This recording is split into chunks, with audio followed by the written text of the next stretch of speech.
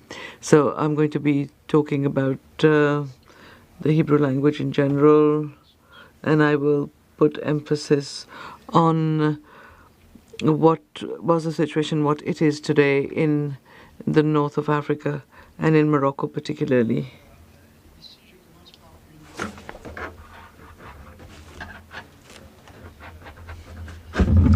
There's a comment that we made 25 years ago, that was in 1997, when we held the first Congress, the Comito-Semitic Congress in Fez, and we paid homage to a very big linguist, on the southern banks of the Mediterranean, called Yehuda ben Koresh. Yehuda ben Koresh, very well known for his works, the Risala. What is the Risala? Which is the very first systematic study of what we call the comparative linguistics.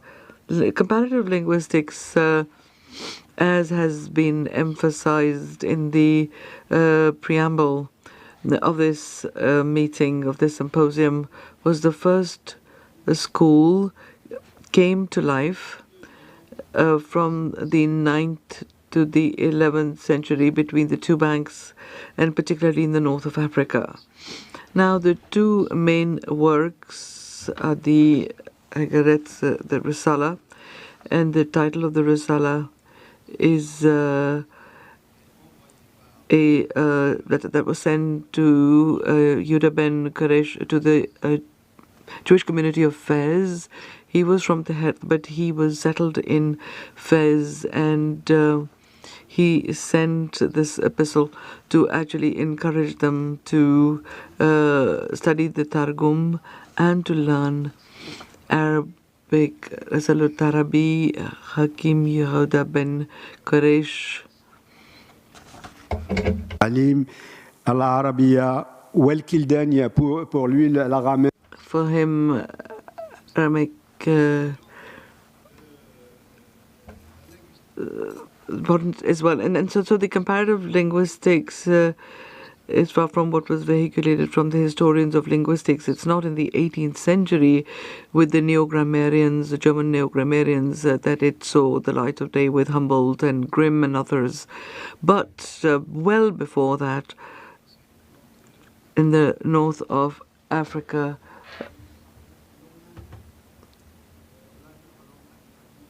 where systematic phonetic rules were established between three big languages of the times, Arabic, Hebrew, and Aramaic. Now, Zaborski made this comment.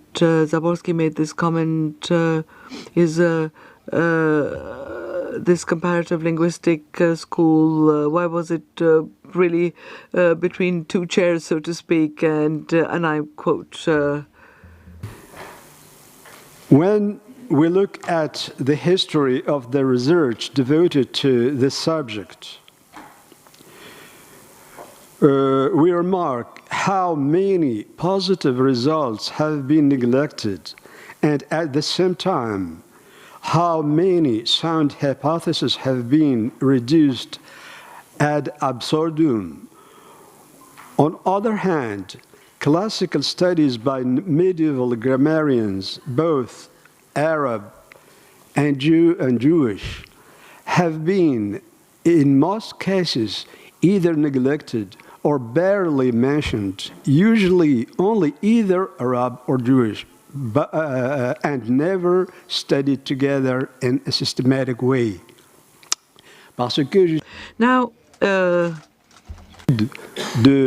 Now, looking at this linguistic situation, and I come now to when Hebrew really came into a linguistic exchange, a multilingual exchange, and one of the subjects here today is multilingualism. And the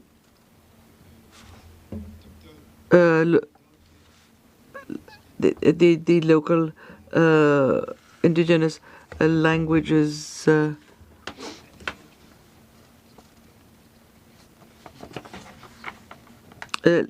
linguistics and lexicography experts, not Arabic on one side or Hebrew on the other, but to really make the bridge, as Quresh and Baran in his Al-Muwazena book, Ibn Barun spoke about the comparison, wrote about the comparison between Arabic and Hebrew. So in reality,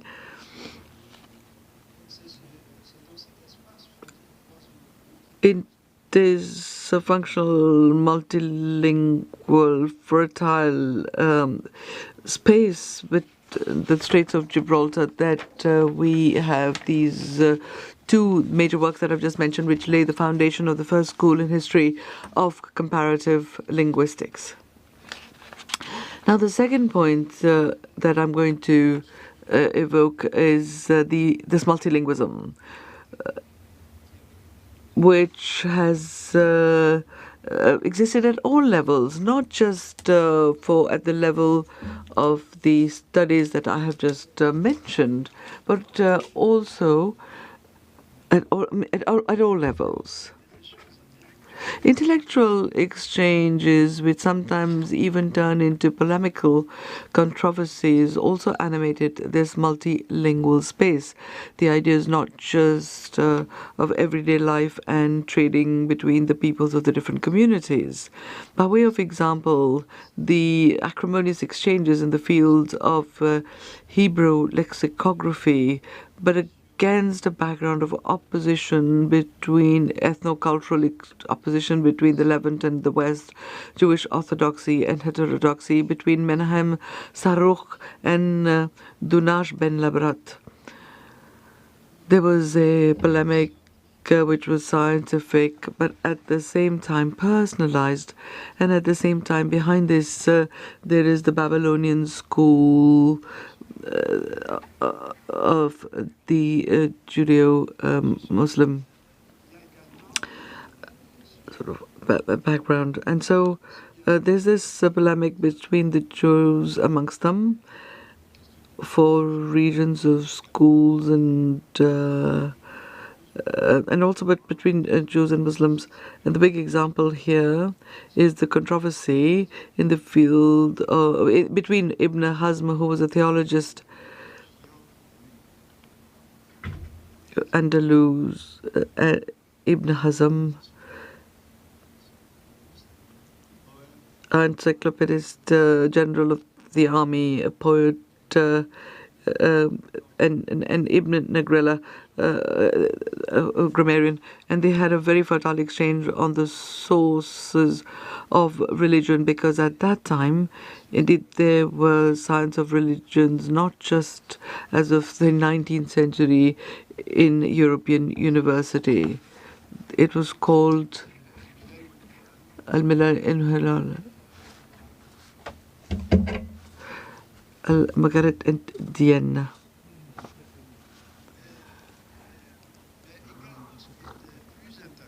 But what is even more interesting in this multilingualism and the relationship of Hebrew to its linguistic environment is the fact that this multilingualism was institutionalized as a didactic method of teaching.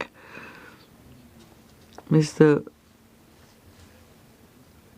Barsha is with us. He brought out in 2001 a major work in 3 volumes entitled Rabbi Rafael Berdugo. So that is a monument for Rabbi Rafael Berdugo. So this major work, what is it about? Well, it's a literal translation method and commentary in a language. It is a mixture of Moroccan Arabic with a smattering of Hebrew, because it refers to passages of the Bible and the Quran. So this multilingualism is like an institutionalized method, what is to be noted here is that there's an equivalent Berber classic Arabic of this sharh, because this method is called the sharh method, that is the method of explanation. And this method was equally used, called the Al-Mazri comments, translation in the Berber language, but transcribed in Arabic characters. So that is how one taught the religious edification in mosques and the equivalents of the yeshivas, the madrasas. There is an interference all day long between the Moroccan and between Berber, and the classic Arabic.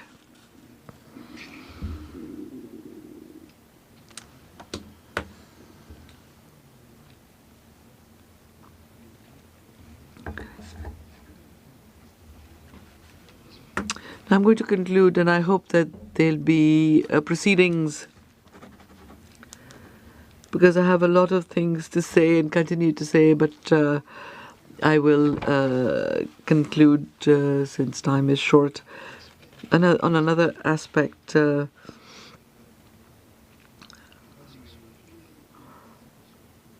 this multilingualism or the Hebrew language has been committed in different aspects in Proverbs.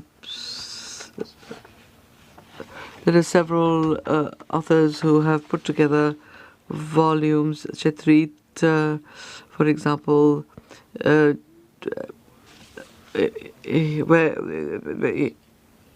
the Hebrew lexicon is alongside Arabic, and even song, the Moroccan songs, the Moroccan Jews did not develop ethnic music, as is the case in Eastern Europe or even in Ethiopia.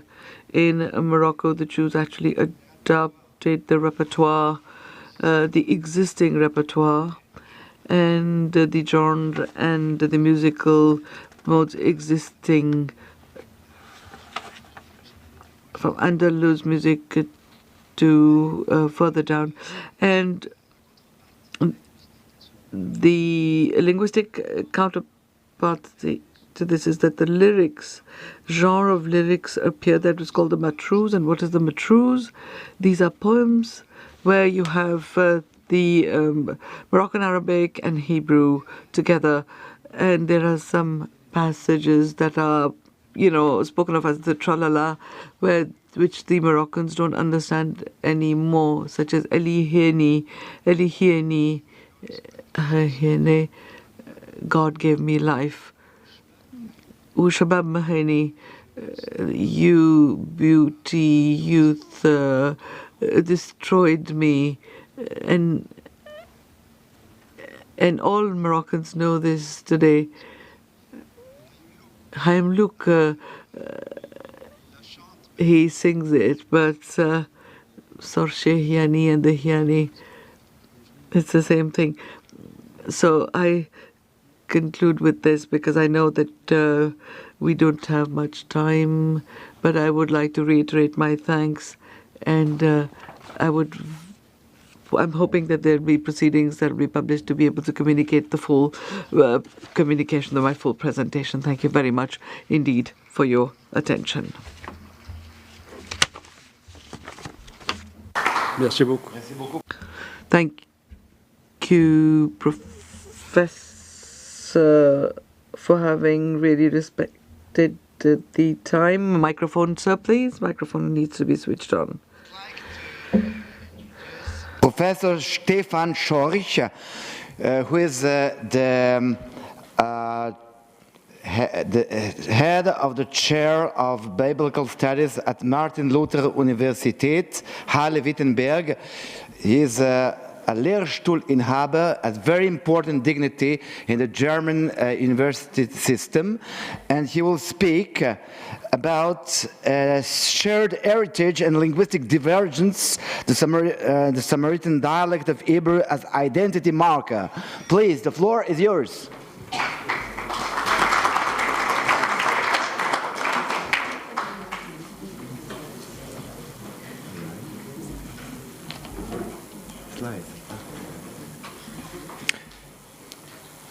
Thank you very much. So, just for technical remarks, I moved the slides with this? Oh, yes, okay. Well, for the technician, I maybe need help because I want to share with you an audio document. So we will see how that works. The Samaritans form an ethno-religious group that originates in the Israelite tradition and continues it on the basis of Moses' Torah.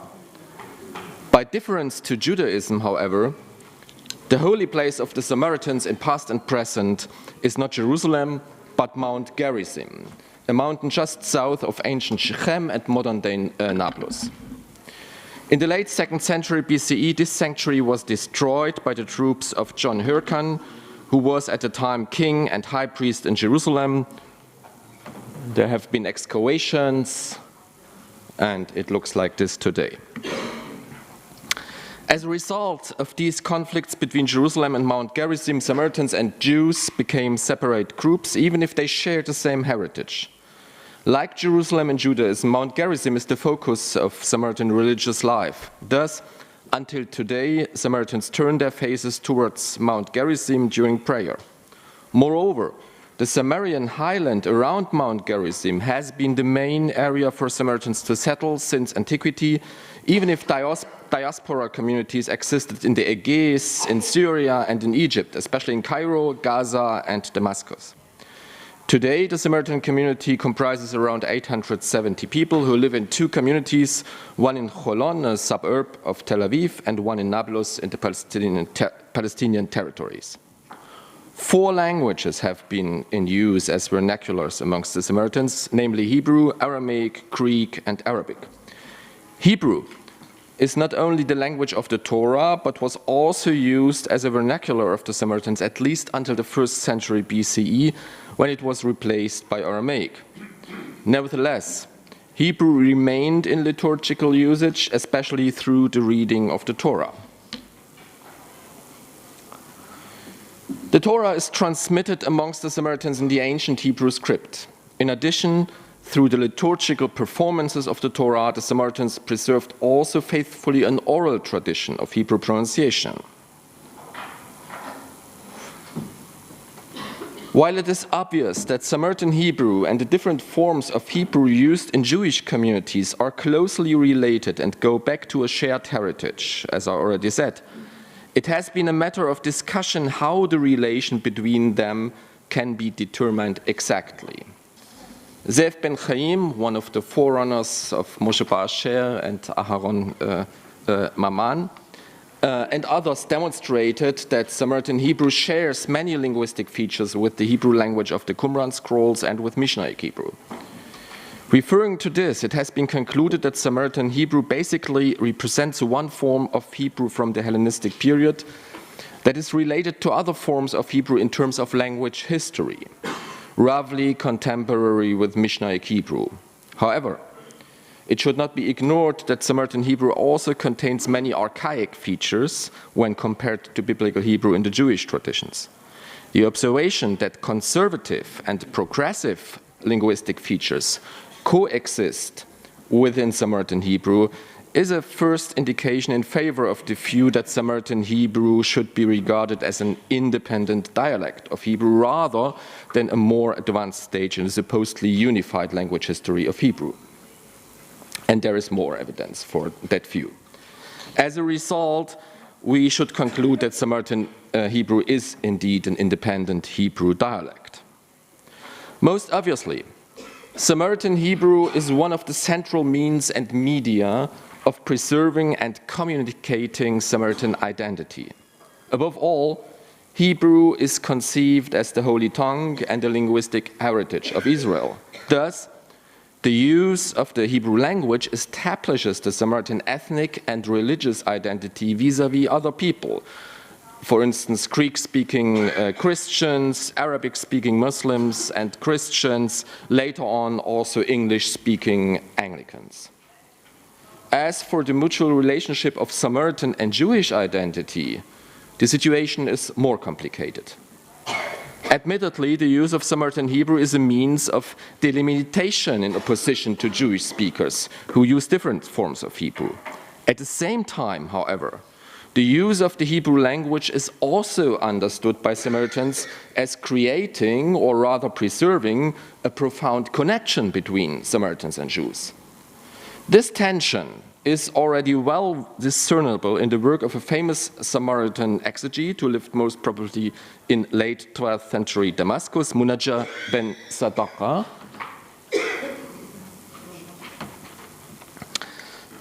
In his Kitab al-Buhuth, Munajjah writes as follows: Ezra changed the script and the wording and dictated to them, meaning the Jewish scribes, the law with additions and omissions as is discernible from the differences between the two versions of the Torah, the Samaritan and the Masoretic text. Obviously, Munajjah regards the Jewish Pentateuch as the result of secondary changes entered into the original text of Moses' Torah, which was, of course, preserved amongst the Samaritans, according to him. Second, Munajjah maintains that Ezra changed not only the wording, but also the script. And finally, Munajjah argues that Ezra dictated his version of the Pentateuch to the Jewish scribes, implying that the Jewish Torah is not a copy of an earlier manuscript, but rather a record of Ezra's words. While the verb dictate, mala in the fourth stem, can mean dictate both in the literal and the figurative sense, it certainly refers here to transmission and implies also the oral dimension. Munajjah thus might have had in mind also the differences between Samaritan and Jewish Hebrew in terms of lexicon, morphology, and pronunciation. In any case, further evidence that Munajjah was aware of the linguistic differences between Samaritan and Jewish Hebrew emerges from his explanation and refutation of the term ibur, intercalation. According to Munajjah, since the term is absent from the Mosaic Torah, the intercalation regulations of Jewish religious law cannot be claimed to comply with the original Torah. The concept can be identified as a latecomer in history once we realize that the word itself postdates the Torah, according to Munajjah. The role of Samaritan Hebrew as one of the main markers of Samaritan identity is not only apparent towards the outside, but it is also central for the self-conception of the Samaritan community from within. As far as we are able to tell, Samaritan Hebrew has remained the most important language of religious ritual and prayer since more than 2,000 years. The Torah is regularly read both in the synagogue and in private houses, and literally every child, boys and girls, grow up with the Torah, which is also the subject of profound regular education in Samaritan schools. As one means of preserving the reading of the Torah faithfully, more and more vocalized Torahs started to appear since the 1950s, even though the first fully vocalized Samaritan Torah dates only to 1998 and was copied by Yitzhak Tzedakah from Cholon. And here you have a photograph of a Samaritan school, and you see the same signs used, of course. Yitzhak Tzedakah's Torah became a medium for Samaritan schools. Due to this very prominent presence of texts recited in Samaritan Hebrew, many Samaritans have also a good active command of Samaritan Hebrew, at least in writing. A phenomenon which has a continuous history since the Middle Ages until our days. It can be studied on the basis of a large number of texts, for instance, colophons, deeds of sales, religious poems, etc. A somewhat unique feature are letters written by Samaritan authors mostly in Samaritan Hebrew. Since the 17th century, these letters attest for the use of Samaritan Hebrew in a predominantly Arabic-speaking environment. Since the late 19th century, however, due to the success of the revitalization of Hebrew as a spoken vernacular amongst Jews, the Samaritans became increasingly exposed to modern Hebrew. The following letter, dating to 1912 and addressed by a prolific Samaritan scribe to Abraham Shalom Yahuda, I don't think I need to introduce him here, seems to show no traces of modern Hebrew influence. The letter starts, Adoni hayakir desichro hachashoham velo makom ram, ki etkare b'shem Avraham, Shema, Adonai, Yishmor, Chayav, Amen, Amen. As can be seen from this short passage, Taor Adanfi uses several words that are distinctive for late Samaritan Hebrew. Yakir, Hach, Ra'im, and so on. Moreover, he uses also Samaritan vocalization signs, which prove that he indeed referred to Samaritan vocalization. As said before, the letter contains no hint that Taor was influenced by spoken modern Hebrew or even would have been able to write in that language. A different story is told by a further letter dating to 1956, half a century later. The letter, written by the Samaritan priest Jacob ben Uzi from Nablus, from Shem, to Yitzchak ben Tzvi, the second president of Israel from 1952 to 63, is in fact almost completely written in modern Hebrew, even though Jacob ben Uzi uses Samaritan Hebrew script. The only exception, as far as I can tell, appears in formularic usage. And this is also true for vocalization signs. To be sure, we know that Jacob ben Uzi was able to write good Samaritan Hebrew, but he was also able to switch to modern Hebrew language, probably because he addressed a speaker of modern Hebrew outside his own community. The fact that Yitzchak ben Tzvi wrote his answer in modern Hebrew and in Jewish script seems to show that the president understood that Jacob was in good command of modern Hebrew. These and further letters demonstrate the presence of Samaritan Hebrew language and script as a means of communication in and outside the community, which continues until our days. The somewhat formularic nature of these letters and their immediate aim to convey a message to someone else should us not make forget that linguistic identity has not only a public, but also a very intimate side. Interesting evidence for the central role Samaritan Hebrew might play in the private life of Samaritans can be found in the songs of the singer Sophie Tzedakah. Sophie Tzedakah, who was born into a Samaritan family in 1975, left the community as a young adult. Looking back, she claims today that she didn't feel belonging to the community. Nevertheless, her love for Samaritan Hebrew seems to have survived the breach with the community and even with her parents.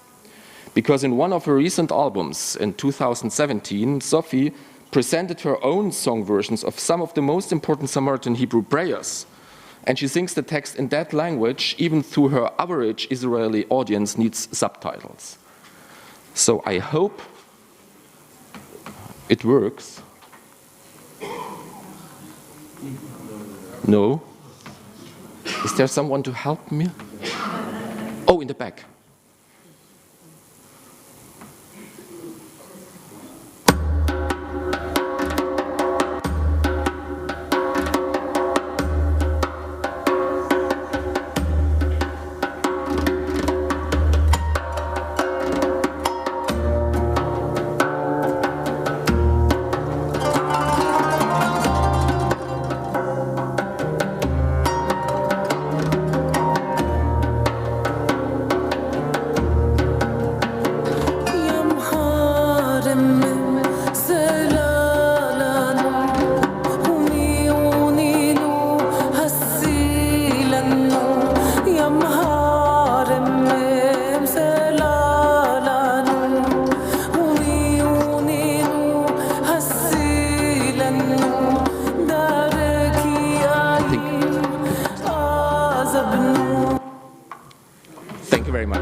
In Sophie Tzedaka's interpretation, the ancient prayer is recontextualized.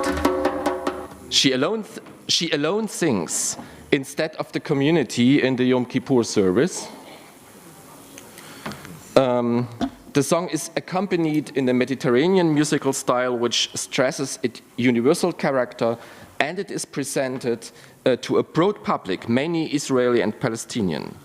The song thus claims a place in general culture, beyond the inner circle of the community, even through, or rather because, it closely sticks to its Samaritan origins.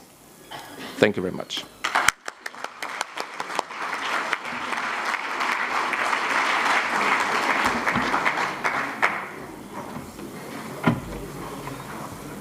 Thank you very much for this extremely fascinating contribution. I'd like to introduce now the third speaker, Professore Paola Mollo, from the Pontificio Istituto Biblico of Rome. She will speak about "And the whole earth was one language and one speech, assimilation, diversity, and language consciousness in the Hebrew Bible." Prego.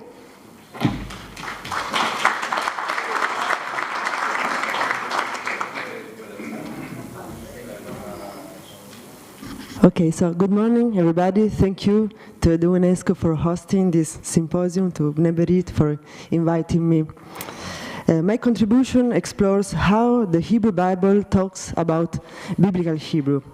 I will observe and assess the metalinguistic discourse carried out in biblical texts, trying to draw some historical, social, and cultural considerations. The concept of linguistic consciousness, which is the basis of any reflection on language, can be used in reference to two separate but interconnected notions: language as a medium of communication and language as a system. On the one hand, as a medium of communication, language can be perceived and assessed by language users as socially appropriate, for example, in terms of prestige or register, as differentiated in terms of space, so dialects, and varied in terms of time, language diachrony. On the other hand, language can be understood by users as an abstract entity which constitutes and can be treated as a system, the so-called grammatical awareness. To tell the truth, biblical texts offer few but interesting examples. In them, we can see signs of the linguistic consciousness of the biblical writers and identify which aspects caught their attention. However, we will keep in mind that being the Bible a literary corpus, the metalinguistic considerations found in it do not simply and purely reflect the linguistic consciousness of speakers, but also and above all constitute an instrument of expression and sometimes also a literary motive with which to represent reality. During my examination, we may be surprised to note that the Hebrew language, which from the Achaemenid period becomes a marker of identity and from early rabbinic literature is perceived as holy by its speakers, is not felt, on the contrary, as an important or distinctive element during the Iron Age. That is, when many biblical books have been composed and edited.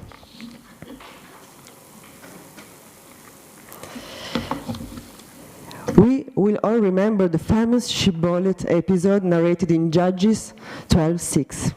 In it, the word Shibboleth, which means ear of grain, is used not with its linguistic meaning, but as a password to distinguish people from two opposing Israelite tribes, the Gileadites on the one hand and the Ephraimites on the other. The different way of pronouncing the sibilant and hence the word Shibboleth for the Gileadites and Sibboleth for the Ephraimites is felt as a dialectal variation in the biblical account. This stratagem is used from a literary point of view to identify the enemy. Every man who could not pronounce the password correctly, according to the point of view of the Gileadites, was killed.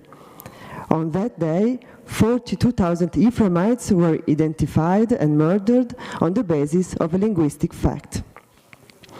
Another example of phonetic difference between different regions, the north and the south of Israel, is found in the vision of Amos in 8:1-3. In this vision, the basket of summer fruit, kites, seen and reported by Amos, symbolizes the end, Ketz, which is coming upon from the people of the north. Such interpretation, provided directly by Adonai to Amos, is based on the paronomasia or wordplay between the two words for summer fruit and end. These have different roots and meanings and were pronounced in different way in the south, respectively kites and cats, but in the same way in the north, cats for both, with the contraction of the diphthong I into long E for the first term. The northern inhabitants hence must have understood the end-time message implied in the vision of the fruit of Amos, but they choose to ignore it. The consciousness of a linguistic fact, namely the different pronunciation of diphthongs in the north and in the south, is once again instrumental to the goal of the text. The Israelites from the north are shown to be responsible of their own destiny, while the Judahites from the south are indirectly warned not to ignore the divine message like the former did. These two examples offer us evidence of the consciousness of dialectal variants internal to Hebrew. Such a consciousness, artfully put at the service of the message of the literary and the prophetical text, nevertheless indicates a real fact within the speech community.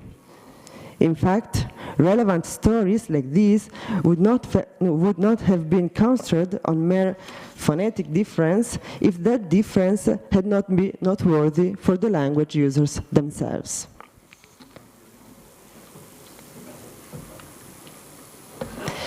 Even more than the internal differences among dialects, the Hebrew Bible registers the distance with the languages of foreign peoples.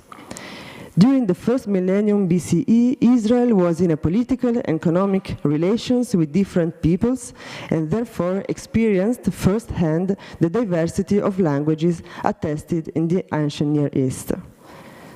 With the neighboring Canaanite populations such as Phoenicians, Ammonites, Edomites, Moabites, the Hebrew speakers experienced mutual intelligibility as their languages were along a dialect continuum. Aramaic, although belonging to the same Northwest Semitic branch, was not comprehensible per se to Hebrew speakers, but historical and political events, Assyrian, Babylonian, and Achaemenid dominations, led Aramaic to spread throughout Hebrew-speaking areas as a language of administration, and people became little by little familiar also with it. Instead, the original languages of the conquerors, in particular the Akkadian for the Assyrian and the Babylonians, and the language of the Egyptians, the other traditional enemies of biblical times, evoked in Hebrew speakers a conglomerate of negative feelings like threat, catastrophe, fear, and contempt. We can see here two examples taken from Deuteronomy and Isaiah. Their languages are conventionally described as sinister and barbarous. Hebrew speakers cannot understand these idioms because they are deep and mysterious from the vocabulary and grammar and sound odd and stammering from a phonetic point of view. The linguistic consciousness with respect to foreign languages is shown furthermore in the few examples of translation found in the Hebrew Bible. Ezra 4:18 mentions the practice of simultaneous translation from Aramaic into Old Persian of official communications between the local governors and the Persian king Artaxerxes. 1 Kings 6 repeatedly employs the Phoenician month names in the account of the temple's construction, months Ziv and Bul, glossing them with appropriate Hebrew translation, the second and the 8th month, respectively. And finally, the Book of Esther provides twice the translation of the Akkadian word pur, lot, goral in Hebrew, in order to make understandable to the Hebrew speaker community what happened in the story. That is, that the lot, Goral, was cast to determine the date of the pogrom. As previously stated, the westward expansion of Assyrians and Babylonians and the large-scale transfer of populations and languages which accompanied it caused the Aramaization of Syria-Palestine, which affected also the regions of Israel and Judah. The Aramaic language, which was chosen by Assyrians and Babylonians as a common language of administration and commerce within the conquered territories, entered the Hebrew-speaking areas, influencing little by little the development of the Hebrew spoken by the people who remained in the land. The elite deported in Babylon learned Aramaic there, but continued to preserve Hebrew, especially for religious and cultural uses. The use of Aramaic continued down to the Achaemenid period, especially in the province of Yehud, Judah, where it replaced Hebrew in bureaucratic functions and gradually grew also into a literary language. In that time, most of the population was bilingual in Hebrew and Aramaic, even if with different levels of competence depending on the origin, background, and status. Bilingualism is witnessed also in the Bible, as we can appreciate in our examples. As already seen before, biblical texts do not simply attest the phenomenon of bilingualism within Israelite society, but also use it as a literary motif to depict the relations between Hebrew and non-Hebrew speakers. In particular, the three examples here mentioned reflect three different historical scenarios. The episode of 2 Kings 18 is set by the walls of Jerusalem at the time of the reign of Hezekiah, so between the 8th and the 7th century BCE, and this passage implies that the Judean elite could understand Aramaic, but not the people who were hearing on the wall, who were instead able to speak and understand only Yehudit, that is the Hebrew spoken in Judah. Such limited bilingualism is the narrative expedient to stress the malice of Sennacherib's servant, who chooses instead to use Hebrew in order to convey his intimidatory message also to the people and not only to the officials of Hezekiah. Jeremiah 10:11, set at the times of the Babylonian captivity, is an example of code switching, that is, the use of more than one language in a continuous speech. In this text, Hebrew speakers who could also speak Aramaic are invited to curse the nations, adopting the idiom of the latter, that is, a form of official Aramaic which could be understood by a large international audience. The last example, Genesis 31:47, in this example, bilingualism is reflected even in the stories of the patriarchs. And here we find, on the one hand, Laban, who lives in Haran and speaks Aramaic, and on the other hand, Jacob, an Israelite who spent several years by his father-in-law in an Aramaic-speaking context. The two know the language of each other and are hence bilingual, but in the solemn act of stipulating a covenant and naming the pillar of stones, they choose to employ their respective languages, Aramaic and Hebrew, as a marker of identity.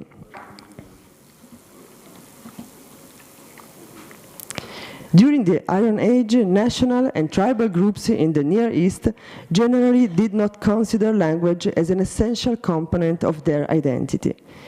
This is demonstrated, for example, by the fact previously mentioned that the Assyrian, Babylonian, and Persian empires did not impose their home language, but adopted Aramaic to rule the conquered territories, as it was more known or easy to understand and to learn.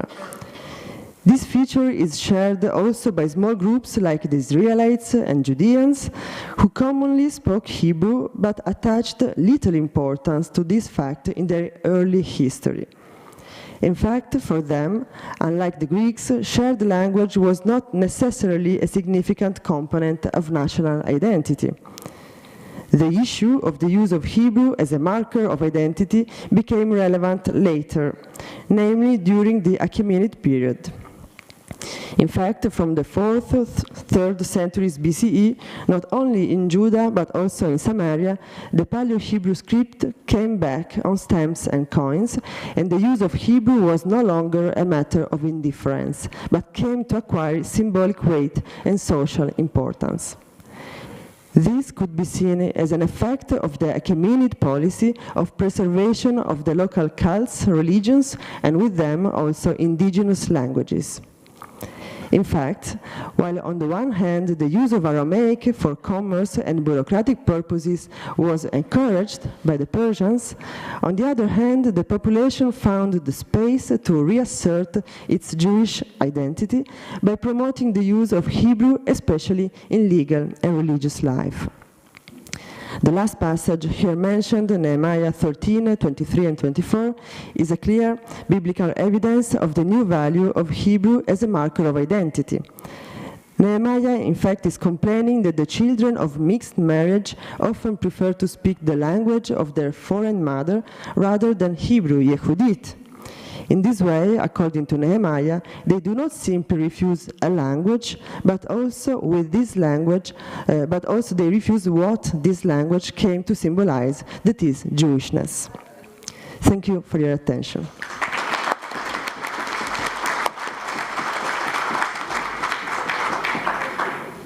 Thank you very, very much for this very instructive and nice walk through the bedflowers of the biblical corpus. I am inviting now the fourth and last speaker for this first session, Professor Fritz Werner, an emeritus of Vienna University, who has just been appointed member of the Academy of the Hebrew Language. Congratulations.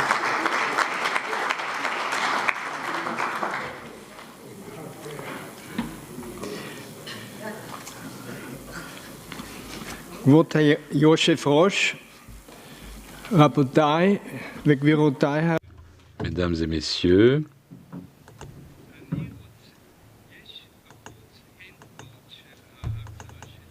il y a à l'extérieur des imprimés de ma conférence, of my conference, sorry. I would like to add a few words of explanation. Why did I do so?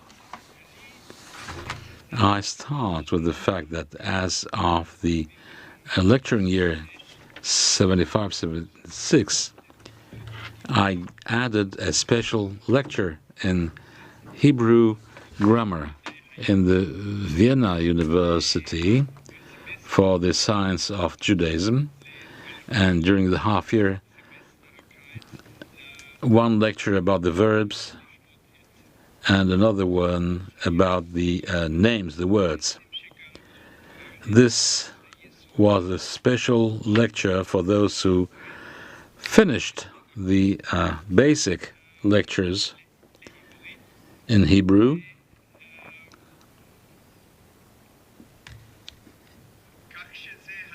So it was not a grammar lecture for beginners, but for those who already knew rather well Hebrew. But I have seen a need for a special introduction for grammar for those who learn a language at a university level, academic level. And I think they should be able to speak a proper language and know some grammar. I remember at the beginning, I brought together examples from other school books or textbooks, and I added a list of words that are listed according to those tables. And when the computers came into the academe, even for written usual works, I started to enter Hebrew into the computer. First, I had to find the right fonts, because there was no difference between Dalet and Reish, right? So I did it by myself to make it more evident, more obvious. And I wanted to make a difference between kamatz gadol and kamatz katan, and the dagesh. And so I asked, I used one Arabic sign to make things clearer. I wanted to arrange the grammar in a clear way, and I thought a special code would be relevant. I tried to find a code for the verbs. It was not difficult. We have, as you know, 7 buildings in Hebrew. Pa'al, nif'al, piel, pu'al, if'il, uf'al. 7 groups. And then we have the roots, altogether 10 groups. From the full ones, the shlemim, which is 0, 0.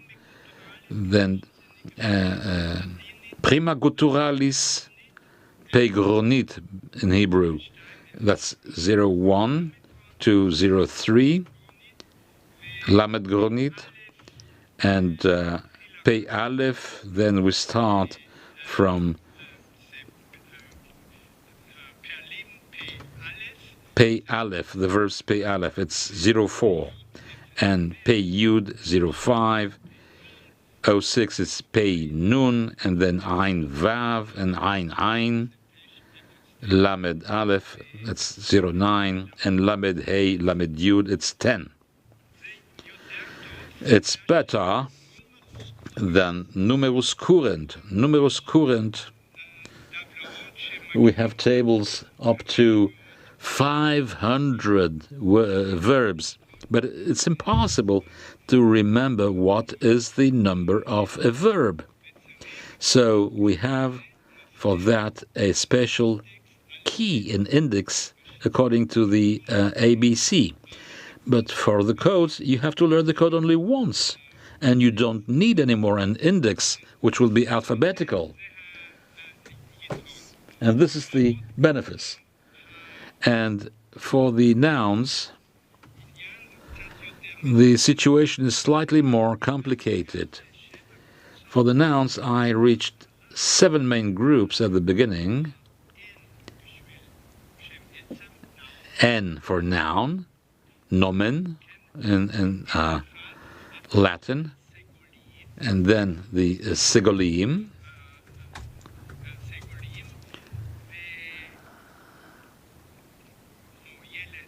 like Yeled, Seret, Sefer, Chodesh, and so on and so forth. And then N2, it's the nouns without an ending. Talmid, Michtav, Tabach, Chaver, Mazleg, and so on and so forth. That's the largest group with the nouns. And then there is N3, it's the nouns ending with kamatz hey, and N4, nouns ending in segol hey, and N5, it's pseudo-segolit pattern, the way I'm calling them, like magevet, tosefet, masoret, machberet. Why pseudo-segolot? Because I have seen once in the grammar department, there is a trend according to the Segolim, and I wrote to the academy only in singular. If you take the noun delet, dalti, in plural it's dlatot. The kaf of delet remains.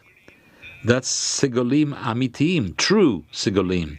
But in machberet or rakevet, in plural, it's magavot, ot. So it's a taf, not of magevet, but it's the plural. So only in the singular, it belongs to the group of Segolim, but not in the plural. Then I call this group pseudo-Segolot pattern. And then N6, this is what I call words like kartis, kartisan, where you have an element which is basic, called basic element, plus a derivational suffix. Kartisan, for instance, the end chashmal, and the ending is chashmelai. So we take the word sefer, sifri, with this element.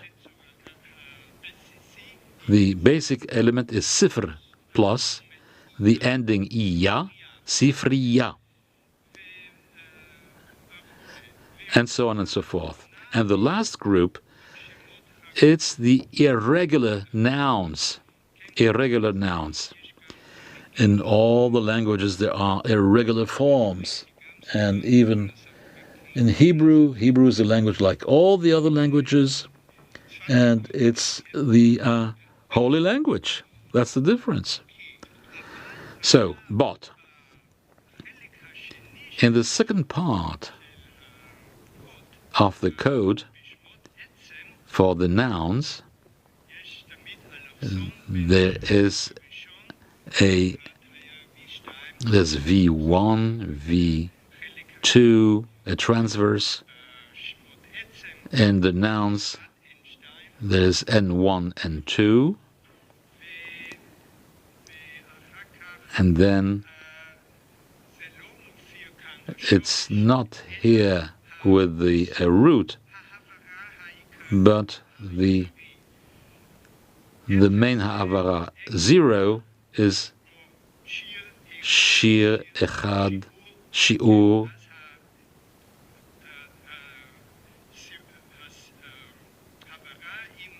The transfer is no change in the designation. Then there is the A, E, U, according to the Latin alphabet, 1, 2, 3, 4, and then 5 is U, and the transfer is a shvana, or chataf sign, and there's another syllable with a closed one, like michtav, or cheshbon, chochma, ulpan, whatever the small diacritic sign with a strong stress, we call this the closed syllable, double closed syllable, dagesh, patach. The question is, what syllable are used? It's only the two last ones, the last syllable and the one before the one. They don't change. Not every type of syllable can occur in the ultimate syllable and in the penultimate syllable. Until then, the interesting part, you can get to this place without knowing the word. This is the interest of the code. So what is changing and what is not changing? And we have 4 groups, A, B, C, D. A, unchanging inflection, like Talmid, Talmidei, Siman, Simanim. A, at the end, doesn't change. Then you have B, changeable inflection, according to the rules of Torat HaEge. C, inflection with a dagesh forte, like eshnav, eshnabim, katan, ktanim. And the D is an unregular inflection. Only the 4 last groups let's say that the plus of this code is that the four groups, which those who are changing and not changing in the inflection, I said, those are, they're not scattered all through the grammar, but they are always coming one after the other. You just have to have the base independently, singular, with the vowels, the way you have it in a good dictionary like the Even Shoshan.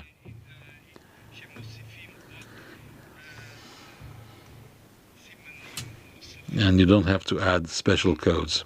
Okay. For instance, words like davar, shalav, panas, sha'an, whose their inflection is different.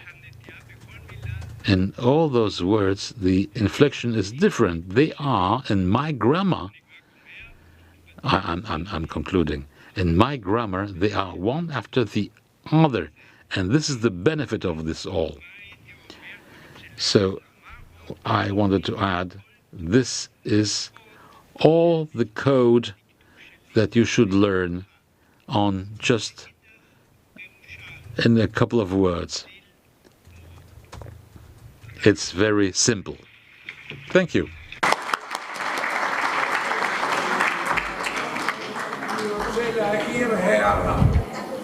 Yes.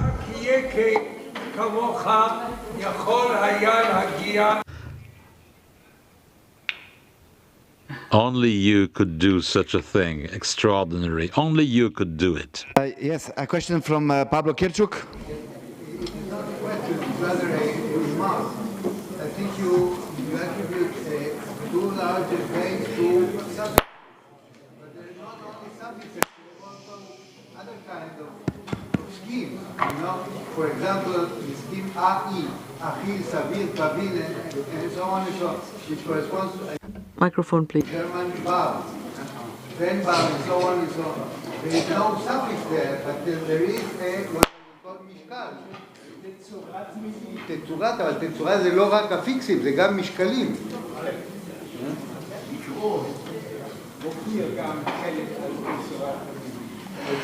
I suggest that these remarks be conducted around a cup of coffee.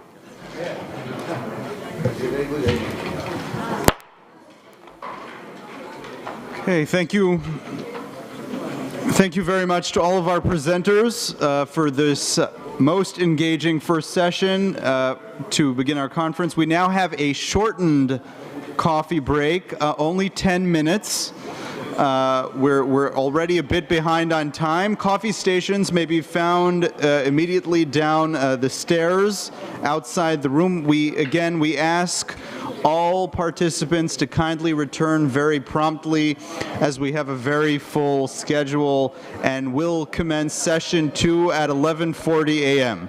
Thank you.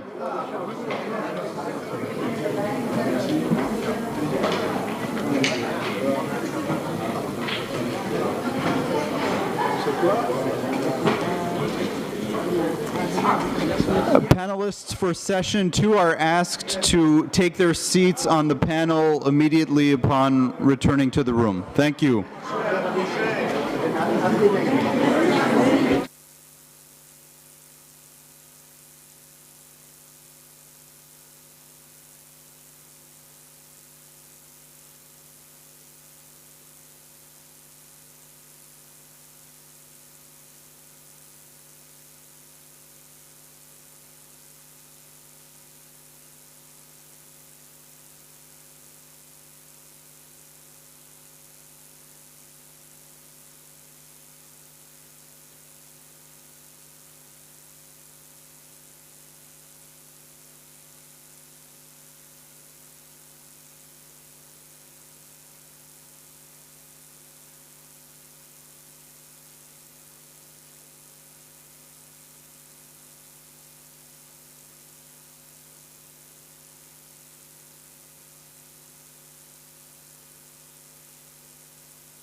Thank you all for returning quickly.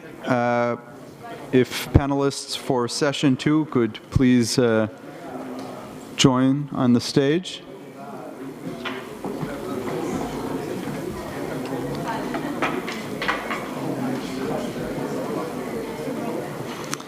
Okay. We are now pleased to begin session 2 on the use of Hebrew in the Jewish exile. Panelists, I hope, are in the room. Do we have everyone? Panelists will be introduced by our moderator, Professor Francine Sicurel.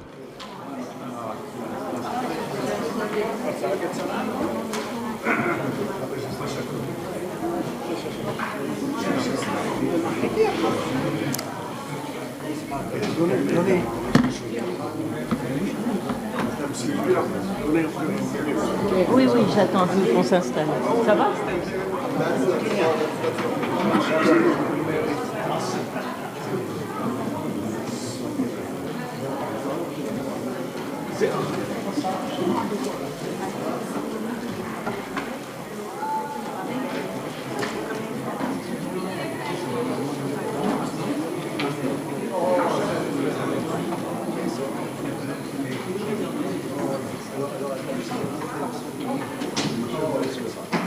J'y vais.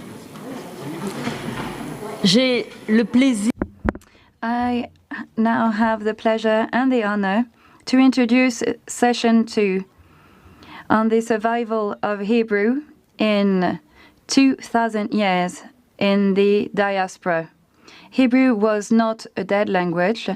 This language was read in the scriptures. This was also a language that was sung in the oral tradition, and it was also maintained in the Judeo-Arabic and Judeo-Spanish languages. And in Spain, in France, and the United States, we can see various examples of this. Professor Aaron Maman will focus on 3 channels through which Hebrew was transmitted, through the insertion of Hebrew words in the language. And then we will discuss the revitalization of the Hebrew language in Al-Andalus. And then we'll see how Hebrew was developed in various genres, in philosophy, poetry, and songs. And then we will see that with Professor Louis Glinott, that talking Hebrew had a profound impact on the diaspora routine. So we're going to start with the use of Hebrew in the Jewish exile. So we're going to start with Professor Aaron Maman, who teaches at the Hebrew University of Jerusalem. He's the Bialik Chair for Hebrew Language, President of the Academy of the Hebrew Language Israel. His paper is entitled 3 Channels Through Which Hebrew Was Transmitted Along the 2nd and 19th centuries.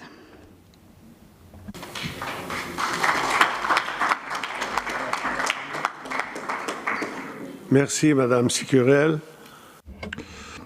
Thank you, Madame Sicurel. Turning to Hebrew. Professor. Mr. Barasher, the 4th president, is my master, will soon be with us. Friends of the Academy of Hebrew Language, friends, each and every one according to his merit. I don't have enough time to name them all. Friends, Alan Schneider, Chair of Bnei Brit in Israel, heads of Bnei Brit, heads of UNESCO, my colleagues from Israel, from out of Israel, dear audience. The national language of the people of Israel for the past 3,500 years has been Hebrew. But the historical and geographical upheavals that have affected the people have disrupted the natural situation among nations. that one nation speaks continuously one language on one territory. The people of Israel were scattered among different nations for about 1700 years until they began to gather again in the land from the end of the 19th century onwards. Between the years 200 of the compute till 1900, Jews spoke different languages, diaspora according to each diaspora. Each diaspora had its own language. Some of these languages were so distinguished by the Jews that they were called Jewish tongues, Jewish languages. Nevertheless, Hebrew was not abandoned, and it continued to serve certain uses throughout the years of exile and in all communities. In this time period, approximately 1,700 years, known in the study as the intermediate period of the Hebrew language, Hebrew was handed down from generation to generation in 3 parallel channels, 2 orally and 1 written. The first channel consisted of the sacred Hebrew texts that were read in public, in formal settings in the synagogue, that's the liturgy, such as the reading of the Torah and the saying of the prayers, and outside of the synagogue, it's called the paraliturgy, such as the saying of the Kiddush on Shabbat and holidays at home, and such as the well-known formula of the Kiddush ritual under the canopy, "You are sanctified to me in this ring as the religion of Moses and Israel." These are therefore short or long texts whose wording is fixed and which only had to be realized phonetically. The study of this realization preserved through the generation of the continuity of the phonetic aspect of the Hebrew and its connection to Hebrew written text, and is what is called traditional reading. In its use, Hebrew absorbed influences from the languages spoken by the Jews in their places.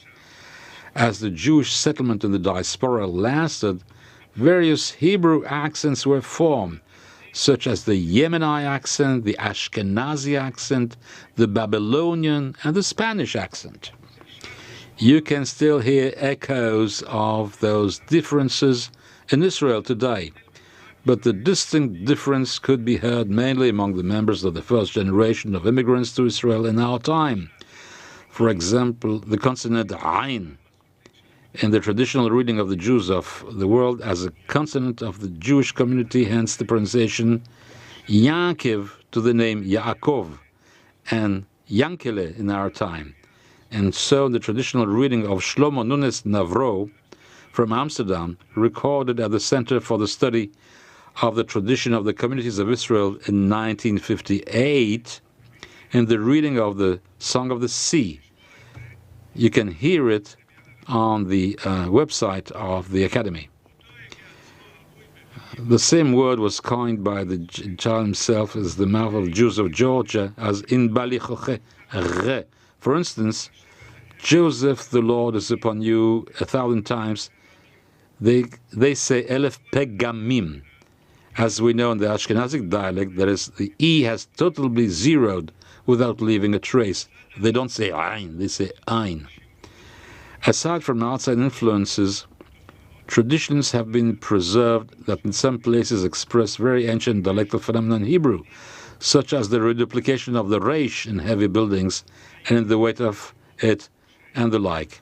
The main thing in our view is that this aspect of the use of Hebrew during the generation has kept its phonetics alive.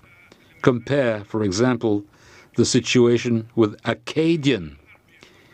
Even after the deciphering of the various Akkadian inscription in our time, no one today can say with certainty how it was conceived 2,000 years ago, since it has completely disappeared, and there is not a single Akkadian left to preserve its original pronunciation. Today it is read roughly according to the other Semitic languages, but pronounced with Ein.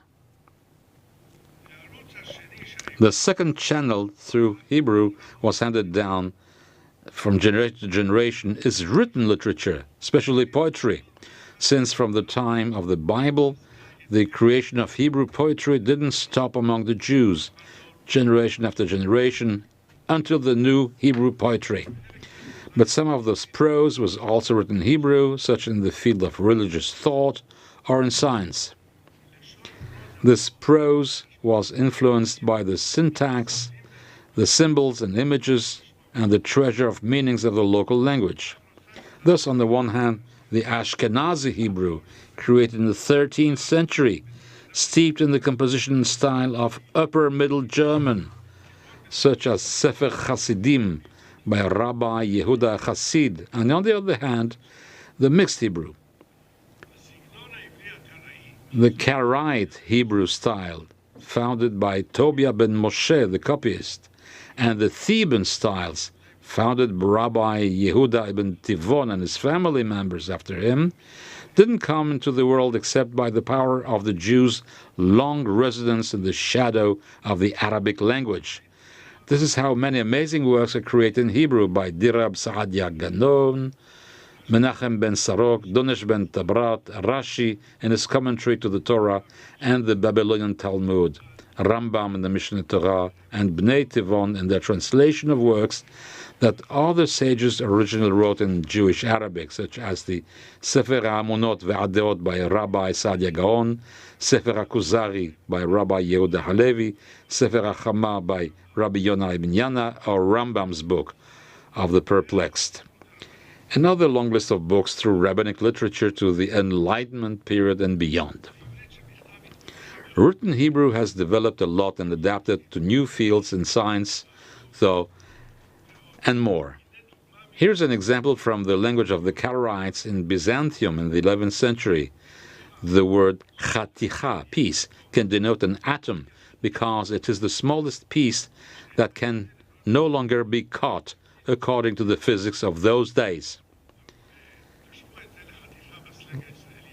Take this word by what it means today in modern Hebrew and slang, chaticha. Well, in the Bible, you were a virtue to me indicates a treasure. What happened to the word's uniqueness? It reflects the Tawheed, which means today in Arabic, believe in a single God. A new semantic arrangement was thus created in the chessboard of language according to the description of Ferdinand de Saussure, and so the Hebrew vocabulary developed during this period both in semantics and morphology. I have already said that there was no generation in which Hebrew poetry was not written, and it was only for this purpose that Karmit Cherny composed his book Hebrew Verse, published in Penguin in 1981, to show the continuity of Hebrew poetry from the Song of the Sea, the Song of Deborah, and David's Lamentation, the Bible, to Abba Kovner, Abba Treinin, Yehuda Amichai, and Dalia Rabikovich. The third channel is less visible than its predecessors, and it's hidden within the languages spoken by the Jews in their diasporas. From the moment the Jews were exiled from the land of Israel and came among foreign nations, they adopted the language of the people they lived among. In the Greek-speaking area, the exilees learned to speak Greek. In Latin-speaking area, they adopted the Latin language, and so on and so forth. And North Africa also. But the new language fell short of expressing Jewish cultural concepts. The Jews expressed these concepts in Hebrew or even in Aramaic. For example, the names of the month and the name of the feast and holidays, Rosh Chodesh, Nisan, Tishrei, Tu B'Shvat, Esther, Pesach, Sukkot, and so on, were inserted as they are in the foreign language, and saw expression from the cycle of Jewish life such as Brit Milia, Pidyon HaBen, Bar Mitzvah, Kiddush, Havdalah, Chametz U'Matzah, and the name of the prayers such as Shacharit and Musaf, and so on and so forth.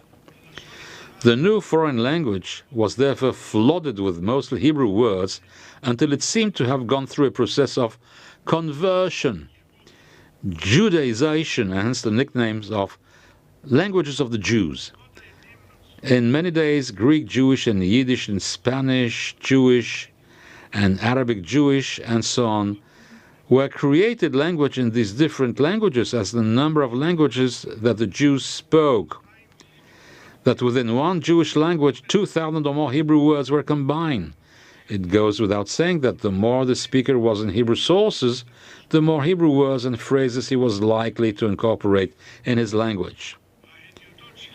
The lay people combine at least 260 Hebrew words in their language, according to Professor Bar Asher's research from the year 2019. The complex of Hebrew anchored within the Jewish languages is what is called the Hebrew component in the languages of the Jews. The equal side of the Jewish languages is therefore that they include many Hebrew elements.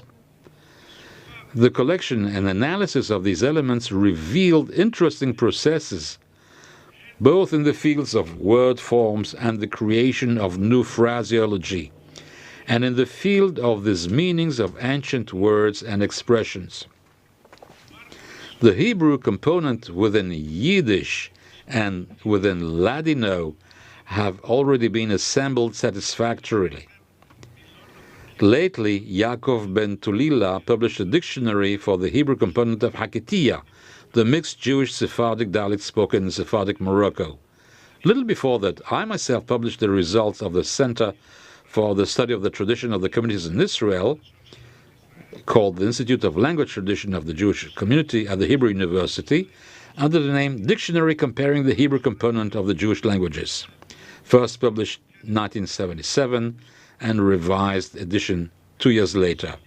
To a certain extent, the dictionary entries also reflect an analysis of the language processes that went through, alongside the historical and social factors unique to each community, which stood in the background of these processes. In the future, if we can locate the Hebrew component common to all Israeli communities, we will be able to restore the basic Hebrew infrastructure that stood at the foundation of every Jewish language at the starting point, i.e., the cultural Jewish core that was the property of the speakers before they went abroad. They left for the Galut. The most fascinating area in this field of vocabulary research is the local development in community and community language. For example, through the combination of Song of Songs, Servant of Slaves, and Room of Rooms, in the Jewish Arabic of Tunisia, expression for sailing in the type of Lefahei Pahot, meaning at least. The women said Arev Aravim in the sense of a few minutes before the Shabbat. On this type is also poor poverty, meaning severe poverty, which manifests itself in extreme stinginess. One of the interesting ways of creation was the textual metonymy, in which an expression from the sources is inserted into the spoken language, either in an original form or a new instruction. At Aleinu L'Shaber, they took directly from the section that closes the prayers. In Georgia, it was used as the listener's response to someone who told about success, a kind of well done, wonderful, God bless you. The same phrase is said in Turkey as a compliment about an object, an event, or a person, such as Haorim shel Kalati alehem leshaber, meaning they are wonderful people. From the type of textual metonymy you find in the southern city of Morocco, the Sevilla curse, Lech Sisra, means go and don't come back. The sages even explained the curse, Lech Sisra, from the Kishon River, alluding to Sisra's defeat in his war against Israel. And these are just examples of tens, hundreds, and even thousands of impressive expression. Sometimes we read in some dictionaries interesting passages. I just want to say that Hebrew was therefore transmitted in the Middle Ages through 3 channels, 2 orally and 1 in writing. To preserve the phonetics of Hebrew and the readability of ancient text. The second concerns the work in writing that promoted Hebrew in all other areas of language, development of the vocabulary and the adaptation of Hebrew to types that had not been experimented before, such as philosophy and sciences. And the third channel is what I said lately, in the Jewish languages, which clearly shows that within the framework of Jewish languages, Hebrew was first incorporated out of necessity, but later out of a burst of tireless creativity. Here, Hebrew lived a life of its own in a way that we're able to preserve not only the phonetic realization, but also vitality and creativity in the field of semantics, metalanguage, and vocabulary. It is this vitality that stood up to it at the end of the 19th century, when Eliezer ben Yehuda and his friends came to renew the Hebrew speech. All the tools were ready, and they're there. It was only necessary to attach them and expand their applicability. Thank you for listening. Merci, cher professeur, pour... Thank you, Professor, for this wonderful presentation where you showed the Judaization of Jewish languages. Over now to Professor Martinez Delgado from Granada University at the Semitic Department. His talk is entitled Revitalization of the Hebrew Language in Al-Andalus. You have the floor. Merci beaucoup, Francine. Thank you, Francine. Thank you for organizing this conference in such a place. Of the Andalusi Jewish community are obscure and uncertain. Evidence exists of a Jewish presence in the Iberian Peninsula in the form of gravestone in Latin that date back to Roman times.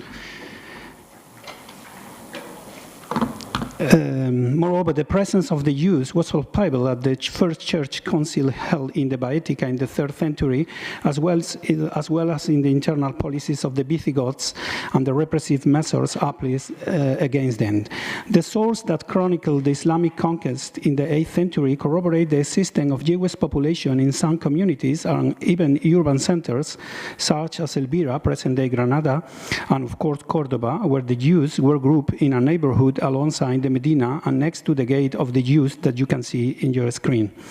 The first scenes of Jewish intellectual life in the area originate in the 9th century and are but a pale of reflection of what was to come. In Lucena, the reign of the Rahman II, the first Umayyad emir who was concerned about the Arabization of his court, was notable for the presence of the scholar Eleazar Bar Samuel, whose intellectual gifts took him to Babylonia, where he became the Resh Kala.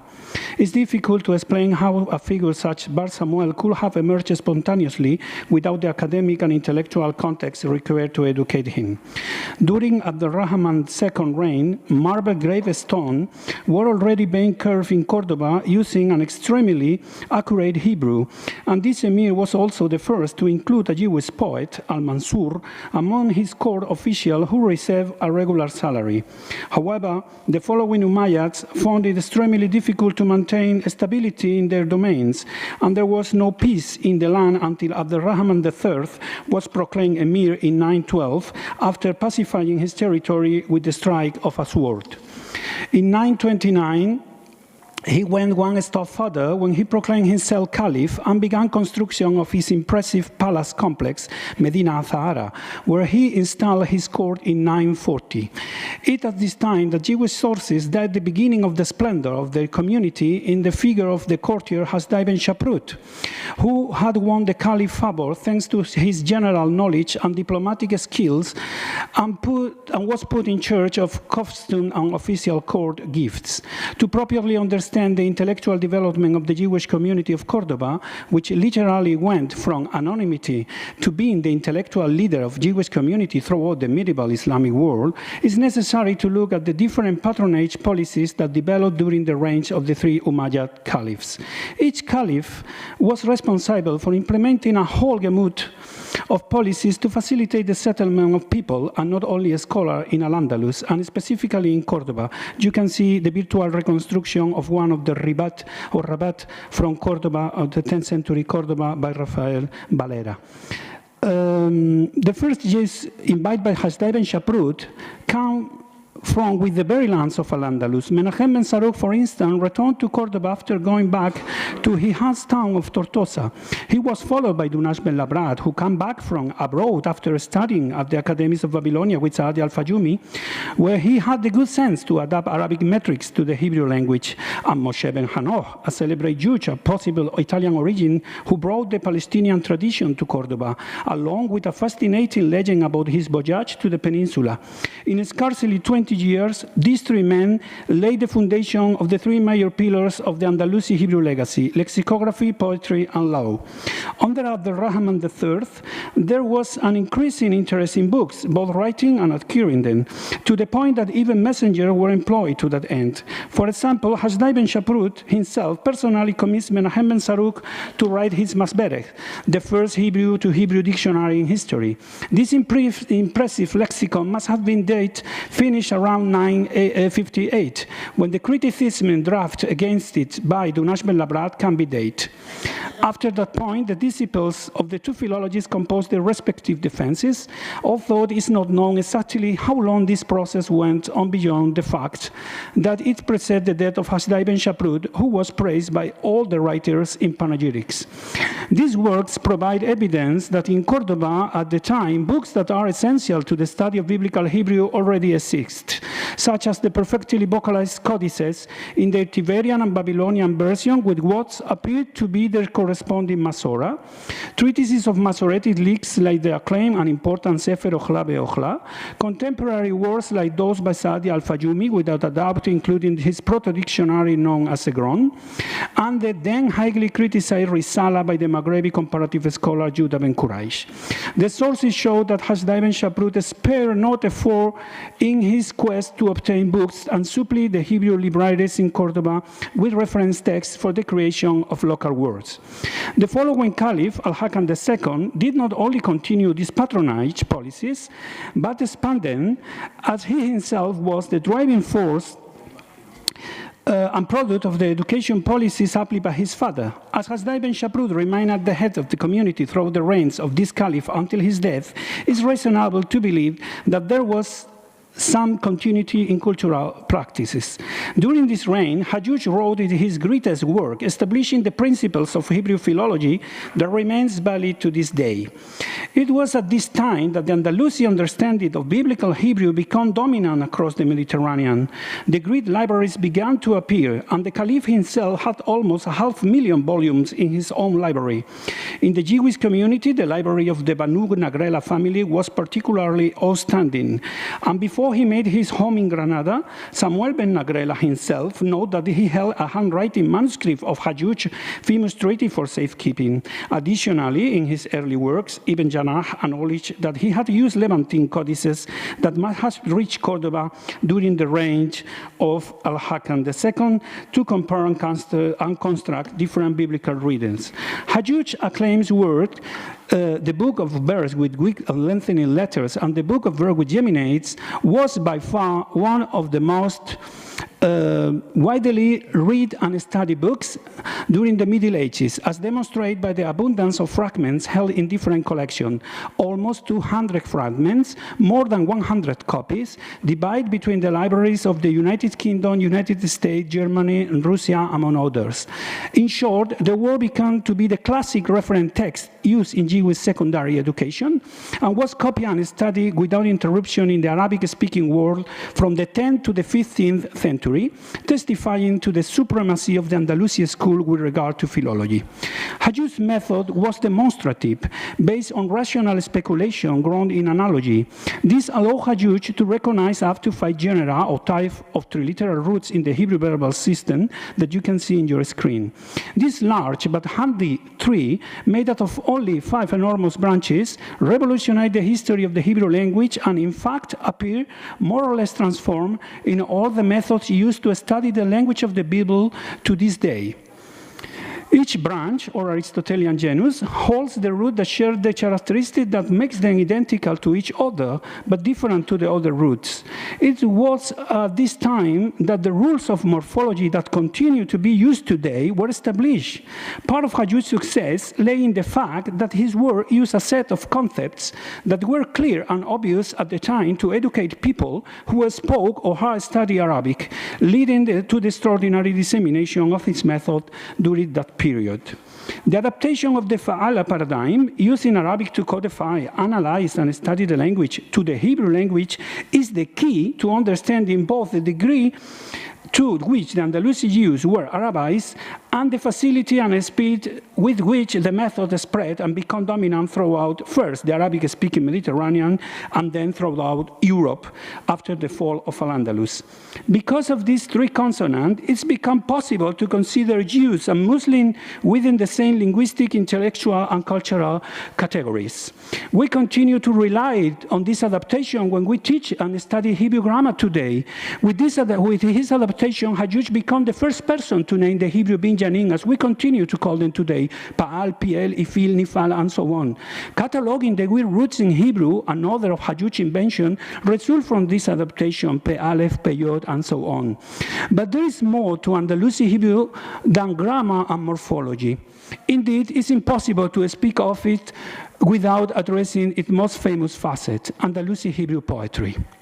The Arud, or Arabic metrics, is an art form typical of the Arab peoples, and the Jews of Al-Andalus were Arabs. Who will make any other Arab proud? Dunash deserves the credit for adapting Arabic metrics to the Hebrew language, for which he also used the Fa'ala paradigm. The 8 metrical feet of the Arabic Arud were imported into Hebrew in their entirety. Today, a version from the 12th century is used that was adapted by Andalusi exiles to Provence, including Abraham ibn Ezra and Moshe Kinhi.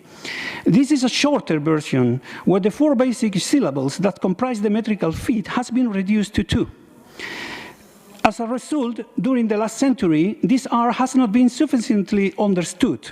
The meters have not been accurately recognized, and there is even talk of mixed matter exclusive to Hebrew poetry, like Ashalem ve'asoer. Nothing could be further from the truth. The Tiberian tradition itself, Andalusi grammarians like Ibn Janah and Joseph Kinhi, and manuals held in the Cairo Geniza all confirm that 2 short vowels in succession can occur in Hebrew in forms like Ya'amot and Ma'aseh. I, in fact, have spent years arguing on behalf of a new scansion method that I personally believe is more true to the metrics in this composition. According to this new method, the 8th feet will be configured as you can see in your screen. The acclaimed composition by the Malaga native Ibn Gabirol served by way of a sample, Shemesh Kahatan. The edition reads, שמש כחתם יעטה סוד אור, מחודך נאצל ולא נעדר. Lieben the Aleph in Netzal and the Ajin in Ne'edar Kiestent. The traditional metrical pattern in the edition is Khafif or Sari in Arabic. But if the Hebrew is read according to its grammar, and respecting its vocalization, the following metrical sequence is obtained. Mustafa'ilun, mufta'ilun, fe'ilun, mustafa'ilun, mutafa'ilun, fe'ilun. In other words, this is the Arabic Kamil meter. And according to Arabic metrical science, the feet known as Dar and Arub has been modified with Hadad, Fe'ilun. The first foot of both hemistic has been modified with Idmar, Mustafa'ilun, and the second foot of the first hemistic with Hasal, Mufta'ilun, and the original feet is maintained in the second foot of the second hemistic, confirming that this is the Kamil meter Mutafa'ilun. All these variations, which are characteristics of Arabic poetry, disappear if we reduce if the reduced model developed by Ibn Ezra and Kinhi continues to be applied, and everything is based on a basic opposition of Yatet and Tenua. This adaptation of the metrics, the imitation of the use and function of poetry, and the method developed by Hayyush to find all the linguistic form not included in the Bible via analogy, made it possible for this poetry to achieve the highest standards, forever representing one of the greatest accomplishments of Hebrew world literature and a true hallmark of the Andalusi Jewish identity. All of this occurred under the auspice of the Umayyad dynasty. However, successive intrigues brought about the fall of the caliphate. By 1013, men of great promise educated in Cordoba, such Ibn Janah and Ibn Nagrela, had left the city due to the intense conflict unleashed in it. This era witnessed the emergence of the Tawaif kingdoms. All of the knowledge that has been concentrated in the capital of the Caliphate spread out across the territory of Al-Andalus, and flourishing Jewish community appeared wherever a king who was willing to imitate the Umayyad ruled. Granada, Sevilla, Denia, Zaragoza, Toledo, Badajoz, and more, and the always independent and beauty and pretty Jewish Lucena, the pearl of Sepharad. The Tawaif kingdoms were in constant internal conflict, weakening their borders. After Toledo fell into Christian hands in 1085, the Almoravids disembarked, turning a peninsular domestic territorial conflict into a religious struggle, Islam versus Christianity, and creating the false concept of the Reconquista. The Arabized Jews also felt excluded by this new religious conflict where they had no place, and they defend their Arab identity in beautiful treatises written in the 12th century. In the first, Kitab al-Muhadara wal-Mudakara, the Granada native Moshe ibn Ezra argues that although Arabic poetry is the most beautiful and unparalleled, all its resources and figures were already in the Hebrew Bible. In the second, Kitab al-Muwazana bayn al-Lugha al-Arabiyya wal-Ibraniyya, by Ishaq ben Barum from Zaragoza, the author, at the behest of Moshe ibn Ezra, once again used the Fa'ala paradigms to demonstrate that the two languages are identical, and therefore that no one religious group should dominate the other to the point of exclusion. This position ultimately resulted from the revitalization of the Hebrew that occurred in the 10th century Cordoba. In the eyes of the Jews of Al-Andalus, after the Arabization of the morphology of biblical Hebrew and the adaptation of Arabic metrics to Hebrew, their language was just as prestigious as classical Arabic, and their biblical Hebrew was as sacred as Quranic Arabic. In my opinion, this is the secret behind the success of the Jewish community of Al-Andalus at every level, their integration into the Arab world through the Hebrew language. Thank you very much for your attention.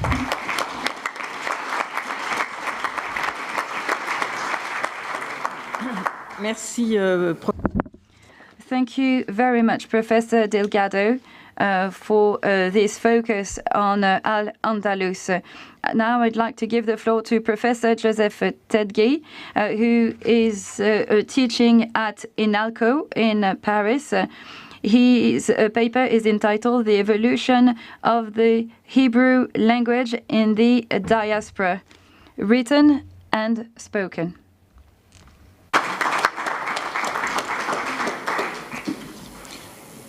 C'est impeccable. Monsieur Alain Schneider, président du MNABRIT, Monsieur le professeur Moshe Baracher, président sortant de l'Académie de la langue of the Academy of the Hebrew, Aaron Maman, newly elected president of the Hebrew Language Academy. Dear colleagues, ladies and gentlemen, it's generally admitted since the end of the 2nd century, Hebrew ceased being spoken and returned to its function of the vernacular language at the turn of the 20th century. After the destruction of the temple by the Romans, the majority of the Jewish population was in Galut, in exile, in diaspora. The Jewish adopted the language of the countries where they resided without renouncing the Hebrew language, which maintained the status of a language of liturgy and culture. Abundant literary output was drafted in Hebrew during those 17th century. The corpus reveals a plurality of genres: poetry, exegetical and homiletic literature, Kabbalistic works, responsa literature, collections of religious doctrines and ethics, so the dispersion didn't interrupt the life of Hebrew. Hebrew used in these works was essentially Mishnaic, mixed with biblical reminiscences and Aramaeanisms. Nevertheless, faced with lexical deficiency, the authors very often had to resort to new terminology and to forge neologisms, which thus regularly enriched the Hebrew language. During this long period, Hebrew wasn't maintained exclusively by literary language. It was also used orally in very specific or occasional circumstances. The purpose of this presentation will involve studying the evolution of the Hebrew language in diaspora, recalling a few examples of neologisms that were included both in written and oral form. The evolution of the Hebrew language in the diaspora, biblical, the prayer had no structure. It was spontaneous. It was only at the time of the Second Temple that the liturgy was structured gradually under the aegis of the Great Assembly.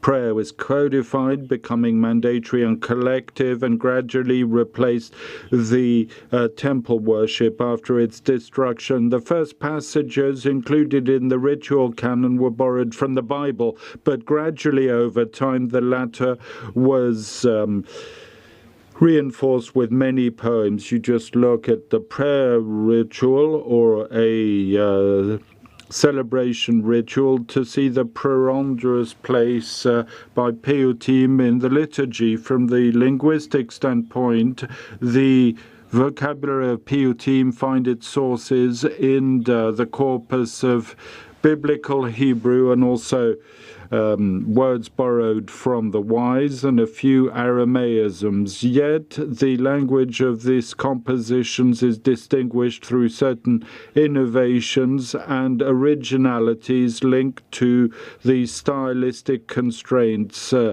New lexical neologisms were formed, unusual schematics, and particularly favored nominal or verbal forms that were abbreviated. A few examples are shown here. Some adjectives were reduced by one syllable. From the word mas, we form the word mas, effect and act, segula, segel. We note furthermore the application of the structure of the conjugation of the second radical verbs, Isratein vav, to other categories. Sau instead of nasu, attested, for example, in a well-known Seliha, Anshenim Avadu, destined for the services held on Mondays and Thursdays. A free modification of verbal forms is also noted, Riber, instead, Herevir, an Ephrail form. And lastly, we also note derivations of verbal roots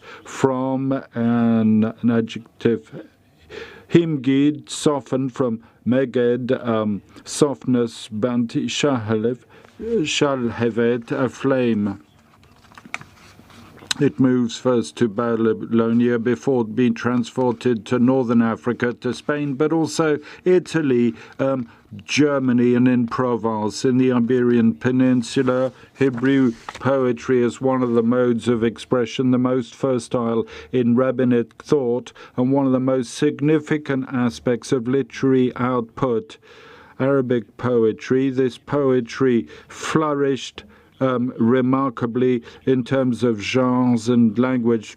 Dounash Bentlabrad, just recalled by Professor Delgado, disciple, introduced an unusual profane poetry of as well as the models of Arabic poetry, more specifically the quantitative master technique that is also applied to sacred poetry from the language standpoint. Spanish poets zealously defended the Hebrew language and composed their output in essentially biblical Hebrew. They didn't merely delve vocabulary from the Bible, but borrowed fragments of verses that they included in their composition.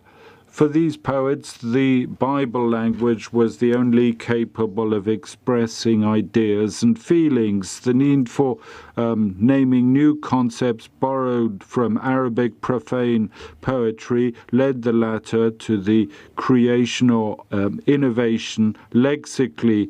There are slippages of meaning ascribed to biblical words, or, yes again, syntactic formulations from the Arabic language. A substantial part of the lexicon is made up of Arabisms, verse from Arab, delet, the first hemistiche of the verse of the hinge of a door, soger, the second hemistiche of Arabic, kafel, the fastener, ditto, for designating the various metric forms borrowed from Arabic poet Hamroube, Luafir, exuberant, Amahir, and Saria.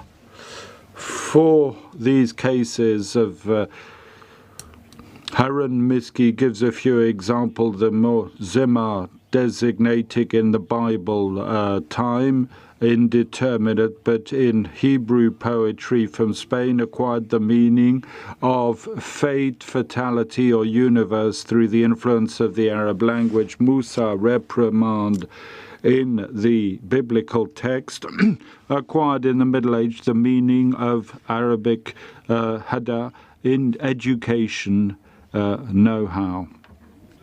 Owing to the Muslim expansion in North Africa and the Arabization of the people resulting, the Jews of the countries adopted Arabic as an instrument of culture and civilization, abandoning Aramaic or other languages. They put Arabic to the service of all their literary activity, including religious, with the exception of poetry that was composed in Hebrew owing to its sacred nature.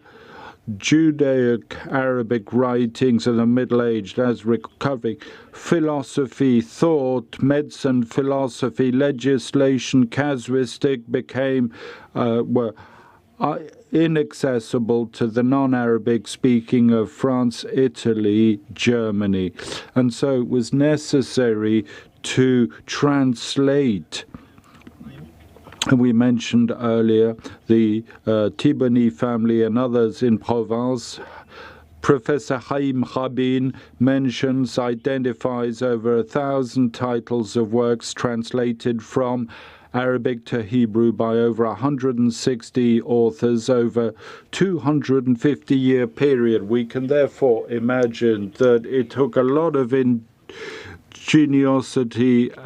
for the translators to convey in Hebrew the various concepts, to offset the lexical deficiency. The innovation process involved, as with poetry, in ascribing new acceptances of Hebrew terms in the biblical terms. In his rhetorical and poetic work, mentioned a moment, Moshe Ben Ezra, inspired from the Arabic poetry, has a list of figures which he says characterizes the beauty of poems. These concepts didn't exist in Hebrew and therefore had to ascribe a new meaning to old terms or create new words. Here are a few examples. Khashhala, Arabic, istihara, hak from Mukabalah, Tashbih or Tzimut, once again, for ambiguous rhymes from Tashnis, the Arabic. A lot of other processes were used. Given the time available to me, I'll now like to move to the evolution of Hebrew in exegetical sense. exegesis flourished in the various homes of diaspora. The exegetical output is characterized by numerous new terms. I would mention two learned individuals who contributed through their writing to enriching the Hebrew language. I would, of course, Rashi, of course, who contributed as Professor Rabini recalled in his remark to coining 1,000 words, specifically 1,300 words, non-attested in the Bible, Atzlaha, Perida, Tekmiha, etc. In the context of this process, we just need to recall the name Maimonides, who drafted practically the majority of his output in Judeo-Arabic, but his seminal work was written in Hebrew, and all linguists hail the clarity, concision of style that characterizes this masterful work. Like his colleagues from Spain and the Arabic world, Maimonides manages to extend his vocabulary so as to extend his ideas. Thus, the verbal root Sadak, with the intensive Pir el Sidek, acquired the meaning of confirming, authentifying, Kedek Sededal Bishuva, in order to confer through a sermon. Rashi and Maimonides weren't the only ones to innovate in this regard. All the Hebrew works composed in diaspora, be it exegetical or Talmudic works, necessarily contain a few new words. Moving to the second major point, the evolution of the Hebrew language in the diaspora orally. As I said in my introduction, Jews in the diaspora adopted the language of the country where they lived. Hebrew was their cultural language when was revisited. For the wise men, the biblical junction of the study of Torah was key to understanding the commenting the Deuteronomous verse, the Midrash, the Deuteronomous, Mikaman. אביו מדבר עמו לשון הקודש ומלמדו תורה. Dès que l'enfant commence. As soon as the child begins to speak, his father has to converse with him in Hebrew and teach the Torah. In his comment, Maimonides goes even further, considering the sacred language as a mitzvah. מצווה שיחשב שהיא קלה כגון שמחת הרגל ולמידת לשון הקודש. l'hébreu Hebrew, as we know, was used by the diaspora as a language of teaching and communication. In diaspora societies, sometimes Hebrew was used for teaching in academies or by the rabbis in their preaching rather than their local language. This aspect was highlighted by Shlomo Haramati in an article, Ha'ivrit, l'hébreu comme langue de prédication et d'enseignement. Used as a language of teaching and preaching. This symposium is a course organized in Paris. I'll begin by recalling the case of Moïse de Coucy, who lived during the first half of the 13th century in Picardy. In 1250, he traveled to the Provence community, and 1 year later, in 1236, in Spain, to encourage a religious practice. According to historians, he hardly spoke the local languages and delivered his sermons in Hebrew. The migratory flows characterizing Middle-Age societies also encouraged the Grand Master Asher Ben Yehil to flee his native country, Germany,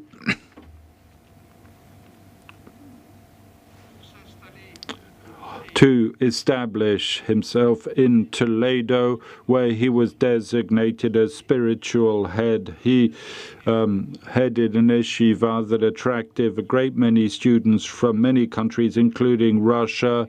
For such an eclectic audience, Hebrew served once again as language of communication. Earlier, Professor Bar Asher referred to the well-known example of Ben Yehuda in his meeting in Paris had begun to speak Hebrew. I'd also add, if I may, a second testimony of Elias Yehuda, who for health reasons spent a few days in Algeria, and he states, and I'll end with that, עברית לא לשם הדיבור בעברית אלא מפני הצורך, מפני שלא ידעתי לדבר בפרט עם הזקנים והחכמים שלהם שלא ידעו צרפתית אלא בלשון הקודש, שבפי קצתם הייתה שגורה גם בדיבור פה, והשיחות אשר שחתי בעברית עם זקני העדה הישראלית וחכמיה השגירו את לשוני בדיבור עברית, והיו פעמים שכבר חשתי כי הדיבור בלשון העברית הוא הדיבור הטבעי. Je vais donc I won't translate that in the interest of time. If I could just have 2 additional minutes, please. Crave your indulgence. Answer no. I'll stop there. I also wanted to mention, but Professor Maman mentioned a point which I think is interesting, the contribution of Jewish languages to the development of Hebrew in the diaspora, so I won't revisit that. I had a few common examples for Judeo-Alsatian, Spanish and Arabic. I'll simply conclude by saying, if since 3rd century the Hebrew language was no longer a spoken language, it was not dead for all that. During the 17th century in exile, Hebrew output grew strongly and even a genuine rebirth. It was the case in the Middle Ages between the 9th and 13th centuries.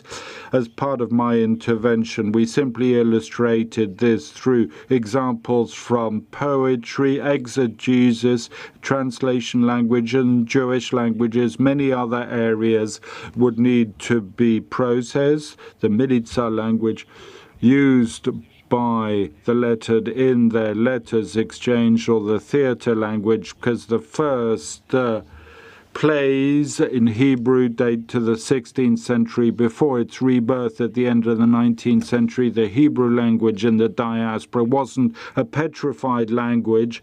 It has undergone constant evolution, both in writing and orally, and enriched regularly, both in writing and orally. Thank you. Vous aviez raison hier, c'est 4 minutes et pas 3. Merci beaucoup, Professeur Tedgui. Thank you very much, Professor Tedgui. We would have loved to listen to you for a little longer, but unfortunately we have some time constraints. And now I would like to give the floor to Professor Louis Glinett, who teaches at Dartmouth College, working on Yiddish and Hebrew. And he's looking at the social and political impacts on languages. The title of his paper is Was Talking Hebrew a Diaspora Routine, an Anthropological Angle?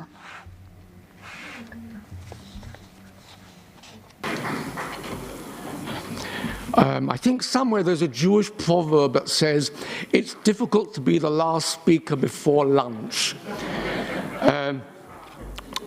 המילים הראשונות, ברשות המתורגמנים, המילים הראשונות שיוצאות מפי חייבות להיות על טהרת לשון הקודש. Et la prochaine phrase doit être en français, par respect pour les grands maîtres de Torah. And the next sentence will be in French to pay tribute to the great thorough scholars. Rashi, who?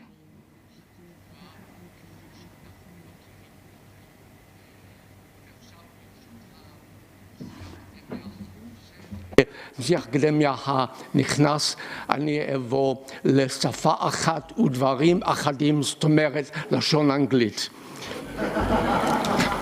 I'll say other words, but in English. Among the many beliefs about Hebrew that we consider obvious is the belief that Hebrew as a normal spoken language came back to life only at the fin de siècle, after 2,000 years of silence.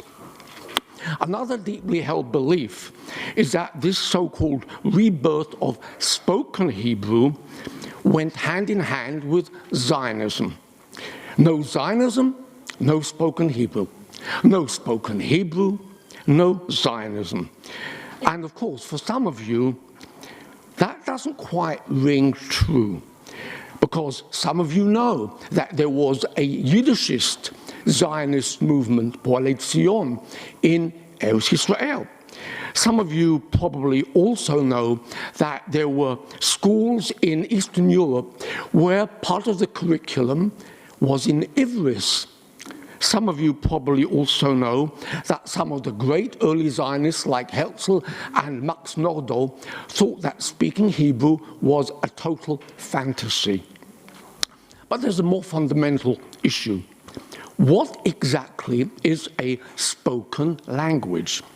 If we mean mother tongue language, be careful. Mother tongue Hebrew seems to have died in the 2nd century and didn't come back until the 1880s, 1890s. But what about the young people in Poland, Russia, Romania, who never learned Hebrew in kindergarten or from their mothers, but by the time they were 15, were speaking Hebrew in chugim all over Eastern Europe, and they were the 2nd Aliyah, the 3rd Aliyah, and from them, as well as from little children, came what we call spoken Hebrew. Not exactly mother tongue, but does that matter?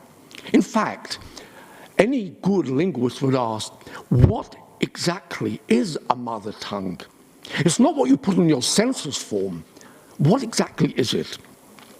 Obviously, acquiring a language before puberty produces a very special linguistic competence. But the notion of a mother tongue is a very complex one, psychologically and socially, and I would suggest it's not really crucial to us. Even though the Hebrew of the young people of the 2nd and 3rd Aliyot was not their primary tongue before Aliyah, their language situation was probably quite similar to the language situation of little children in Eretz Israel. Those little children lived in a mix, a hubbub of different languages. The languages at home, the languages they heard in the playground. It wasn't exactly mother tongue, it was multilingual. But that really is not my main topic today. I have a more radical question. And this comes from linguistic anthropology.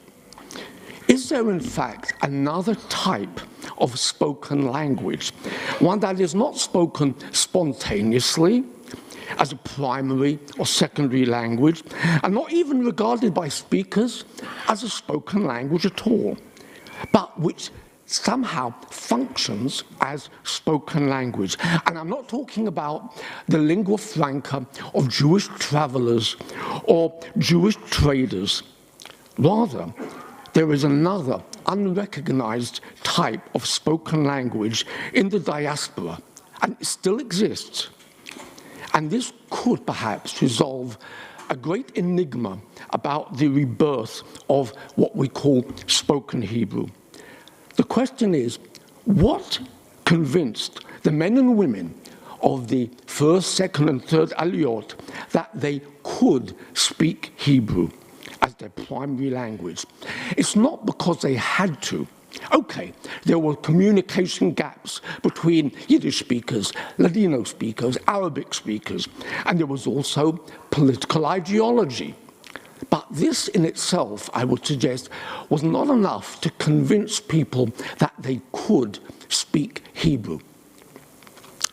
Now let's consider life every day in the diaspora. Still today, among countless Jewish men and boys, and also some women, 40 to 50 minutes reading and speaking Hebrew from the Siddur. Now, of course, this is usually not spontaneous. These are normally fixed texts. But consider this. When we speak our everyday vernacular, quite a large part of it is actually formulas. Quite a large part of it is actually taken from the words of other people that we've heard or that we've read. It's not simply all spontaneous text. Now let's consider what is in the Siddur.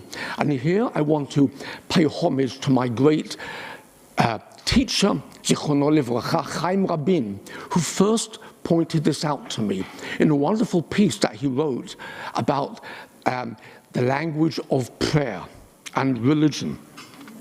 There are a mixture of genres, of language activities in the Siddur. There are praises, there are requests, there are meditations, there is halakha, there are beliefs, and there is a variety of mood. And the mood with which you say the words of the Siddur depends on so much. It might be a special day, it might be a special moment, and then you are going to be thinking very hard about what you're saying. And then you've got to think about how these words are said. Some are said by the individual, some by groups, some are aloud, some are almost silent. So my first question, is this Hebrew conversation? Well, if it's a special day, or if you're having a special moment, you could really feel that you're having a conversation in Hebrew with God. And sometimes with yourself. Avinu Malkeinu, Ein Lanu Melech Ela Ata, famous words from the Siddur. When we say them on Yom Kippur, there is some special feeling in the air of a conversation. And then if you're a chassid, you might add the words. Unser Vater, how'd it go? Du bist doch unser Vater, unser Tata, und wir seien deine Kinder. God, you are our daddy, and we are your children. And when the Hasidim sing it, they interweave the Hebrew and the Yiddish into one seamless conversation. Sometimes, of course, a lot of what people read from the Siddur is really just not thought. It's subconscious. So again, an anthropologist would say, when you speak to your friends or family, or when you walk along the road with yourself and you're not listening to your cell phone, are you maybe thinking aloud? Very often you'll be speaking to yourself, almost even thinking aloud to yourself. And that is very often subconscious, spontaneous talk. Sometimes the Siddur will produce, or the day, raw fear. The raw fear of mi yichyeh or mi yamut. As I said, all kinds of moods. How far the average diaspora Jew has even understood the words of Siddur depends on education, depends on what the words are. But I would suggest maybe that doesn't matter. Because my question is, what prompted generations of diaspora Jews to feel that they could speak Hebrew? Part of it was the belief that even if you don't understand some or most of what you're saying, with due deference to Rabbi Elazar HaKaleri, most of whose writings I can't understand a word of, there was something else going on, the belief that the Malach will take your words and they will take them on high. So again, it didn't matter to people that they didn't understand so much of what they were saying. They felt they were speaking and the Malach was taking the words. So at that level, there was a different kind of language activity going on. And I would obviously mention the great anthropologist Malinowski, who taught us about the importance of phatic communion. In other words, speaking not to convey information, but rather to convey attitude, to convey feelings, to say, I love you in 100 different ways, and always repeat yourself, but hope that your wife or husband or whoever it is thinks that you're saying something new. What English, in fact, am I speaking now? Is it really so different from that Hebrew of the Siddur? I'm being very careful now when I speak English. I'm choosing my words carefully. There is a whole spectrum of formality in speaking any language, and it's not so different from the formalities of the Siddur. But now I want to take one other point, which I feel maybe is a little bit more radical, and which my great teacher, Chaim Rabin, as far as I remember, never touched on. Think of this. Over the centuries, many young boys and men, probably not a majority, but a significant minority, went beyond the Siddur, and they studied. They studied, first of all, Chumash. Then came Chumash with Rashi. Then came Nach. And then came in Mishnayot. My grandchildren started with Gemara and went backwards. And I hope they'll get to learning Nach. And Poskim and all the rest of it. What happens when you read a bit of Chumash that way? You're reading, the first words I remember when I was 5 years old was, Vayalme Hashem el Moshe. And it was a conversation. When a child reaches rabbinic texts, however, there is something else going on. And it's not narrative in the sense of God spoke to Moses or Bilam's ass spoke to him. No, it's something different. It is really the lifeblood of Torah. And it is, in the words of, I think it was Reish Lakish, Milchamta shel Torah. The Torah battles. In other words, on every page, it seems, when you're studying Talmud, you have arguments. In fact, on every page of Rashi and Ramban, there's an argument. Ramban never seems to want to let Rashi get away with anything. There's argument everywhere. Now, what happens in your Jewish school over the centuries? The children learn from the outset to fight. When I was 8 years old in a Jewish school in London, the teacher, I'll mention his name, Rabbi Chaim Wilshansky, Zichrono Livrocha, would encourage us to ask kashas, to make life difficult for him.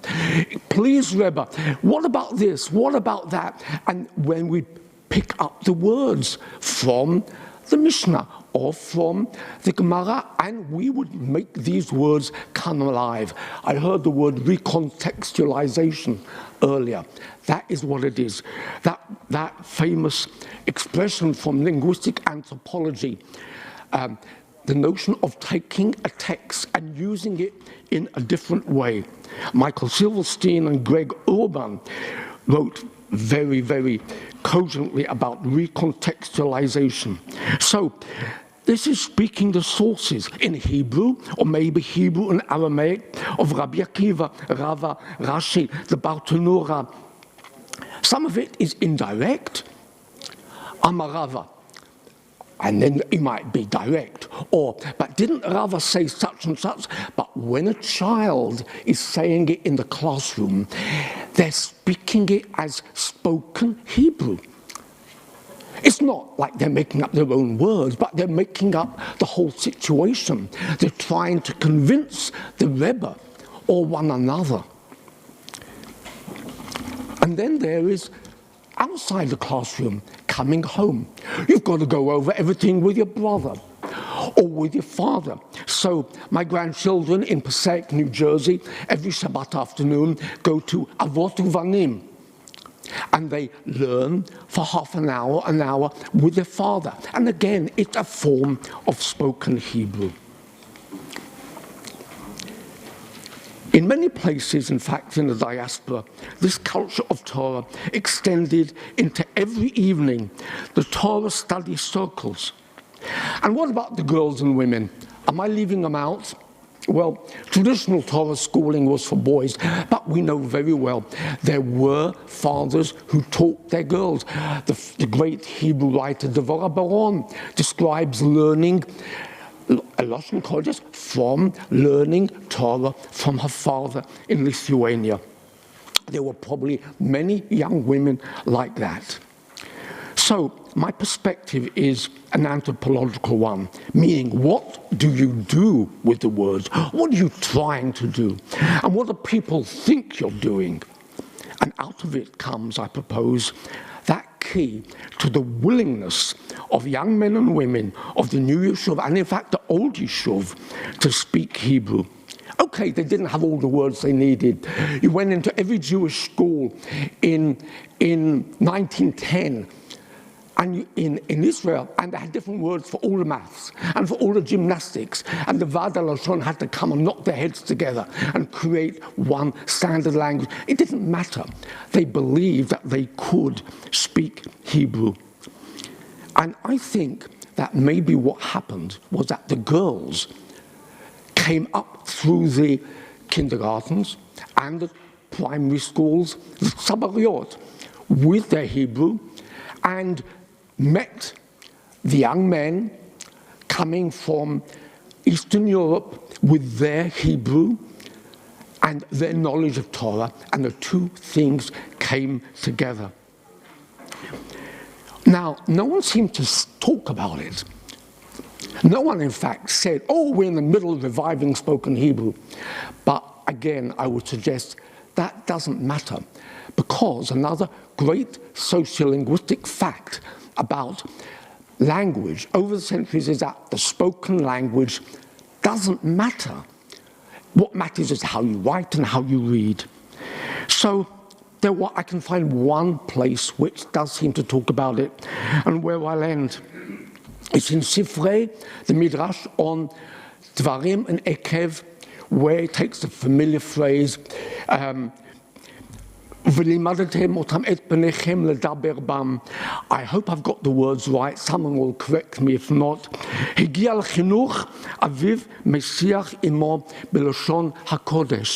What was the father doing? Learning Torah, but it describes it as speaking Hebrew. So there's one other place, there's no time to talk about it. There were all the wonderful conversations in Mapu. And there were in Ben Avigdor's great stories at the end of the 19th century, people arguing in the marketplace.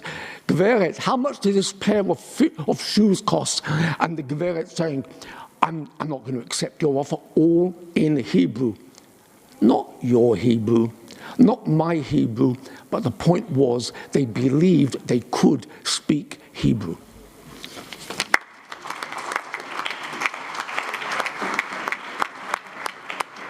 Merci beaucoup. Thank you very much, Professor Glinet, for this anthropological angle, which is very modern. And it shows that there is a whole range of conversations in written text. Now, I would like to thank our panelists who shed a very interesting light on the use of the Hebrew language for 2,000 years. I don't think we have time for a Q&A. I'm just turning to the organizers, and I think that it's now time to break for lunch.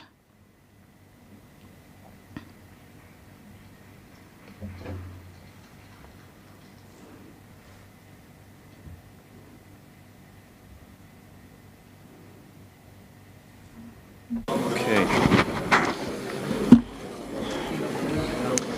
Thank you. Thank you very much to all of our presenters for that outstanding discussion. As you all can see, we are running considerably late. I'm sure some of you are keen to begin your lunch break. We will now break for lunch. We will try to reconvene here on time at 2:15.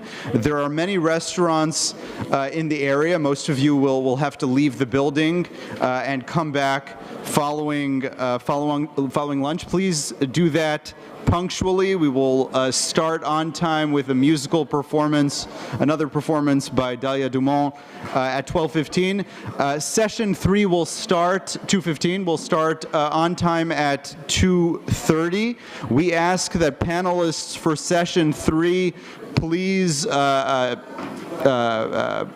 come to the podium, to the stage, immediately upon entering the room at 2:15, or as soon as you're back in the room, so that we can start on time.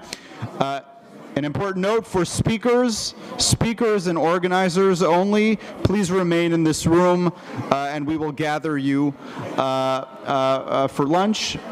All other conference attendees are welcome to attend the many restaurants in the area and return for the next session. Thank you. Je ne parle pas français. Yes, of course.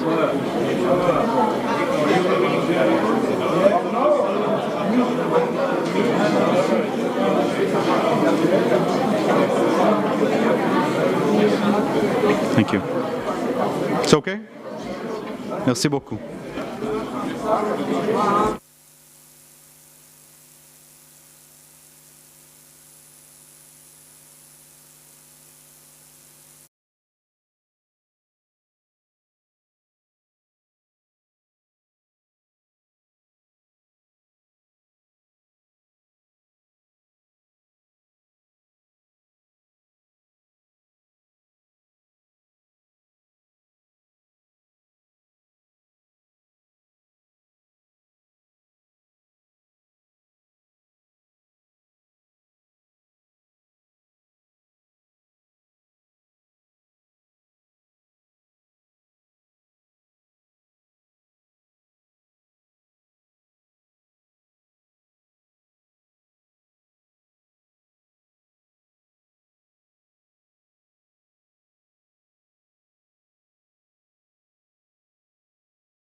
הדור הקורא עברית. הוא בכלל ישראלי. זה כמו דיקטטור.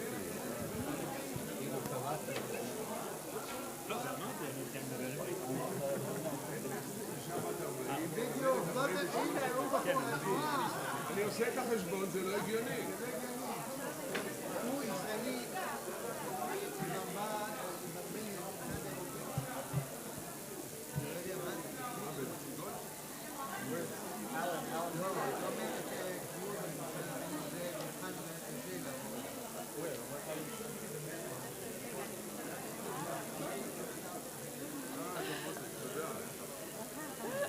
האומר ועושה, המדבר ומקיים.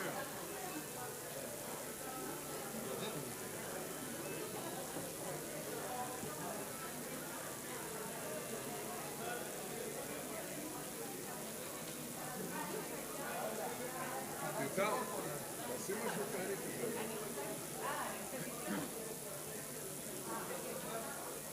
עם אסלאנו ועם קרצ'וק. בדיוק. אנחנו נהיה מפורסמים בקרצ'וק.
Okay, good afternoon, everyone. If you could please take your seats.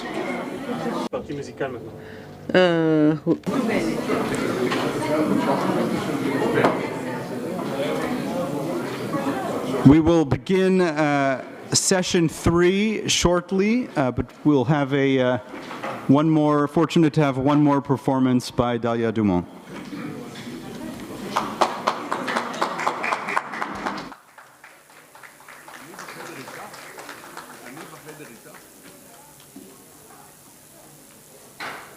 Bonjour. Hello again.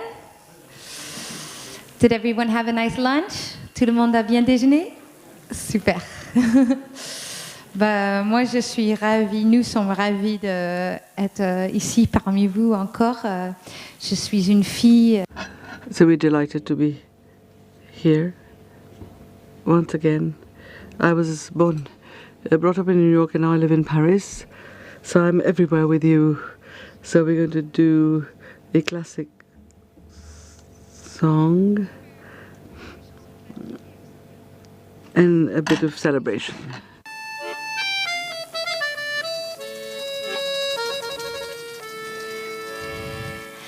Shalom Aleichem, Malachei Hasharet, Malachei Elyon. Migi Melech, Malachei Amlakim HaKadosh Baruch Hu. Boechem Shalom, Malachei Shalom, Malachei Elyon.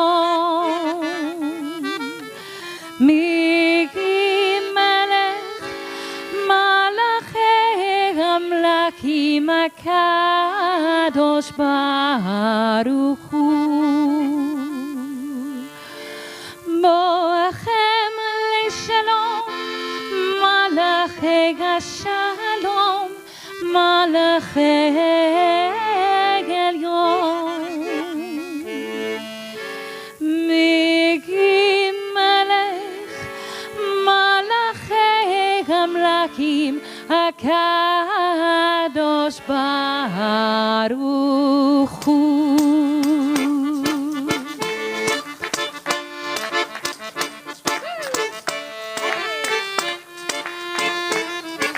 Shalom Aleichem, Malachei Hashem, Malachei Elyon. Migi Melech, Malachei Amlakim HaKadosh Baruch Hu. Boechem Shalom, Malachei Shalom, Malachei Elyon. Migi Melech, Malachei Amlakim HaKadosh Baruch Hu. Boechem Shalom, Malachei Shalom, Malachei Elyon. Migi Melech, Malachei Amlakim HaKadosh Baruch Hu. Allez, l'accordion!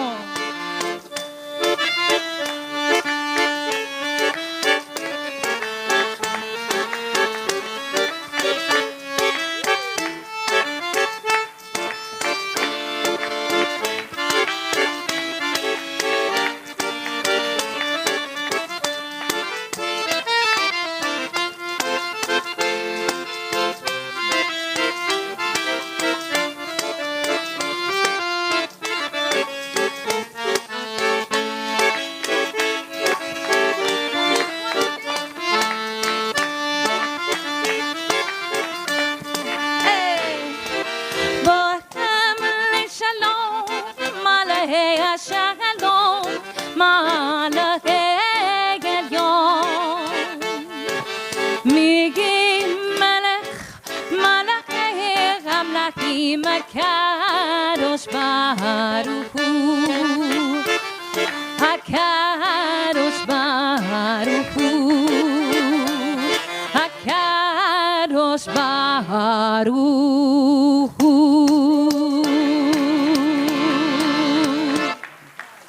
Merci.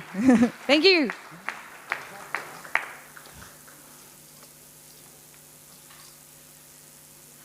Celle-là, peut-être vous connaissez aussi.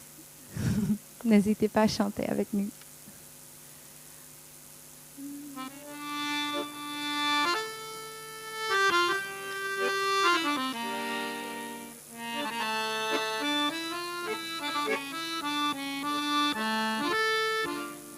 Yedid nefesh avarachama, Yedid nefesh avarachama, Meshochav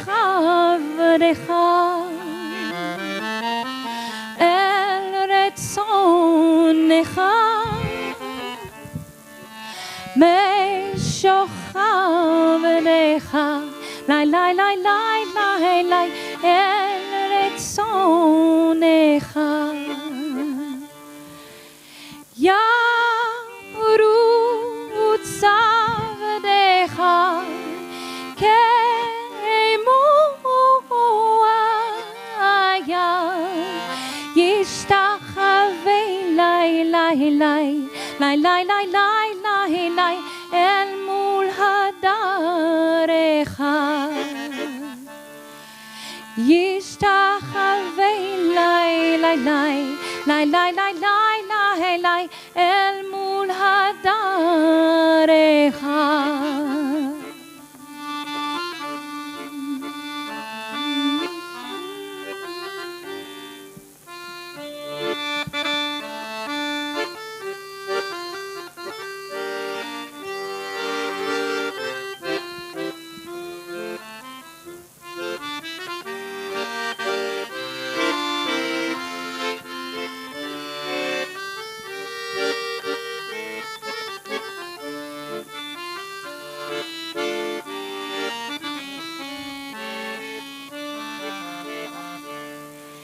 Yedid nefesh avarachman, Yedid nefesh avarachman, Meshochav decha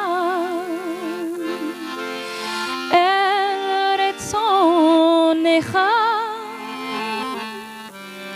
Meshochav decha Lai lai lai lai lai lai el retzonecha Yarut savdecha keimu aya yishtachave lai lai lai lai lai lai lai lai lai el mul hadarecha Yishtachave lai lai lai lai lai lai lai lai lai el mul hadarecha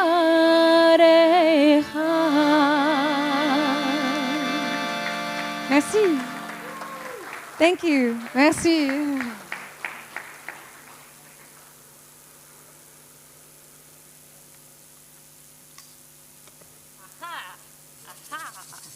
C'est la dernière? Ah bon?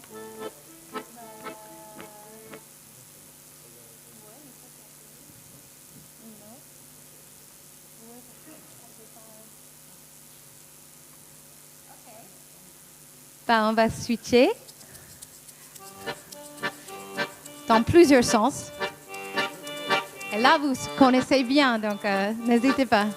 Evenu shalom alechem, Evenu shalom alechem, Evenu shalom alechem, Evenu shalom, shalom, shalom alechem. Allez! Evenu shalom alechem, Evenu shalom alechem, Evenu shalom alechem, Evenu shalom, shalom, shalom alechem. Allez!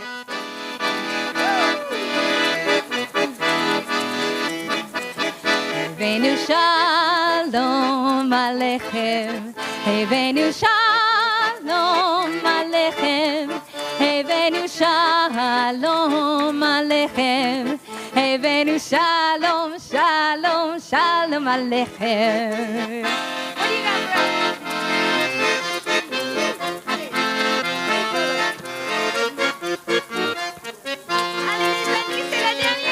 On s'amuse quand même.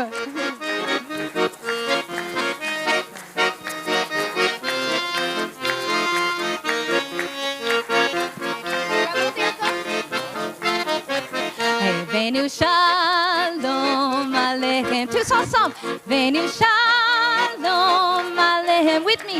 Hey, venu shalom aleichem. Hey, venu shalom, shalom, shalom aleichem. Hey, venu shalom aleichem. Hey, venu shalom aleichem. Hey, venu shalom aleichem. Hey, venu shalom, shalom, shalom aleichem. Merci. Bonne conférence et à bientôt. Marc Vizzini. Merci beaucoup. À la prochaine. Next time.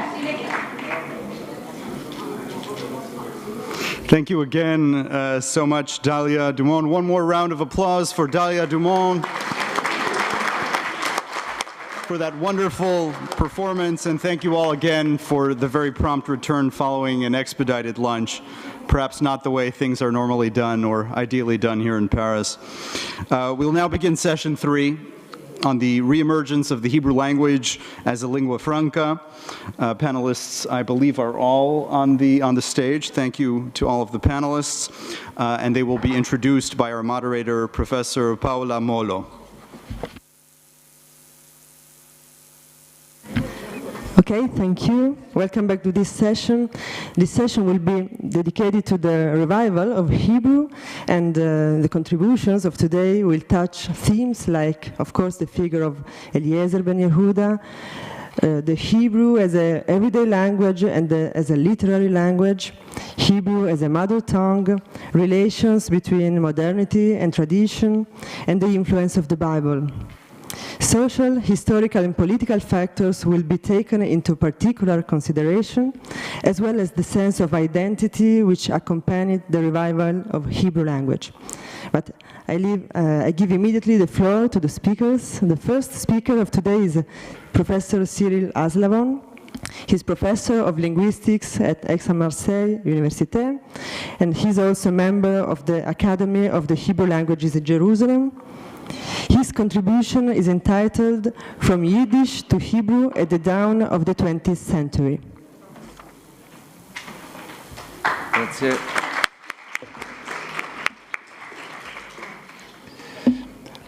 לכבוד המעמד הזה שנותן נראות, ויזיביליות ללשון העברית Puisqu'on donne de la visibilité, or since we give visibility to Hebrew, I decided to speak in Hebrew, and I could speak in French, but in the honor of Hebrew, I'll speak in Hebrew. I would like to decrease the rebirth of Hebrew by looking into the special situation that led the sacred language with Mamelution, i.e. Yiddish. In Eastern Europe, there was created a situation with a coexistence of Yiddish and Hebrew. And in contrast with what used to be, it's not only a repetition of a sacred language as a higher language and Yiddish as a lower language, but that is an intertwining of both languages so as to sometimes, in opposite to what is thought, the transition between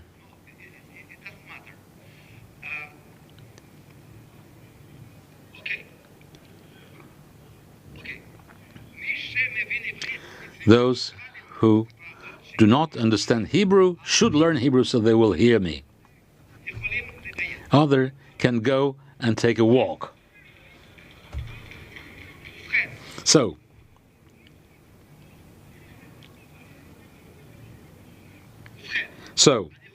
I would like to explain the situation of the contact between Hebrew and Yiddish as a situation when not only discussed about the code mixing and a change of standards, the discussion between the Jews of Eastern Europe is not just a mixing of two languages, but a transition from a language to a language, because the two languages are getting closer to each other. And Hebrew in the Yiddish pronunciation, as we shall see, in the long generations of Yiddish, how the A was pronounced with or without kamatz, and Yiddish was full of Hebrew words. So the Ashkenazis Hebrew and Yiddish filled with words from the sacred language created a confluence. So there was not a big problem to move or to go from Yiddish to Hebrew, Lashon HaKodesh, because the Lashon HaKodesh was already inside Hebrew. The threshold was the transition from the Hebrew and the pronunciation of the Yiddish to the Hebrew with the pronunciation of the Sephardis. That was the most important point regarding the situation of the transfer from the Hebrew of the Yiddish background. I would like to quote the text from the 1911 Zwischen zwei Werte from Shlomo Ansky. I will read first that in a way that people will like, who didn't get that I started to speak in Hebrew, but it's a better Yiddish. I want to give this as an example so you will know that when we talk about Lashon Ivrit and Mameloshen, it's not only a problem of single words, of use of single words, but several words and even sentences, something that can be called building blocks. So that you have to know that even a writer who is not catalogued as a religious Jew used in order to please those who came just for the name of spending some time to listen to some Yiddish. Schmelke Nickelsbergers Kanschik. Gedei zu hören, einmal seien zu Reben Schmelke gekommen, laden sich an Oriman mit a Gwir, nicht Ben-Gwir, Gwir, welcher ist gewähnt a Korev Lamalchus. אני אקרא את זה לפי הנוסח היידיש, לא ליטאי אלא פולני. אירות גהיה דמאסה mit Reben Schmelke Nickelsberger Skanchik, כדי צהרן. אמול זה ננסן Reben Schmelke gekommen luden sich an Uremann mit der Gewiehe, welches gewähnt a Kuriv Lamalchus, und verwehmen alle haben gezittert. Reben Schmelke hat ausgeheilt beide Stodim und ausgegeben a Psakdin. Din. Ruft sich ob ruhig Reb Schmelke. Du wirst mit keinem sein, als Rov heißt, muss man mit keinem sein. Ist schon der Gewehr in Kass geworden und hat ungeheuben schreien. Ich lade sich aus von euch mit euer Rabbones.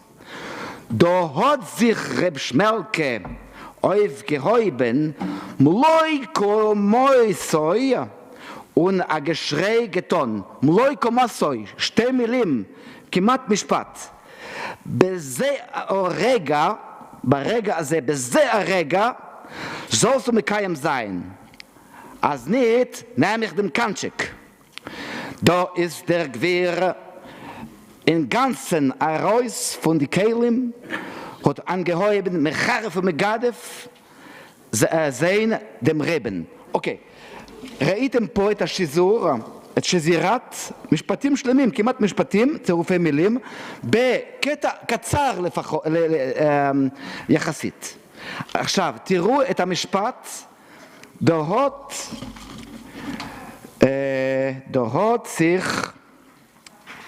sich der Gewehr in ganzen heraus von die Kelim. Did you ever hear the story of Rabbi Schmelke of Nickelsberg whip? It's worth hearing. Once a poor man came with a rich man to complain by Rabbi Schmelke. The rich man was close to the authorities and everyone shaked before him.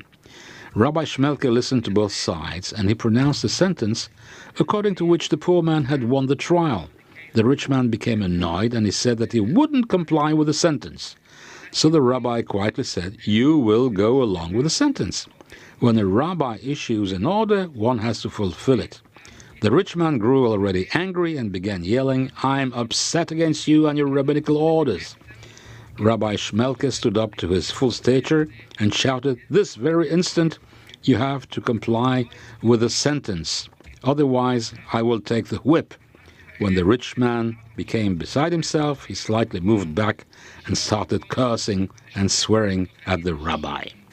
So, this is difficult to explain here because you will have to listen to the Yiddish, which uses full Hebrew sentences.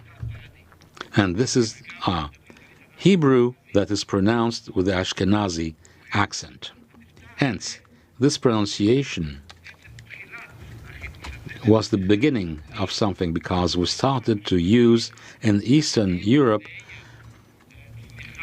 Hebrew with the Sephardi pronunciation as a renewal of the modern Hebrew that is relevant for the modern use and who was supposed to become in the future the official language of the Jewish state. First, the first stage is renewal of the language during the Enlightenment. The second stage is this new language, written language, was set up to a spoken language, partially spoken. What do you mean partially spoken? Spoken by Jews whose first language was Yiddish. This was regarding 85% of the Jewish population between the 19th and the 20th century. The third stage, the stage that we talked about, is the threshold from the Ashkenazi pronunciation to Hebrew with the Sephardi pronunciation. The fourth stage is the spoken language with the Sephardic pronunciation as first language, as the first generation that was born in Eretz Israel during the days of the second Aliyah between 1904 and 1918. The name Sabar in those days were Etrogim. the small etrogim in the settlements were speaking Hebrew as a mother tongue, even if it was not the tongue of their mothers, but the tongue of the kindergarten where they were taught this language, so that this language would become the first language of the new generation. I promised 4 stages, 5 actually. We can do only with 4. Let's say that maybe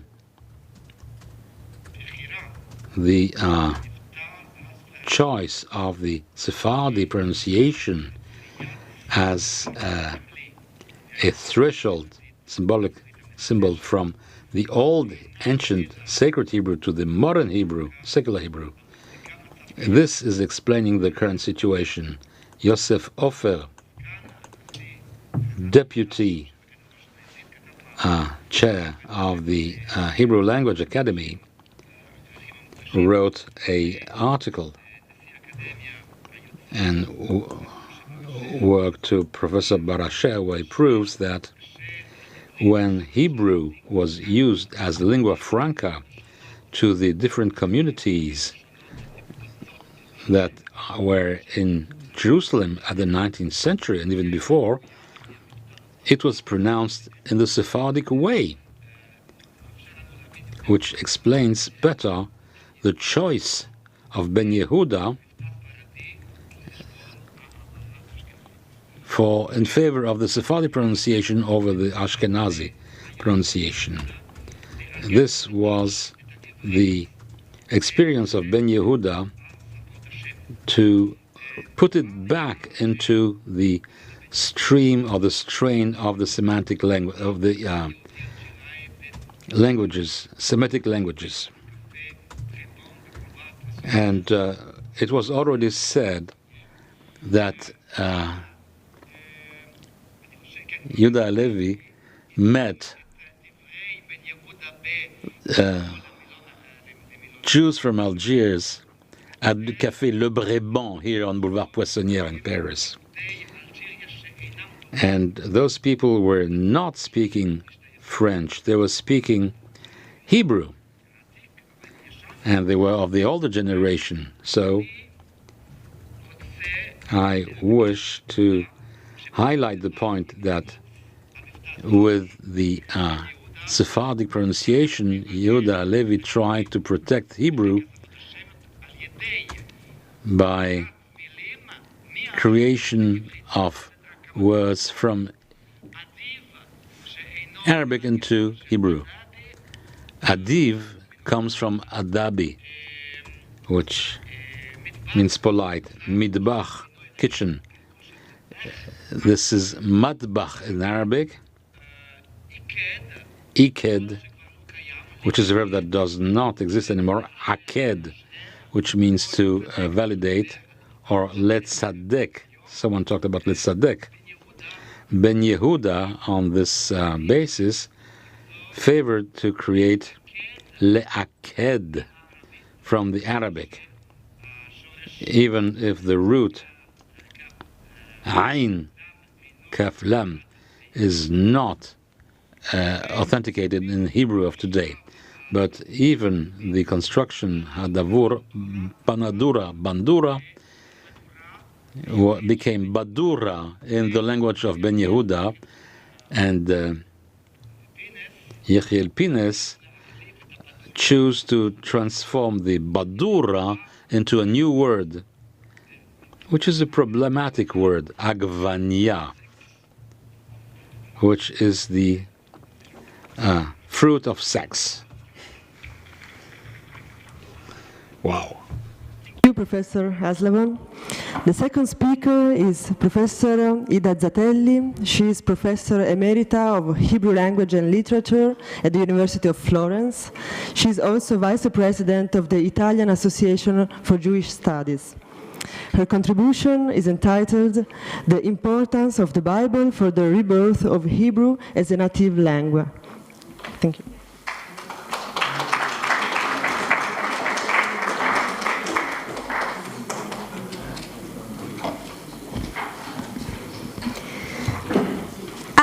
like to thank the hosts of this important conference for the invitation.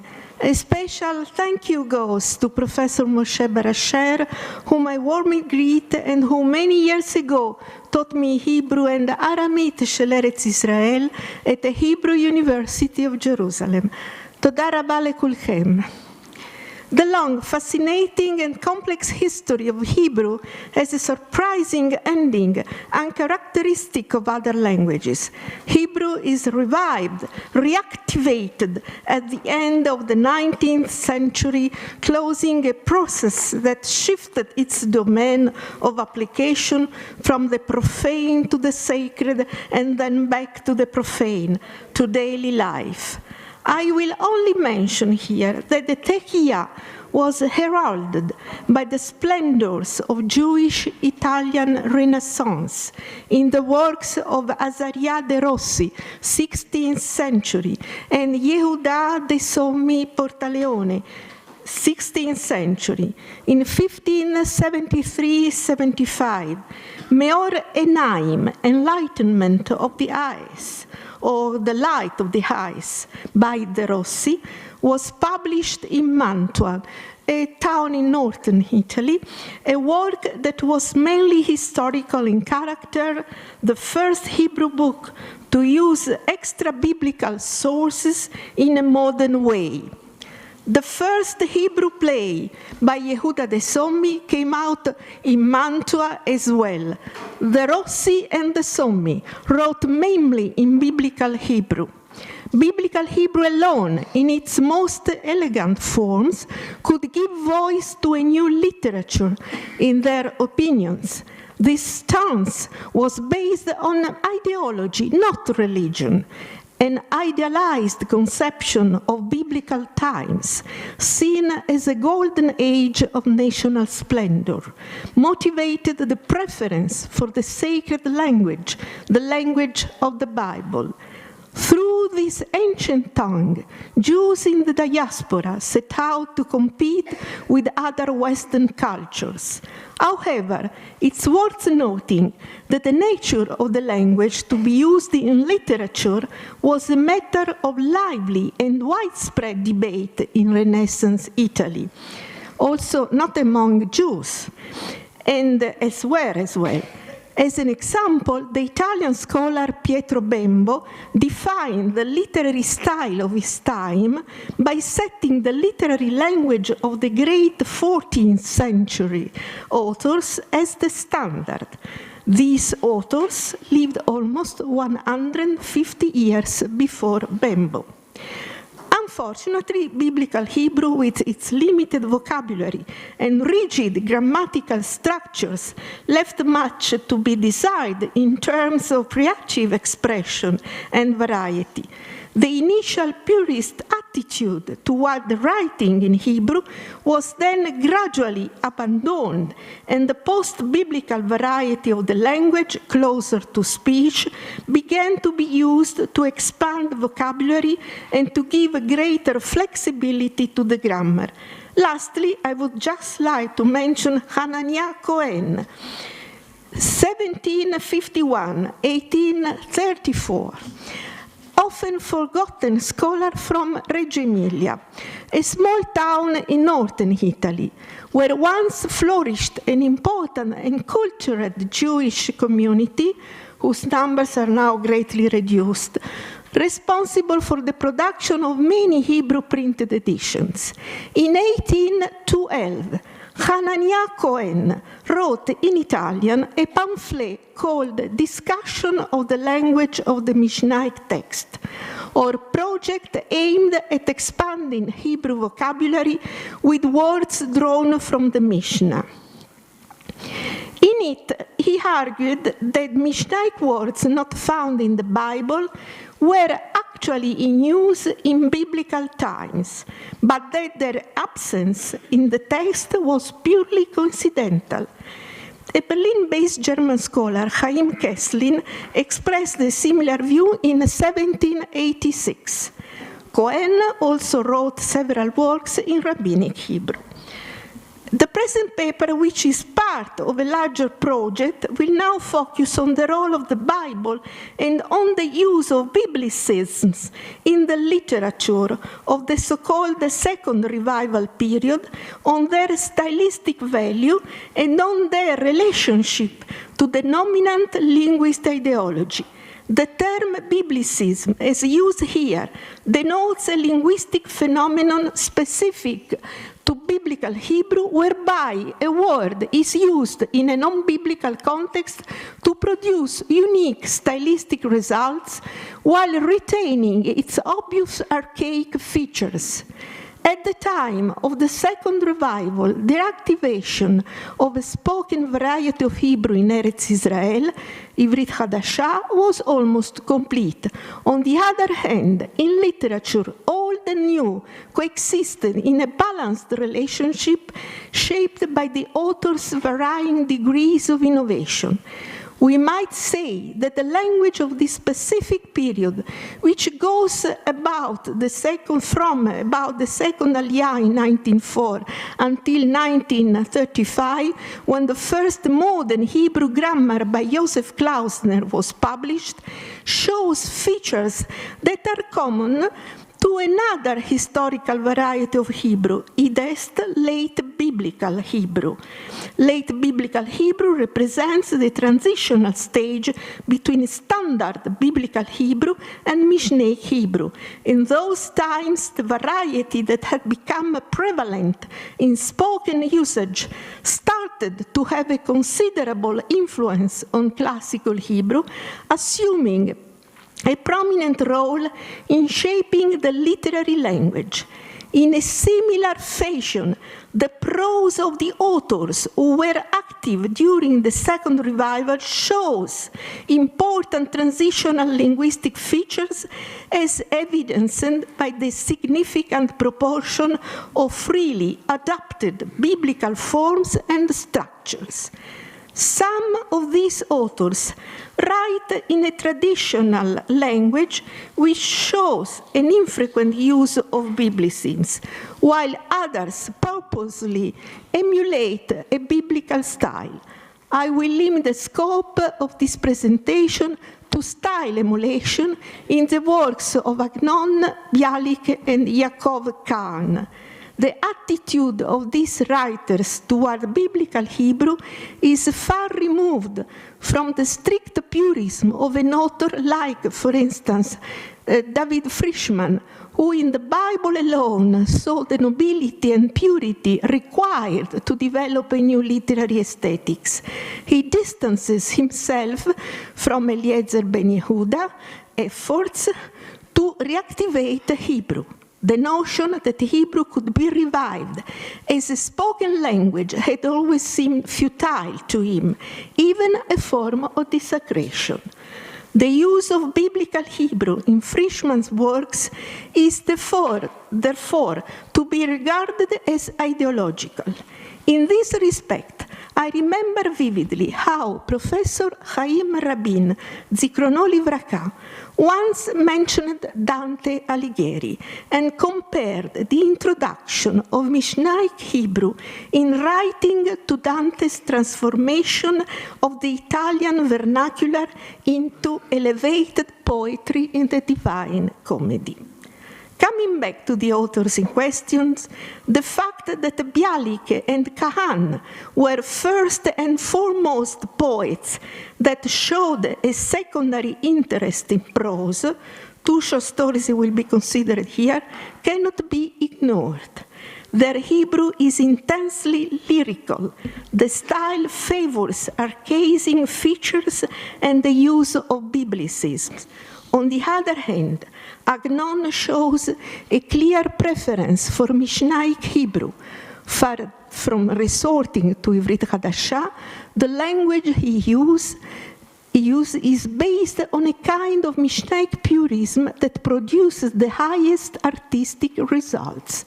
Therefore, his biblical short stories assume a special artistic, non-ideological significance. In the hands of these writers, biblicisms become a remarkably powerful literary device. Rather than archaic, we could view them as high register forms or solemn forms with specific expressive aims. So, in these short stories, Biblicism fulfill an eminently stylistic and artistic function that is independent of the historical evolution of the language. Nevertheless, resorting to biblical Hebrew doesn't preclude drawing upon different historical phases of the language. I show just a few examples. Agnon. Why? Oh, sorry. Oh. Yes, a number of Agnon's short stories depart from his mainly Mishnaic style to adopt forms and structures that are closer to the ones found in biblical Hebrew prose. Mecholat Hamavet is part of the collection Sipurei Polim, Polish Tales. In this collection, the writer pays homage to the Polish Jewish communities by recounting their origin and the most salient events in their history. The use of biblicisms fits perfectly the genre while pointing to the antiquity of the communities and inducing a series of a sense of nostalgia in the reader, where fantasy and reality merge together. Language contributes to the creation of an effective style that matches the narrative. Yes, you can see in the slide, he uses durative, ictal forms, yamidu, ishama, idreku, waimsa, and the special sentence, yafaka hama, baraka levana. Beautiful as the sun, pure as the moon. This phrase is adapted from Song chapter 6, verse 10. Yafaka levana baraka chama. You can see on the other side. Agnon inverted the order of the terms sun and moon. He apparently interpreted the adjective bara as pure according to the most frequent reading and probably thought that it was better suited to qualify the noun moon, levana, rather than sun, chama. Within a project of biblical semantics, we had the opportunity to research purity adjective, which led us to the conclusion, among others, that bara in Song chapter 6, verse 9 to 10, doesn't belong to the lexical field of purity.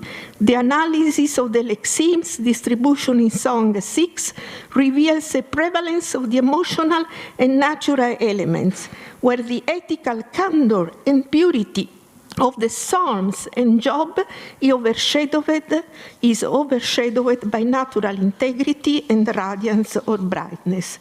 Therefore, Agnon inverted the two terms according to what seemed to him to be the most logical correspondence. If we see Bialik, I don't know why. Yes. In his prose writing, Bialik devoted special attention to the most popular aspects of Jewish culture by undertaking the collection and the working of the Aggadic tradition. In this respect, the short story Mishpat Yerusha offers a clear example. The language is reminiscent of biblical Hebrew, which works well with the timeless folktale atmosphere of the story. Biblicisms are mainly used for stylistic effect. And you can see narrative wow, you can see temporal idiom, wayehi, ayom, you can see participle, past durative action, mitamea, wow consecutive clause, wekatal form, wahashevota, then you will give back. You have all these very particular forms. And then we can see, no, we have not much time. You can see just the last one.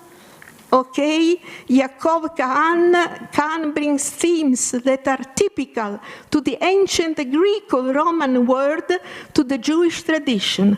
Like the poet Chernikovsky, Greek literature fascinated him, especially epic poems, whom he credited with a keen aesthetic sense. HaKokav HaMet tells a story of mermaids, celestial deities, and sailors, which resemble characters from ancient Greek mythology. The topic required the use of a lyrical style for which biblicisms constitute a particularly apt form of expression. And you can see the use of infinite construct with temporal value, behit lakach, prepositive infinite, absoluta sophas afti, radof radafti, narrative wawa if, that is a calc from Ezekiel 31:7, wa if, and a very particular cohortative eksheka, I want. And in conclusion, despite the fact that these writers were fully integrated into the society of the Yishuv and had adopted its spoken language, they experimented with a free and elegant literary style. Toda Rabbah.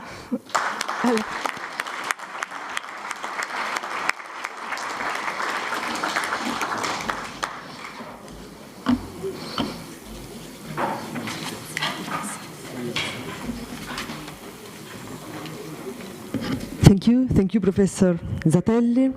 The next speaker is Professor Pablo Kirchuk.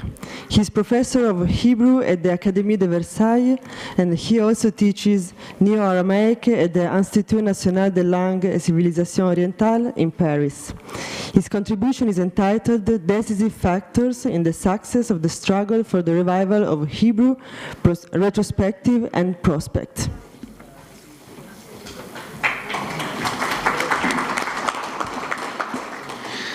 Thank you very much for being here, and thank you very much to Bnei Brit and to UNESCO for having invited me. And special thanks to my master and now colleague Moshe Bar Asher, as well as to my other professors. As you may recall, Oscar Wilde said that only lost causes are worth fighting for. Therefore, the revival of Hebrew was a most noble cause, since it had no chances to succeed from the very start. As Claude Agege put it, had Ben Yehuda been a linguist, he would have never attempted to revitalize Hebrew, because he would have known that it was impossible. Indeed, the man was a would-be physician, and he did try. And to the great astonishment of everybody, he succeeded. We shall now focus on several factors that allowed the unbelievable success of this endeavor. Hebrew with Aramaic was a lingua franca among Jews during the Second Temple period, hence from the very first moment of exile in the first centuries AD. Most Jews at the time were observant, and as we know, most Jewish texts, including, of course, Torah, prophets, and the rest of the Bible, commentaries, Mishnah, Midrash, liturgy, Tosafot, and what have you, are written in Hebrew for most of them and Aramaic for the others. Both sister languages accompanied Jews through their migrations. In Spain and Germany, Iraq and Poland, Yemen and the Balkans, and in more recent times in South America and Australia, traditional Judaism has been wise enough not to neglect the alma mater of Jewish identity, namely the Hebrew language. That is the case to this very day. When observant Jews, independently of country, socio-economic class, professional activity, or cultural background, are attached to the Hebrew language and only a little less so to the Aramaic language, to the point of being able to communicate in Hebrew, be it with some difficulty and within narrow limits. That has been a factor of great pragmatic importance, for it provided a lingua franca for Jews from very different horizons, linguistic and otherwise. Had Hebrew been replaced by the vernacular in every day prayer and in religious service, it would have been the end of the unicity of the Jews, as we would have been no longer capable of communicating with each other. Such was a decisive card which Ben Yehuda detained when he launched the campaign for the revival of the language. Yet that factor in itself, being a necessary one, would not have been a sufficient condition for the endeavor to prosper. Moreover, the languages of the Jews were not confined to a single group or family of languages. Such is, for example, the case of people at the Argentine-Brazilian border, where it is relatively easy to communicate, as Portuguese and Spanish are closely related languages, giving birth to a mixture called Portuñol. On the other hand, Maghrebi Arabic and Yiddish are quite distant languages which do not allow for mutual comprehension. An additional factor was that Jews gathered and were keen to communicate with each other. Namely, if the Zionist movement had not reunited Jews from all origins in one and the same small piece of land, it would not have succeeded either, because the imperious need to have a common language would not have arisen. Jews from Germany would have gone on speaking German, and Jews from Yemen would have contented themselves with Arabic, while Jews from the Balkans and Turkey would have used Judeo-Spanish to communicate. Paradoxically, the fact that Hebrew had not been used for 2 millenniums was yet another factor which favored its revival. Other ancient languages such as Latin, Greek, Sanskrit evolved so rapidly with such a drift, to use the term coined by Edward Sapir, that they split into many descendants, such as the speakers of one cannot communicate with the speakers of the others. As for myself, when I arrived to France, I could not communicate in my own mother tongue, which is Spanish. I had to learn French, and yet they are both Latin languages, right? Now, another thing is that they, as you know, the hypothesis called Sapir-Whorf, after the name of its two authors, says that our Weltanschauung is intimately linked to our mother tongue. Thus, for a Frenchman, the world is divided into male and female, because so is French grammar. It goes otherwise for the Englishman. It follows that if non-Israeli Jews do not share even a tiny bit of Hebrew, Jews are bound to split into two different peoples. To prevent that, I modestly think that all Jews in the diaspora should have at least a rudiment of Hebrew. Now, another key factor in the revival was the fact that texts were rich enough, both in vocabulary and grammar, to make it possible for the language to serve as such. Mishnah, Bible, Tosfot, commentaries, and all, and they have quite an impressive amount of words and of roots, and of grammatical schemes and syntactic constructions, so that had it been otherwise, it would not have happened. Like Gaelic and Basque, to give but two examples, were not rich enough in those respects. Both languages couldn't possibly have provided the bulk of items necessary for a modern society to function. And of course, there was the will of the people to be one nation with one language. This is an important factor, for Hebrew was felt to be the warranty of national identity. Indeed, to this very day, all citizens of Israel speak Hebrew, whether they be Jews or not, Israeli born or not, observant or not, young or not. In the Quarrel of the Languages of 1912 to 1914, when the newly founded Technion in Haifa, the Polytechnical School, University, was split on the question of teaching in Hebrew or German. That was before the two world wars, of course. Ben Yehuda's position was clear, and it made a difference. As for today, higher education courses are given sometimes in English, and PhD dissertations can be redacted in English, which is a rather uncanny situation which turns Hebrew into a secondary language in the academic sphere, or not yet a secondary, but you know, in the academic sphere, the status of Hebrew nowadays is, as my master Moshe Bar Asher said, when you authorize theses to be presented in English also, then you authorize them to be presented in Hebrew also. Okay? As for Eliezer Yitzhak Perlman, later known as Ben Yehuda, he was a personality endowed with an exceptional willpower, outstanding intellectual abilities, a quasi-prophetic vision, and an extraordinary emotional involvement in the task he took upon himself. The willpower and the accuracy of a Litvak. He was born near Vilna. But the enthusiasm and the life passion of a Chassid. You know, this is very rare, those combinations. At the price of public hostility, difficulties in his own couple, and a life of material hardship, he did succeed. Now, you cannot, as they say, you cannot teach an old dog new tricks. I am not a historian and only secondarily a philologist. Hopefully, I am a linguist. A question that naturally arises is whether Hebrew is still a Semitic language.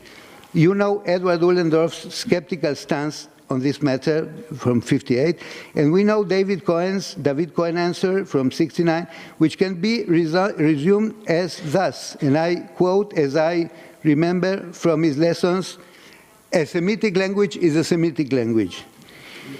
Huh? Needless to say, that might be a tautology, but it is not. Wait. Needless to say, there is also syntax, it's not only morphology. Needless to say, those who claim such nonsense were careful not to learn any other Semitic language, new or old, nor general linguistics. Now, I would like us to look a short moment. Well, if it doesn't work, then okay. So let's look at Latin first of all. Okay, look at basic words like the head, father, three, and the son. Okay, in Spanish and in French we have different terms, but which are derived from the Latin words. Okay. Either in vulgar Latin, or like cabeza in Spanish, or sol, or even, you know, or in French you have tête, which is vulgar Latin, testa, like in Italian today. Okay, and soleil derives from the vulgar Latin soliculum. No? It's a vulgar word, like with a diminutive. Also,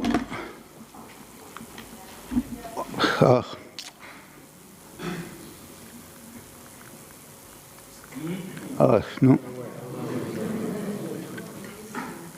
Also, look at the equivalents in Hebrew and other Semitic languages. It's the same. Reisha, Rosh, Rosh. Reisha, Abba, Av, Abba, Baba in Arabic, Ab.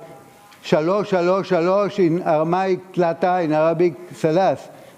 Shemesh in Hebrew, and Shimsha in Aramaic, and Ashams in Arab. This is a Semitic, in Hebrew still is a Semitic language in virtue of those kind of things. Now we'll try to go a little,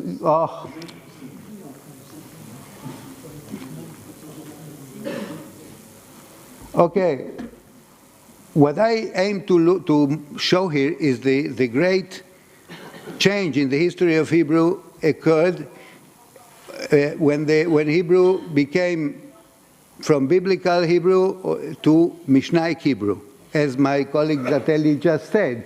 You know, in classical biblical Hebrew, we have two verbal aspects, conversive or narrative vav.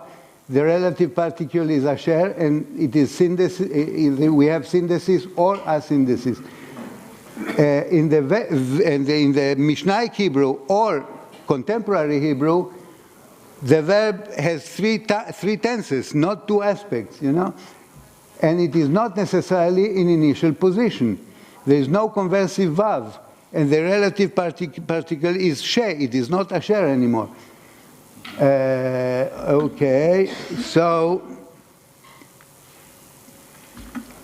in classical biblical Hebrew, the definite article is strong and steady, ha.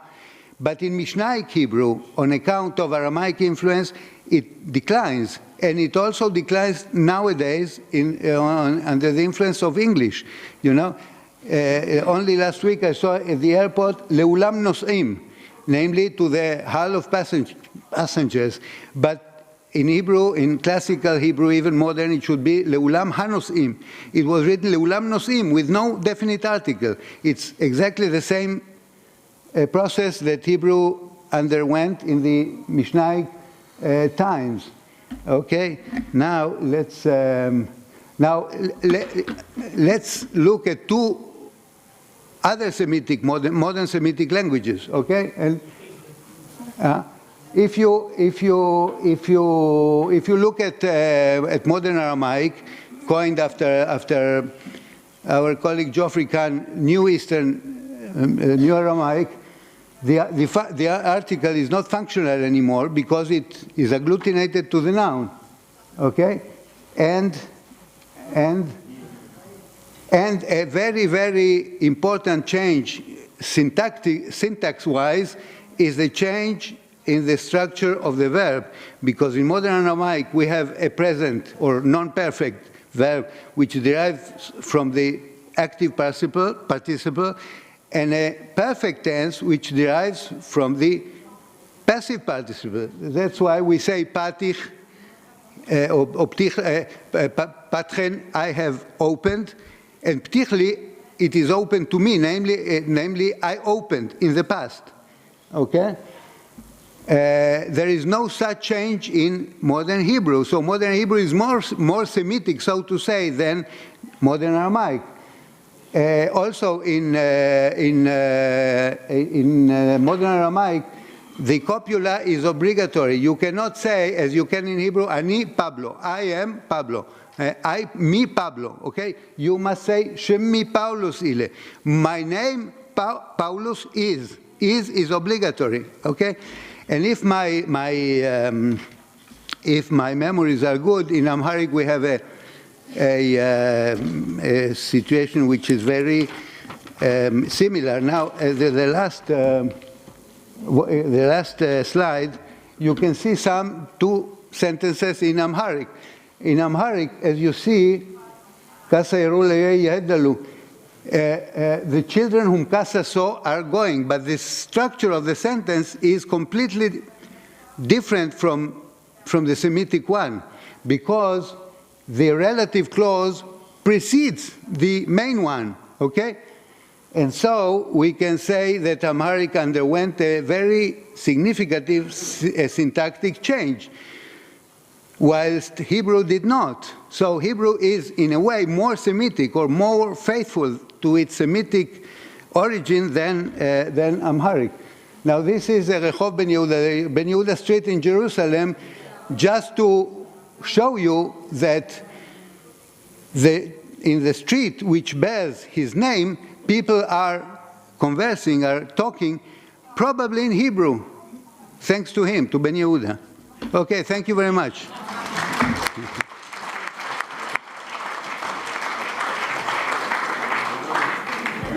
Thank you. So the last speaker of this session is Avshalom Kor. He's a linguist who since 1977 promotes Hebrew in Galei Tzahal radio and other important Israeli media. He won also the Prime Minister Prize for his public activity for the Hebrew language. His contribution is entitled Ambiguity in Ancient and Modern Hebrew.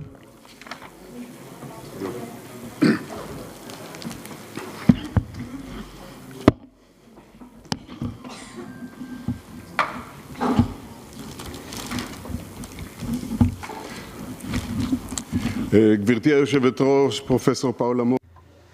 Professeur Paolo Molo, première des choses, il faut dire merci. We have to say thank you for the translators. Thank you very much for your efforts. When we left Egypt, Moses and Aaron were leaving us, and the Hebrew Language Academy is leading us the same way with Moshe and Aaron. This is what we sing, Moshe ve'Aaron tefuanav. Okay, so this is very important work for them. Thank you for them. And the crossing of the Red Sea was to cross the Red Sea, Mr. Schneider. Thank you, Mrs. Schneider, who enabled that, his wife. I have in my hand a book that I read in the past years. It's a great hit. It's a children book, Uga Uga. You can see the picture on the cover, 3 kids dancing around a cake. It's like a song from a pastry shop.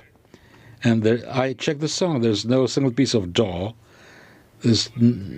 Why didn't the guys who painted this, they didn't understand the song. Ehud Ashman used an ancient imperative form in this poem, like Shlomo El-Kabetz did 500 years ago in the city of Tzfat. Lecha Dodi.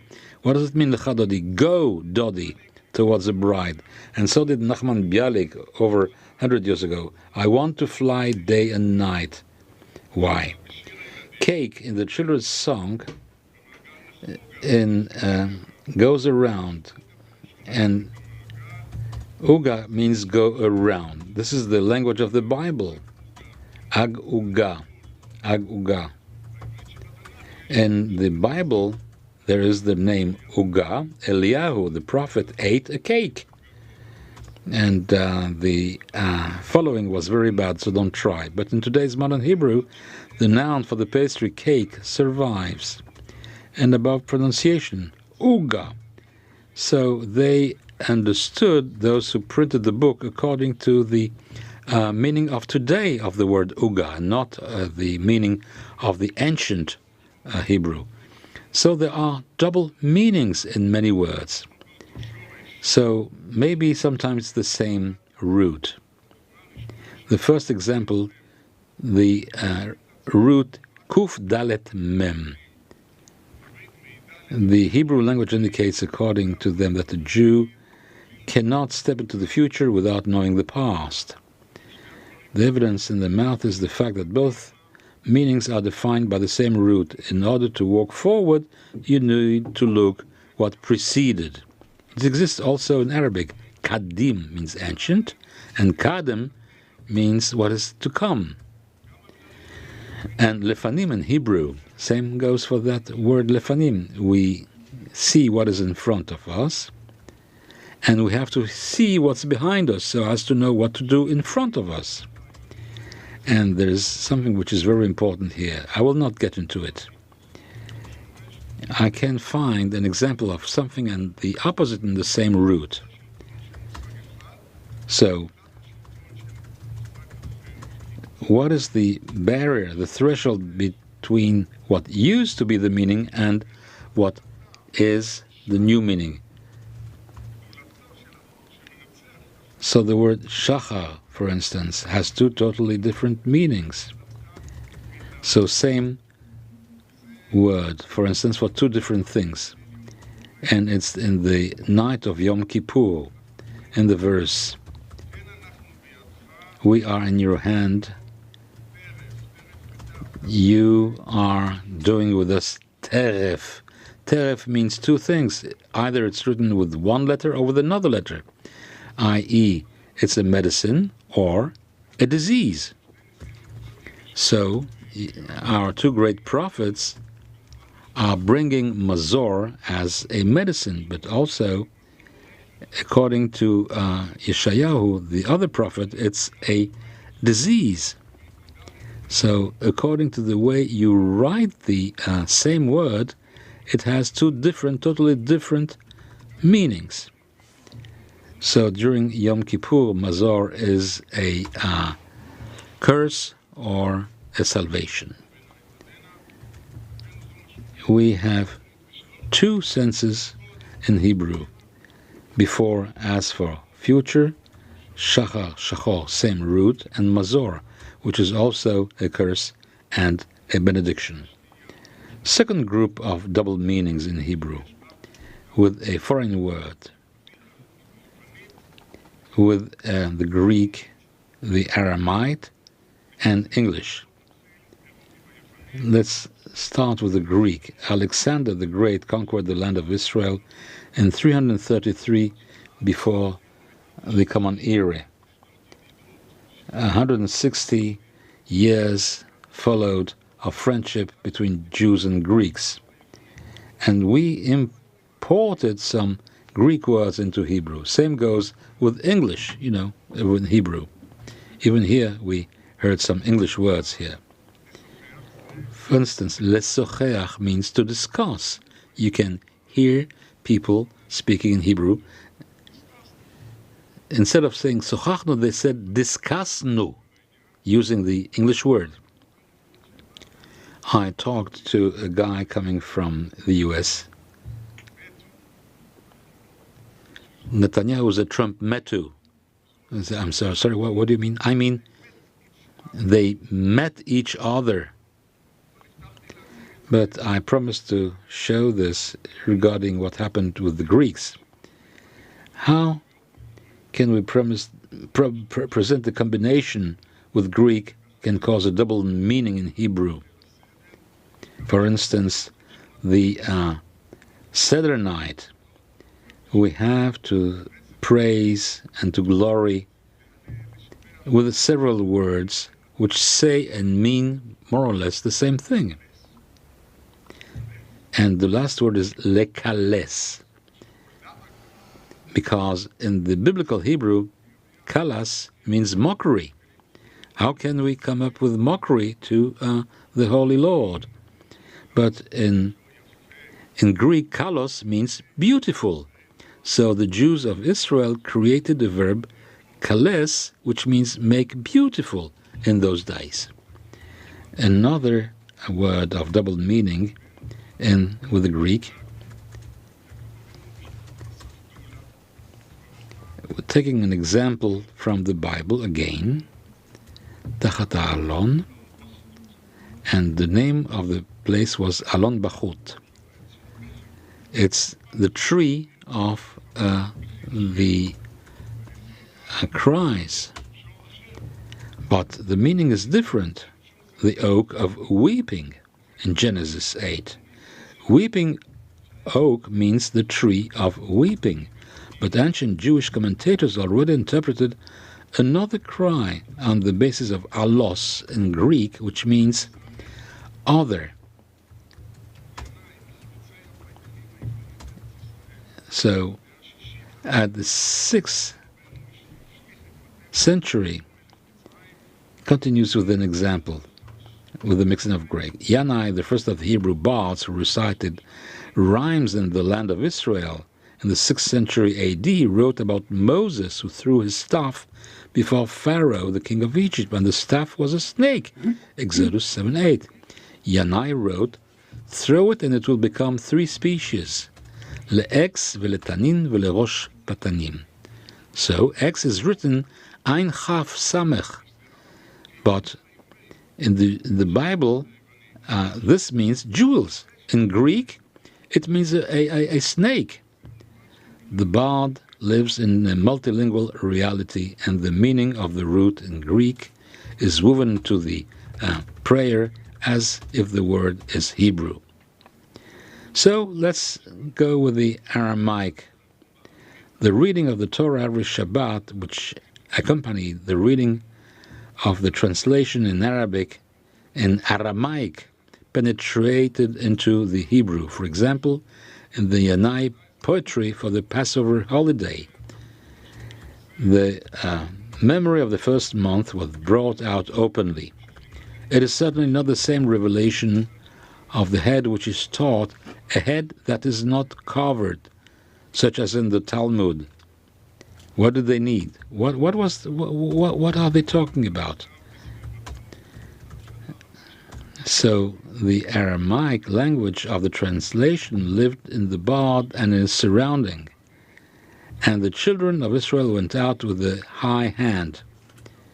So this word has gained a double meaning. A second example of double meaning in the writing of Aramaic, clinging to Hebrew,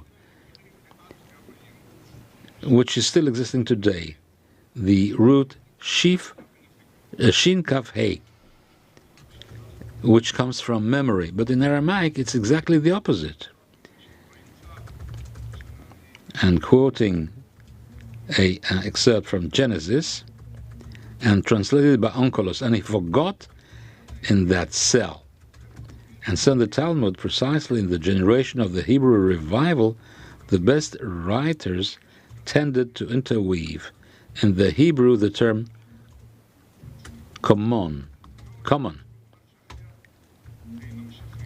No, the use of this word shachiach cannot be forgotten anymore, because it means found. So the last example with interweaving with Aramaic, which with the name of Shvaram. We have the personality of Ben Bava. What is Ben Bava? Comes from the Arabic Ben Baba. But we have another explanation for that. This is about the Kohanim, the priests. In the treatise, Baba Kama, Baba Metzia, Baba, which means gate, to say Yehuda ben Baba was called out of nowhere. His daughter was probably sitting at the gate. But Yanai Pot reveal a completely different teaching. Here is a verse based on the laws of priestly impurity detailed in the Torah. The list in Leviticus 21:2 is listed first. For the rest of those who are close to him, his mother and his father and his son, the Hebrew Bard arranged them according to the alphabet.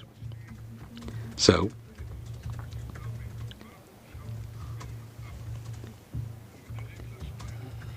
I'm not dealing with the other examples. Let's go to the English.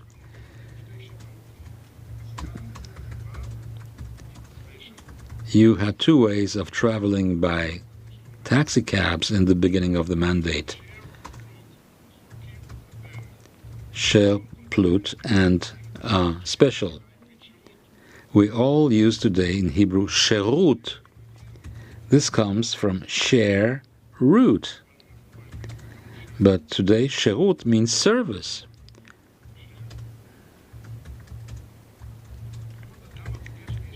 So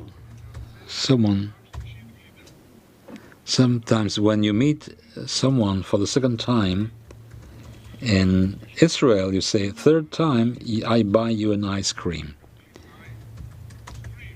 And this was taken, in fact, from the Brits, because if you meet someone twice in the street, you say, if I meet you for a third time, I scream. Hence, the mixing of I scream with ice cream, because people didn't understand what it was about. So during the night of the Passover, Yanai again, verse includes, what do you mean? You're listening to the translation of the past conference. We sing this on Passover. What is Karev Yom? Okay, the day of redemption is coming closer. No, it's no. You will tell us. You will put guards when the day will come. And in fact, it's an order. Please bring the days of redemption closer. So, again, purification tables. two soldiers have to go to a battalion. We got to this battalion and say, okay, go and take a shower first. He took a shower. He said, hello, tevorach minashim. He said that in Hebrew. There's no way to translate that, says the speaker. This is a word by Deborah, that she should be blessed by women. But if it is said in the second form, there's two meanings.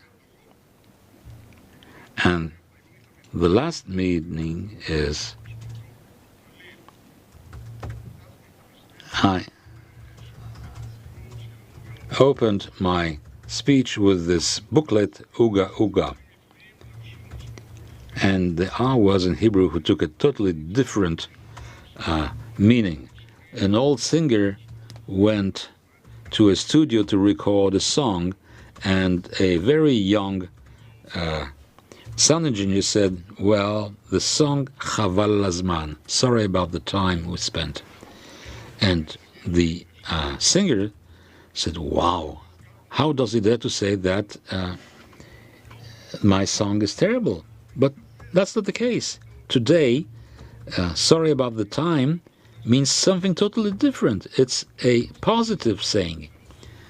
So, end of the road. In the country of today, end of the road is the realization of your dreams. And however, in the old days, end of the road means you are just going to die.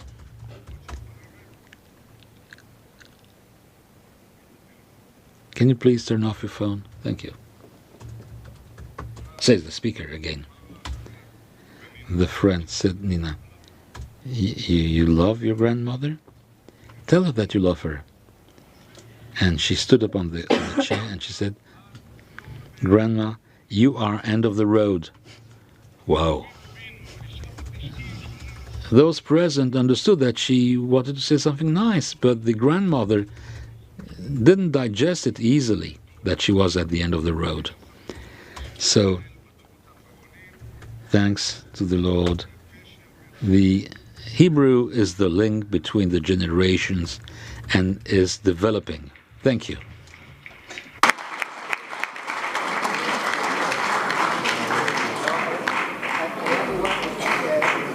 Our Moroccan professor, I think the word is al-taj. In Arabic grammar, the word which means two things, opposite things, is studied under the word al-taj, the term of Arabic grammar. Right?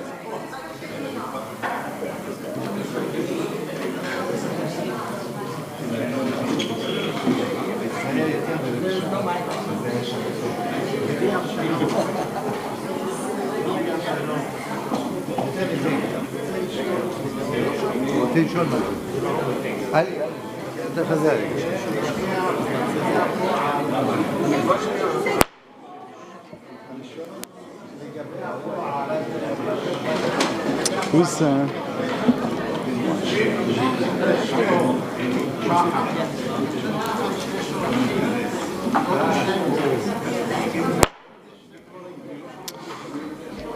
Thank you very much to all of our panelists for that stimulating session.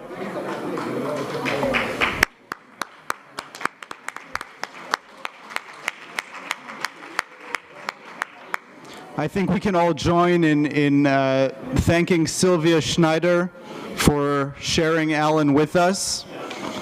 If nothing else that we all agreed to today. We now immediately shift to the first segment of session 4 on partnership and cooperation, lessons learned from the revival of Hebrew, partnering with international cooperation mechanisms and normative frameworks. Immediately following which, due to the late hour, we will proceed with the second set of panelists and ask them to assume their places. Thank you. Panelists panelists on this first segment are asked to come up to the stage and will be introduced by our moderator, Dr. Marielza Oliveira.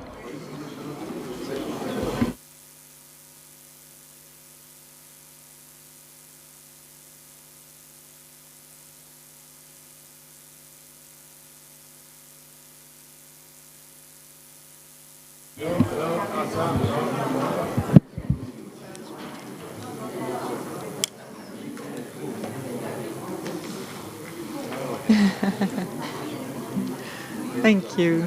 Thank you. Very kind. Oh, he's online. Yes. The other one is online. Yes. Hello. Good afternoon, everyone. Good afternoon. We are about to start the new session. So should we wait a little bit or can we go ahead? We should go ahead.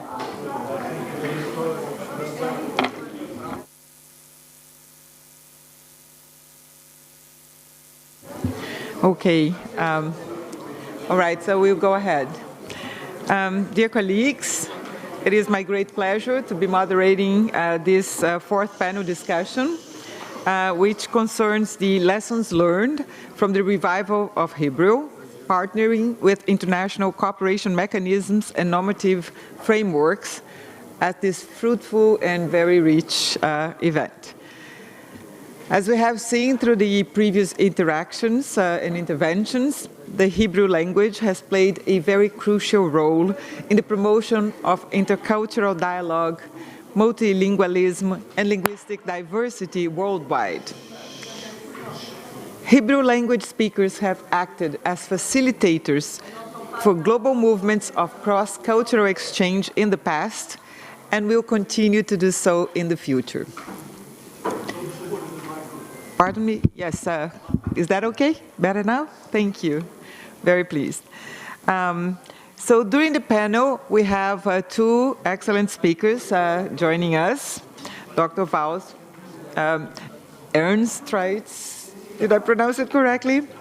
Thank you. Director of Latvia Livonian Institute and co-chair of the Global Task Force for Making a Decade of Action for Indigenous Languages, International Decade of Indigenous Languages 2022-2032, and who is here with us in person, as well as Professor Moshe Koppel, who is Professor Emeritus of Computer Science in Bar Ilan University, founder and director of DICTA, the Israel Center for Text Analysis in Israel, who is with us via video. But before giving the floor to our distinct speakers, it is my great pleasure to introduce the recommendation 2003 concerning the promotion and use of multilingualism and universal access to cyberspace, which really constitutes a milestone of UNESCO's work towards the promotion of linguistic diversity and universal access to multilingual information and knowledge within the internet and other digital ecosystems. So the 2003 recommendation is a unique normative instrument within the UN system that stresses the very great importance of working together to eliminate barriers to linguistic diversity online, improving the functioning of devices, creating multilingual and open e-content, and building information technology capabilities. Let me start also by reminding you that in today's world, information and knowledge, which are key elements and determinants of empowerment, wealth creation, social transformation, and human development, are increasingly accessed through digital means. The rapid development of information technologies represents significant benefits to the global community, but they also pose several key challenges. A large number of languages are still not present on the internet. It is estimated that of the world's approximately 7,000 languages, and 6,000, just 10 of them make up 84.3% of those used on the internet. We're talking 10 languages only. With English and Chinese as the dominant languages, according accounting approximately to 52% of all internet users worldwide.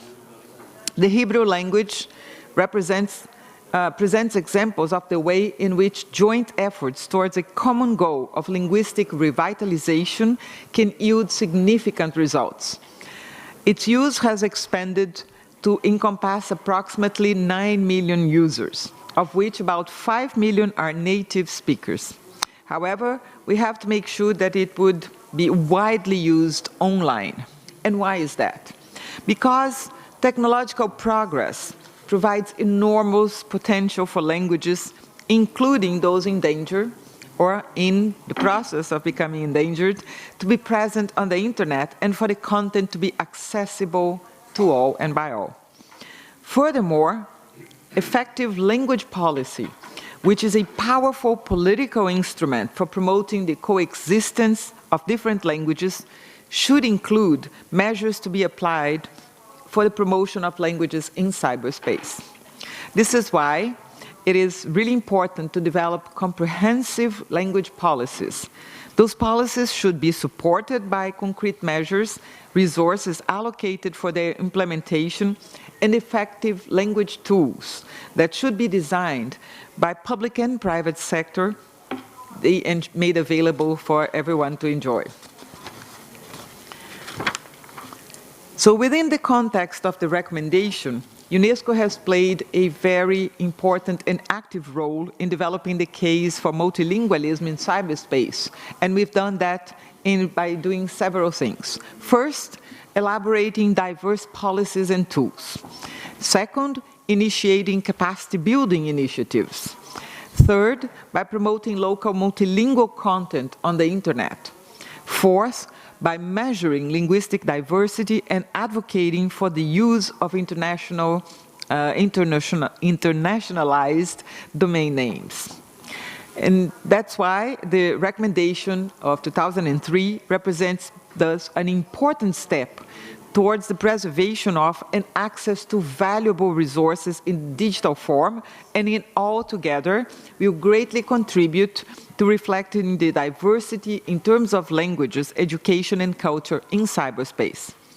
This year, the world is celebrating the beginning of the International Decade of Indigenous Languages that goes, until 2031, and many stakeholders, partners, and digital activists have already launched projects at the local, national, regional, and international global levels to support indigenous languages, including in the domain of language technology and digital empowerment. The International Decade's upcoming years will therefore provide excellent opportunities to strengthen our efforts to increase the presence of indigenous languages in the digital sphere and promote the digital rights of their users by drawing the needed attention to the role of the internet and information technology in empowering multilingualism and linguistic diversity in societies. But of course, Hebrew is not an indigenous language. However, the fact that we have experiences growing, to share and strengthen the process of revitalization of languages is very good news. So let me now hand over the floor to Dr. Waltz Ernstreins, head of the University of the Livonian Institute and co-chair of the Global Task Force for making a decade of indigenous languages within the International Decade of Indigenous Languages, who works as a linguist, as a translator, as an interpreter, and is actively involved, passionately so, in the revitalization of Livonian language and culture using digital solutions. So, Dr. Ernstreins was born in Riga in 1974, and through his grandparents came from the Livonian village of Pisa, in Mike Tornis, is that correct? Yeah.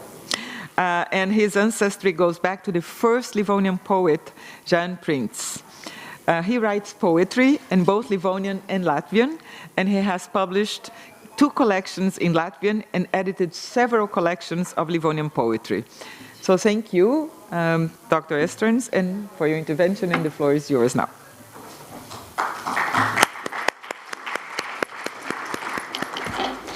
So thank you. Distinguished colleagues, in 2019, the United Nations General Assembly adopted a resolution proclaiming the period of 2022-2032 the International Decade of Indigenous Languages. This International Decade is a continuation of the 2019 International Year of Indigenous Languages. And an initiative behind it is based on recommendations of the UN Permanent Forum on Indigenous Issues, acknowledging that 40% of the estimated 6,700 languages spoken worldwide are currently in danger or disappearing. The majority of these endangered languages are spoken by indigenous people. The International Decade is meant first to promote and protect indigenous languages and improve the lives of those who speak them, but in a broader sense, it also plays a significant role in promoting and increasing the understanding of the importance of linguistic diversity, acknowledging the need to safeguard endangered languages.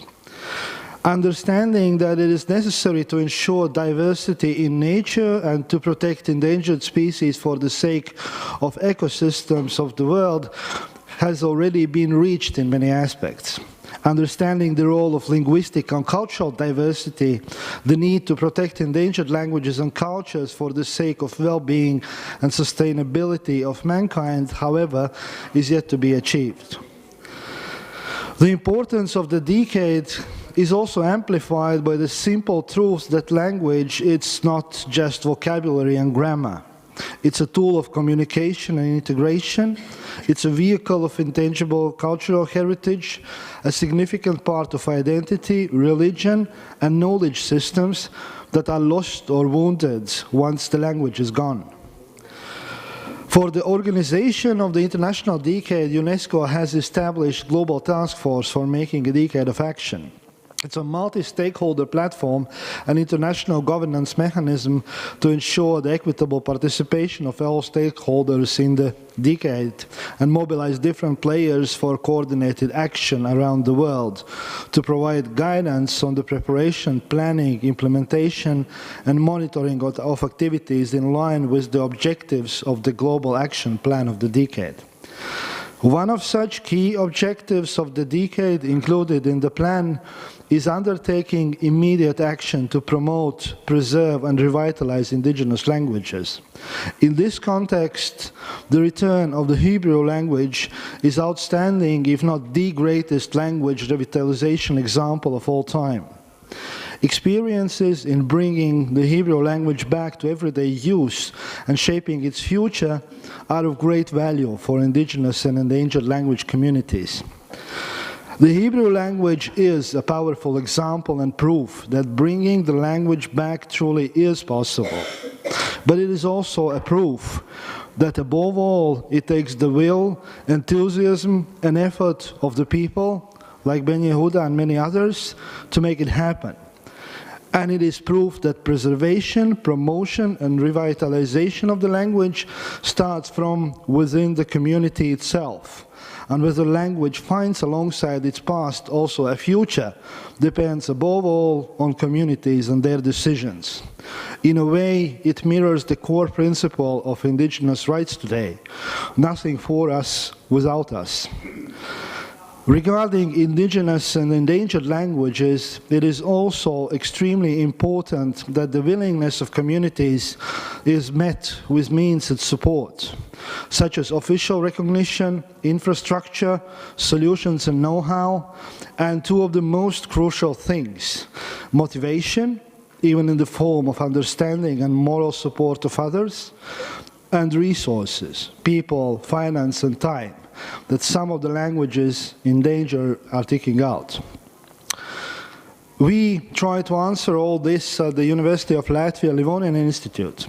We do our research and work on safeguarding and revitalizing the Livonian, a language indigenous to Latvia, and today one of the most endangered languages in the world.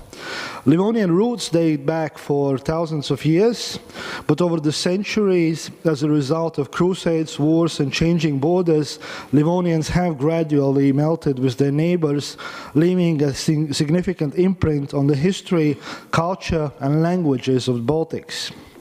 At the same time, Livonians have managed to survive also as a separate ethnicity. Being as few as 2,500 people in the mid-19th century, facing forced assimilation policies, expulsions from homelands during both World Wars, and the Soviet occupation finally forcing into exile the entire Livonian community. So for the past 70 years, it has been living scattered across Latvia and abroad. The Livonian community, currently consisting of approximately 250 members and some 20 language speakers, is still present. Extremely small in numbers, weak, but still looking forward to the future. At the Institute, which was founded just 4 years ago, we work in three main directions. First is dedicated to the Livonian present, creating means, tools, and resources to ensure language and culture accessibility and research, use and transmission. We develop a number of digital resources such as dictionaries with audio data, morphology, data collections, language corpus, map, place name database, and online-based learning solutions. We use our data for the development of experimental machine translation solutions, voice recognition, and spelling tools to make sure Livonian gets the same set of services and opportunities just as any other language and culture. We pay special attention to the digital environment, as for us it solves many hard issues like bringing people together, helping to obtain data, optimizing the use of resources, and making the language accessible to everyone. It helps us to involve scattered language speakers, just like myself, in the work connected with language and create a language environment that otherwise would not be available. In our work, we apply two core principles that help us to manage otherwise lacking resources, something all endangered languages are struggling with. The first one is the zero waste principle, using all data or efforts that we get our hands on to the maximum and for different purposes, squeezing data like a lemon to substitute lacking quantity with quality. The second principle is dreams, not fantasies. From our perspective, for one to be successful in safeguarding or revitalization, it is important to face the objective reality. It is important to understand clearly the actual situation and chase a dream that might come true one day, rather than a fantasy that is never meant to be real. It is a tiny gray border between those two, but only noticing it may open the door for tomorrow. And Hebrew is clear evidence of that.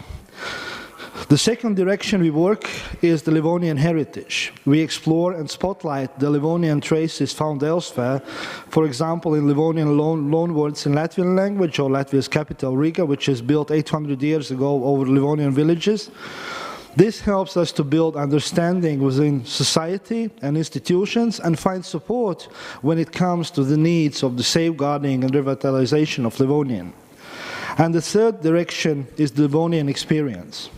We are exploring reasons that have helped to build the resilience of the Livonians and uncover the reasons behind its survival. We are also looking at efforts made to preserve Livonian, both in past and today, trying to indicate successes and failures. We also are digging into our own successes and failures, into the whole field of problems and dangers that come up front when working with critically endangered, extremely small and under-resourced languages and cultures. We do it with the purpose to share our knowledge and experiences with other endangered communities so that others would know better what can and what cannot or should not be done when it comes to the preservation or revitalization of a language or culture.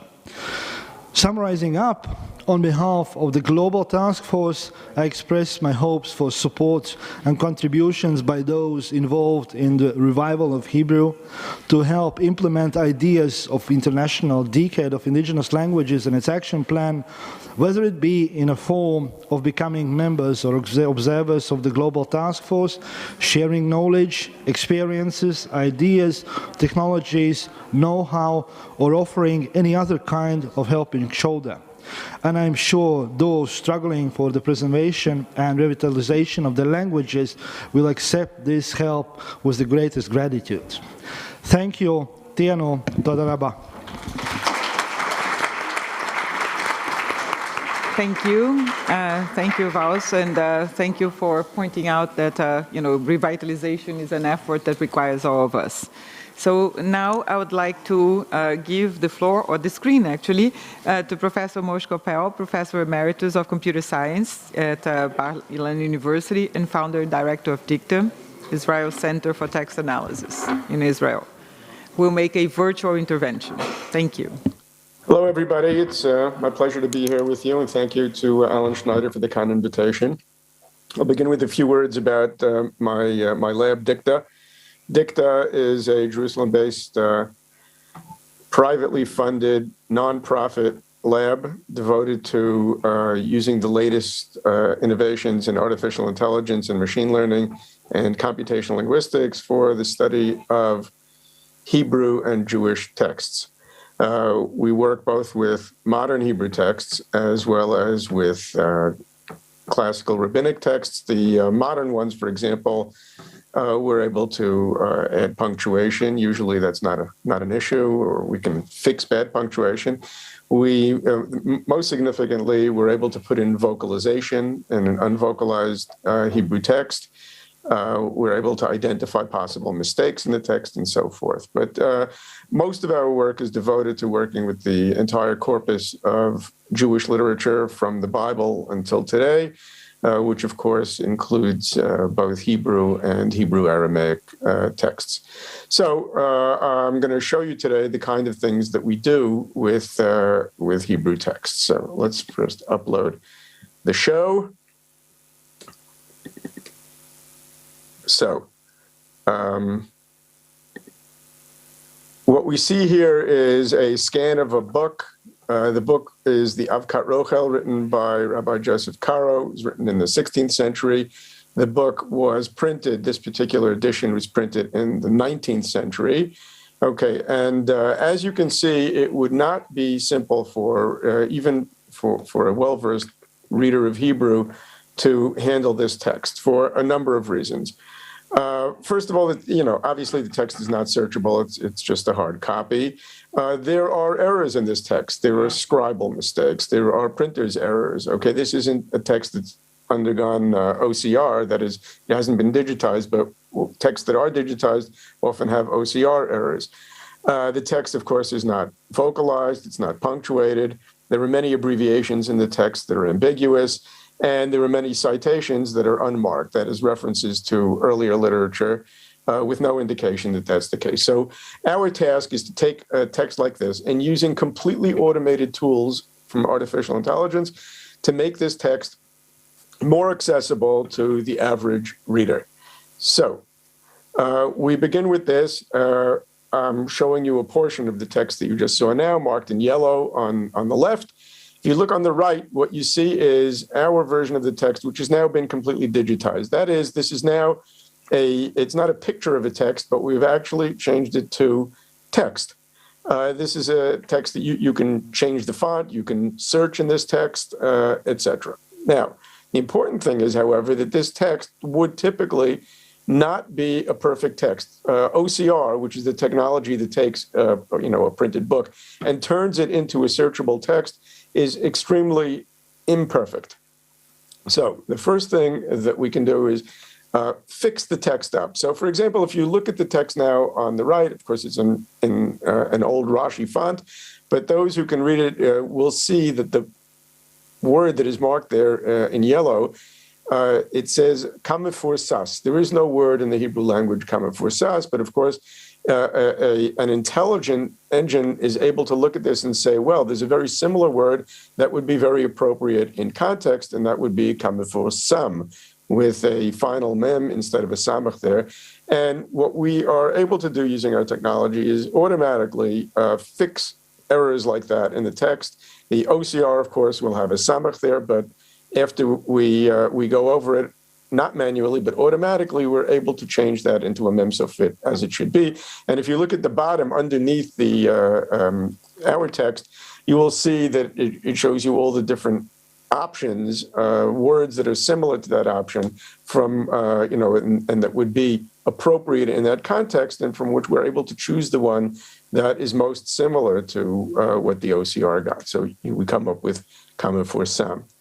In addition, just at the click of a button, anybody who's using this, if you note on the top of the text, you see those little buttons. You click on them and you say, I'd like the text to be vocalized. And the text is, in fact, vocalized, not 100% perfectly, but close to 100% perfectly. And what we highlight over here is a particular text taken from the Talmud, which is very difficult because there are both shins and sins in this text, and we're able to distinguish one from the other, again, in a completely automatic way. So the user who needs a vocalized text now has one.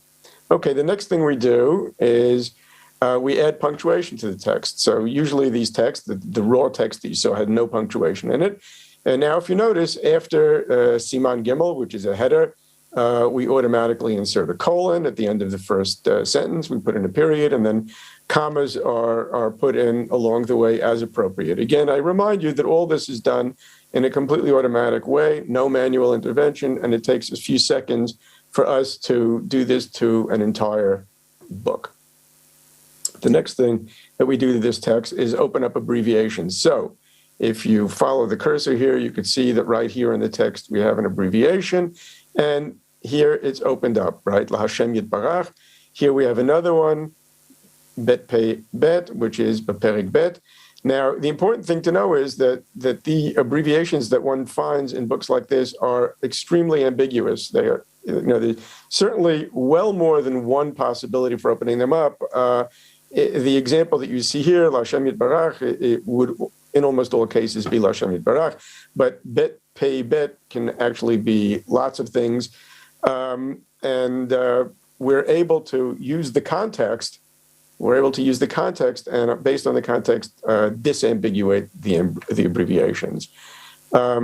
Next, and perhaps most importantly for scholars, what we're able to do is, if you note here, there's a particular line in the book, right, in this 16th century book, that is actually a citation from the Talmud.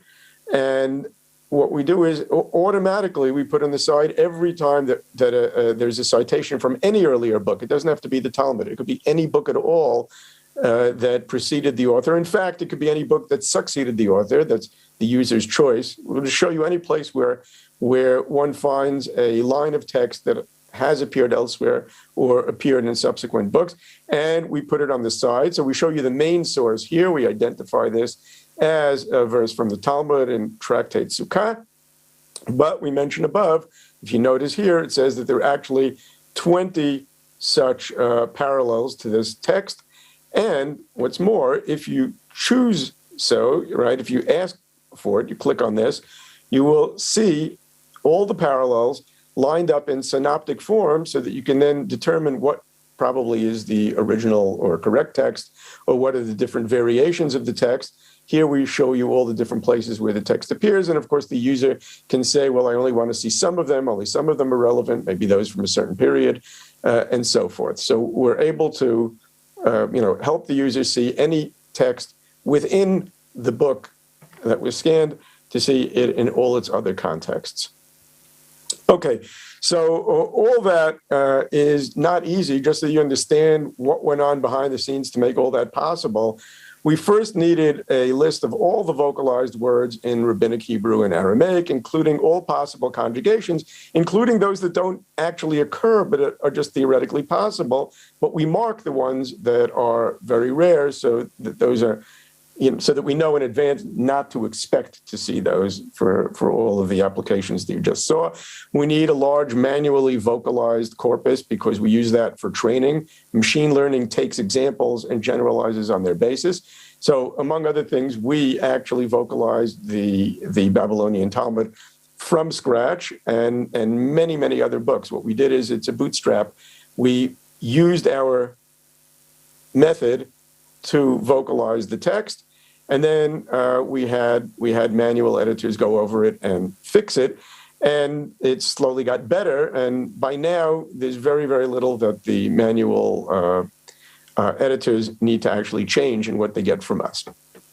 We used machine learning tools for morphological analysis of any word occurrence. That is, you can take a text. We have an engine that will look at any word in any rabbinic text. We can also do it in any Hebrew, any modern Hebrew text, and it will give you a morphological analysis of the word, right? Including separating out prefixes, which is very important for automated analysis of text. And we use something called a BERT model, which is part of the latest trend in machine learning called deep learning. And we trained on rabbinic Hebrew Aramaic on many hundreds of millions of words, using very advanced computational techniques and computational equipment, and much more than that. So this is not easy. In terms of how this is going to be rolled out and used by users, there were really two ways that this can be used. One is a user can upload a text, any text that they want, and if we haven't seen that text before, we will take the user's scan and process it in a matter of minutes, giving them all the vocalization and punctuation and opening the abbreviations and identifying sources, correcting scribal errors and so forth. We'll do that for a new book. However, it's much more efficient for us to simply build a library in advance so that users don't need to upload books. And we can do that either by scanning them on our own, which we do, but that's very labor intensive. The more efficient way to do it would be to collate existing digital corpora. So we are able to use Safaria's complete collection, which is now about just a few hundred books and over 100 million words, about 150 million words, and that's all open access. There are other collections that are much bigger, including the Bar Ilan Responsa project, but that's a commercial project and access to it is restricted. One can use it, but one can't download the entire corpus in order to do the kind of analysis that we need to do. And of course, there's the Academy of the Hebrew Language, which although it's a public institution, but it does not make it has many, many classical rabbinic texts and early Hebrew texts. It does not make them available to researchers for this purpose. It would be nice if they did. So that's pretty much what I have to tell you today. We're going to be rolling this out, making it available to the public soon. I hope you all enjoyed, and I hope you find this useful, and I wish you much success with the rest of your conference. Thank you.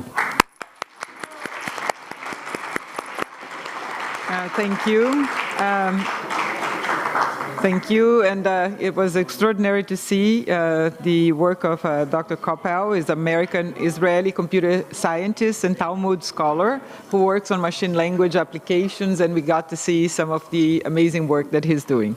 So thank you for him for sharing this virtual presentation to us.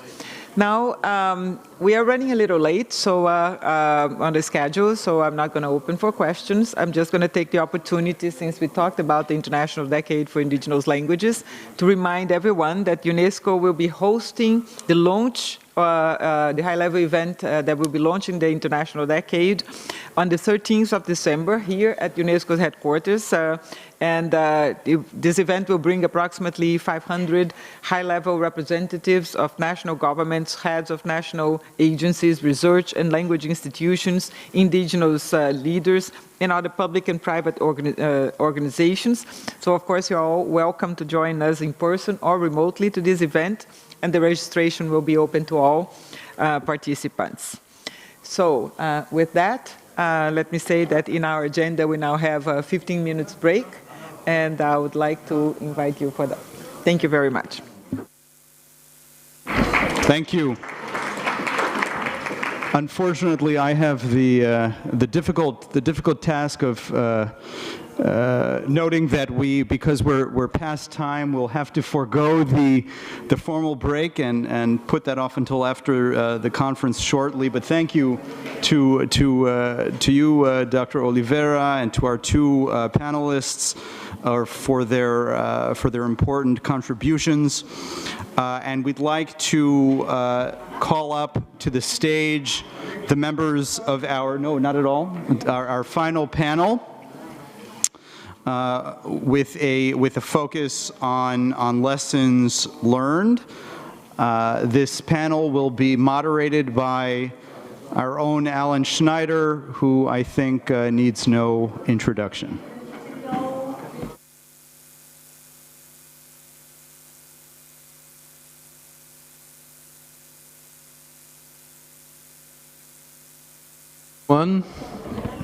It's working? Okay. I'm just going to ask the panelists to join us. Dr. Benstein, Gail Har-Even, Professor Ali Wattad, and Professor José Ramón Magdalena Nom de Dieu. Okay, well, as soon as all of our panelists are on the stage, we will begin.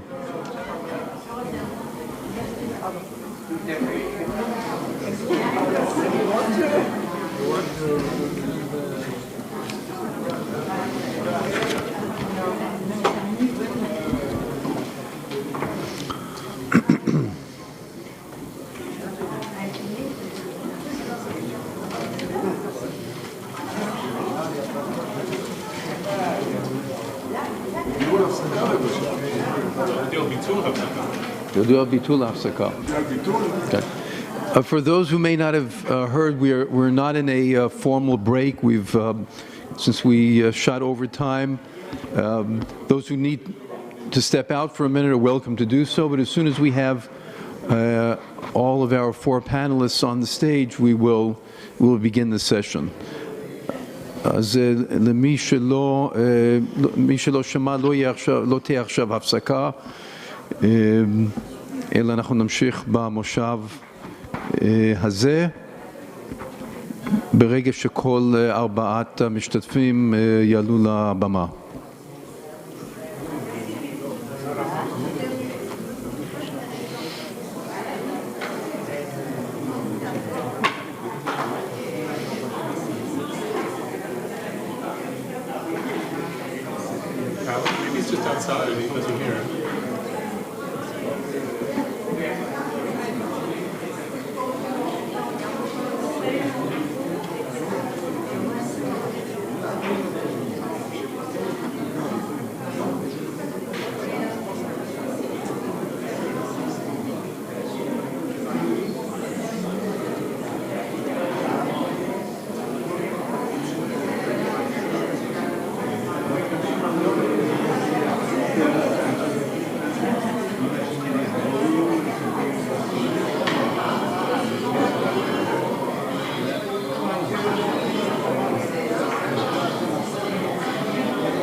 Okay, well, we don't have the fourth speaker. He will join us shortly, and but we will begin the session because we don't want to be locked into the building, right, Oliveira?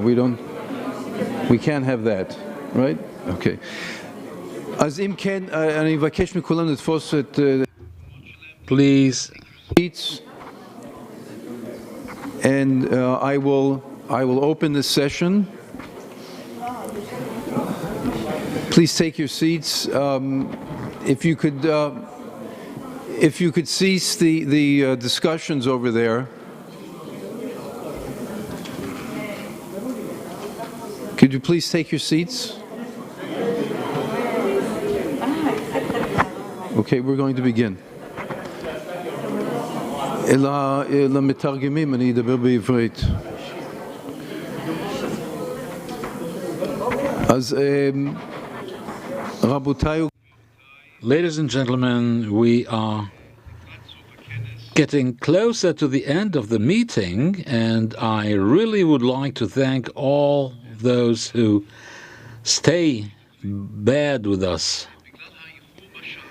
Due to the delay, I want to say something which is quite known, to add to what Dr. Kor said, Shemesh begivon dom, which means, please the sun, stop in the middle of the skies, as written in the scriptures. So this panel, and the second and the fourth, it's about the lessons since the revival of the Hebrew language. We will hear 4 presentations about the Hebrew roots, Jewish roots, and tribal language, and what we can learn from it. The first speaker is Dr. Jeremy Bernstein, author of Hebrew Roots, Jewish Roots, a Tribal Language in a Global World. His specialty is in the existence. He is lecturing in Tel Aviv. His Hebrew language is unique, what can and can't be learned from the revival of Hebrew. Please, you have the floor. Thank you. Okay, wait, here we go. I'll begin with, like my predecessors, with thanks both to UNESCO and to B'nai Brit, and also to all of you for the endurance of staying this entire day. And my apologies to the translators because I didn't prepare a written talk, but I'll be speaking from slides, so I hope you can keep up. Okay. In thinking about the Hebrew language, I came up with this metaphor for how the language has grown. And so, like a planted seedling, the growth depends on several things. One is first the fertility of the ground. Another is the nature of the seed itself. Another is all the environmental factors around, the rain, the sun, the weather. And last but not least at all are the farmer's skills and efforts. Okay, and the same could be said for the growth of spoken Hebrew. So first, I would like to sort of set the stage. And while much has been said about some of the amazing features of what I call the revernacularization of the Hebrew language, I'll explain why I use that term. I don't think we've really gotten enough of a sense of the drama of what the end of the 19th century was like for Jews, especially in Europe. So for instance, all Jews in all of Europe, but certainly Central and Eastern Europe, were faced with great choices of what sort of life to leave, what sort of ideology to adopt, where to invest their future.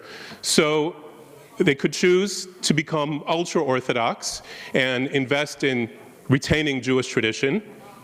They could go in the way of what's called the Bund, becoming a secular Jewish socialist. They could adopt additional forms of Jewish religious expression, whether it be Reform Judaism or modern Orthodox, etc.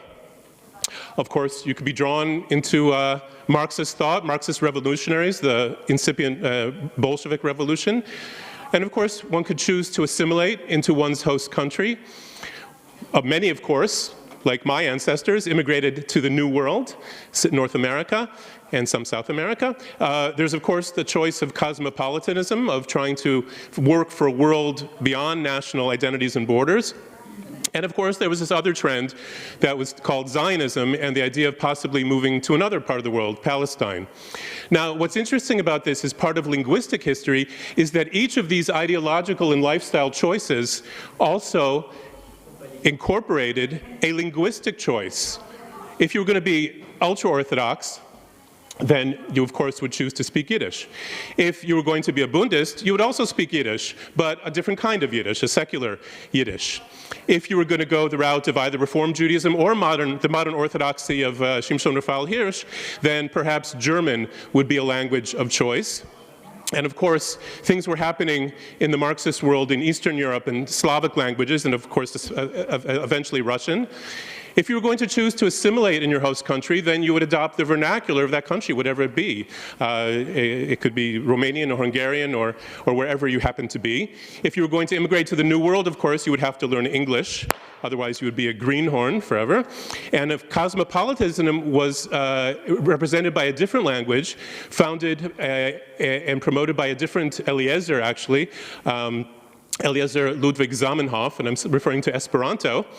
And of course, there was the last choice there of Zionism in Palestine, and as we know, what became the new Hebrew language.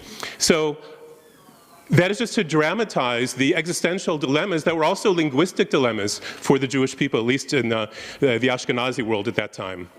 Okay, so to continue on with this image of the fertile soil, as I said, much was made of Eliezer ben Yehuda, and I'll come back to him, but it's important to explain why the idea of renewing a language, of speaking a language that hadn't been spoken, actually was received by the people who ended up adopting it. So one reason why the soil was so fertile, why the people were interested and available for this, was their ideological fervor. The idea of speaking Hebrew was not imposed by a distant official policy, but actually through the vision and urgency and deep personal commitment of the people who chose to speak it. It became a matter of personal transformation, part of becoming a new Jew in a new land. Okay, and part of that was actually physically uprooting, right? It was a dream of building a new society with a new identity, new values, and a new language in a new place. And perhaps I find this so compelling because it's part of my own personal biography. I physically uprooted from the United States, from the Midwest of the United States to the Middle East, and had to adopt that new language in the new land. And there was also this reaction against things that represented the old countries, that language of diaspora Yiddish, et cetera, et cetera, and adopting a language that was both new as well as authentic and original. Okay, it's also the case that, and this is a particularly significant point when we're thinking in the context of how can we help other struggling languages in the world. One of the keys to the success of Hebrew was that even though there were responsible adults, as we would say, the elder generation of Ben Yehuda and David Yelin and Yechiel Michael Pinas, etc., much of the driving force came from the youth culture, from the fact that this was seen as the language of the future, not just reviving our grandparents' moribund language, but this was going to be a modernizing approach. And a famous line from the Israeli humorist Ephraim Kishon, who said, Israel is the only country where parents learn the mother tongue from their children, okay?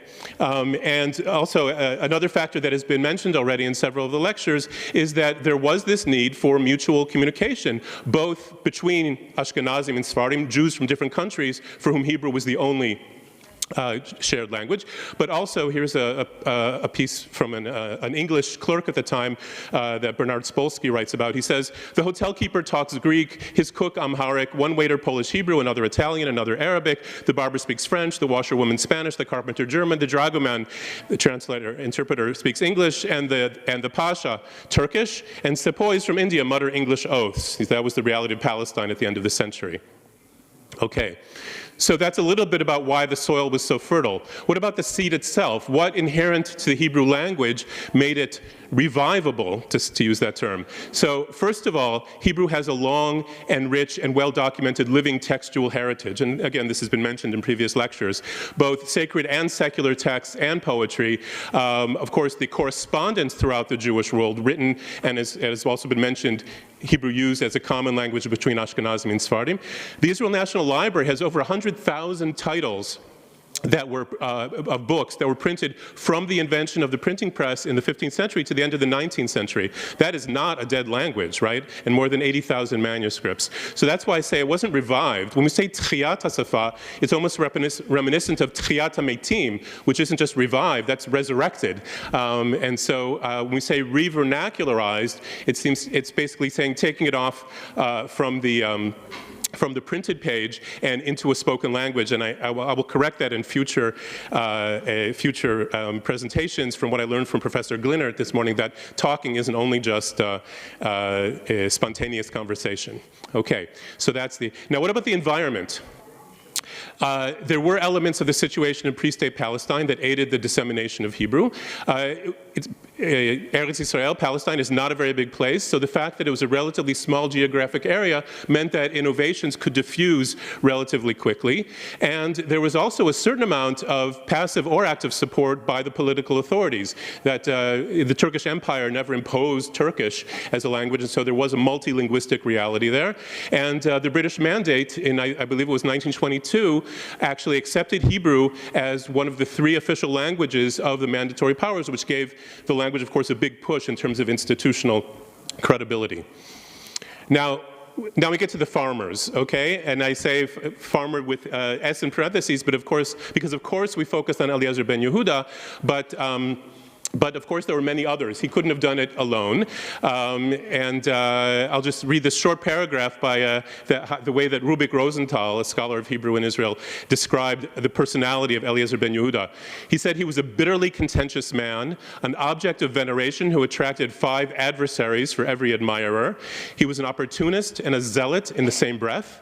He was sickly and consumptive person who had vim and drive, and he was full of the lust of life, a pioneering innovator yet conservative, and ill-fated, yet historically wildly successful.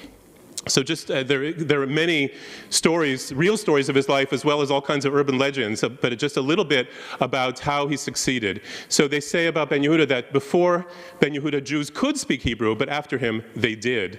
And that's a caricature of his image there, made by all words that he coined, okay, new words in the Hebrew language. And it's interesting, he's probably the only lexicographer in the world who had to coin the word for dictionary in the language, milon, rather than sefer milim.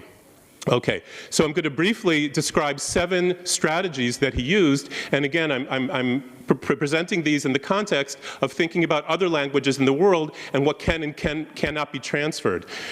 So first of all, was of course his personal example. He didn't only talk the talk, the Hebrew talk, he walked the walk, as it were, and he very famously obligated his household to speak Hebrew. That's him and his second wife, Chemda ben Yehuda. And all sorts of stories about what it took to actually raise his children as native Hebrew speakers and preventing them from hearing other languages, whether it be from other adults or other children, et cetera, et cetera. It really took a quite crazy person to do that, and he succeeded. Strategy number 2, he didn't work alone. He helped set up Hebrew-speaking societies, and there was once the Turkish authorities realized that this wasn't just language learning, it was also potentially fomenting nationalist revolution. There was some pushback, but these were also successful. We mentioned Yechiel Michal Pinas, that's a picture of him in the lower right.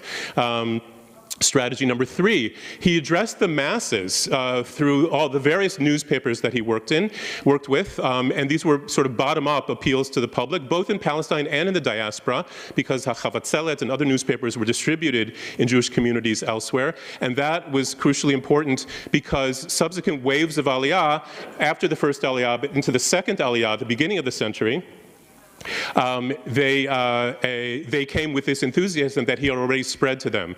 Okay, strategy number 4, the Vaad HaLashon. We've already mentioned the Hebrew Language Academy. This was its precursor. These were some of the first people. You see Eliezer ben Yehuda in the bottom right in the dapper white suit. Next to him, Klausner, Yosef Klausner, who is famously known now as Amos Oz's great uncle. Strategy number 5, he also worked top-down in the educational system to help to promote and diffuse Hebrew and innovations in Hebrew through the school system, and that became from the bottom up, from the kindergarten going up. And the Hebrew Teachers Association is very central in that. I live in Zichron Yaakov, which was also a central location for that. Strategy number 6, through journalism, through his newspaper Hatzvi, this was crucial in bringing new terms, new words, lexical innovations, and simply promoting spoken Hebrew in its written form, in journalistic form. Strategy number 7, last but not least, he created his magnum opus, the historical dictionary. There you see him writing it, and here you see the volumes of it. It was only finished 30 years after his death. He actually estimated before he began that it would be a huge work of 1,000 pages. In the end, it ran to 8 volumes, each of which are 1,000 pages long. It's now printed in a 16-volume set. Okay, drawing to a close. So what did this mean? So by 1903, 35% of Jewish pupils in Palestine were enrolled in Hebrew immersion programs at Ivrit B'Ivrit. But already by 1916, 40% of Jews claimed Hebrew as their main or only language, and 75% of those underage. I think that, under age 15. And I think that is really the crucial period. Okay, so what are the takeaways from this? What can we learn? The things that are difficult to replicate, right, is the idea that Hebrew was part of a total personal and collective upheaval and revolution of people moving to a new land and therefore speaking a new language. And for many languages don't have the same vast literary heritage and lexical storehouse for new terms and language that can be modernized. And also, it really helped that there was a lack of a dominant lingua franca, right, that you needed a collective language. Most other countries in the world are dealing with the opposite, with English or other dominant languages that prevent the strengthening and establishment of minority languages. But what can be transferred, can be adopted. So we need to really engage and enlist and involve the youth, youthful branding. Eliezer Ben Yehuda had newspapers, and this is what we have to work with, right? The social media, etc. That has to be part of any kind of language innovation and revernacularization. And of course, official bodies like the academia have their place in terms of encouraging faithfulness and innovation. And I have to really a shout out to the academia that has made their work much more popular and attuned to public needs. It's become incredibly, the newsletters and the memes that they put through, everything in its social media has become very popular among all stratum of Israeli society. It's really quite pleasantly surprising. And of course, passion and commitment and charisma are always helpful. Thank you.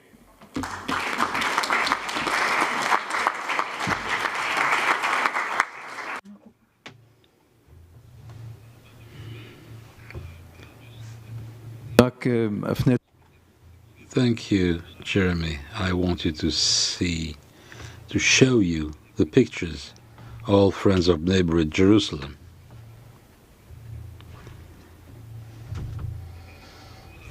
I'd like to move to the next speaker, Raita Gail Har-Evan from Israel, third generation and the Commission for the Hebrew Language published a new book,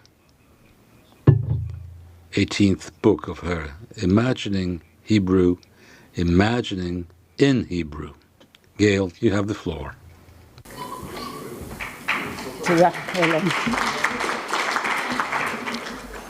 In the time we have, I would like to tell you a story about the revival of the Hebrew language in one family.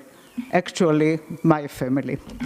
As a writer, I naturally believe that universal lessons can be learned from particular stories.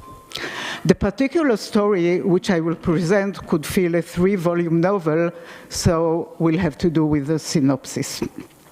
Let me begin with my father's side of the family.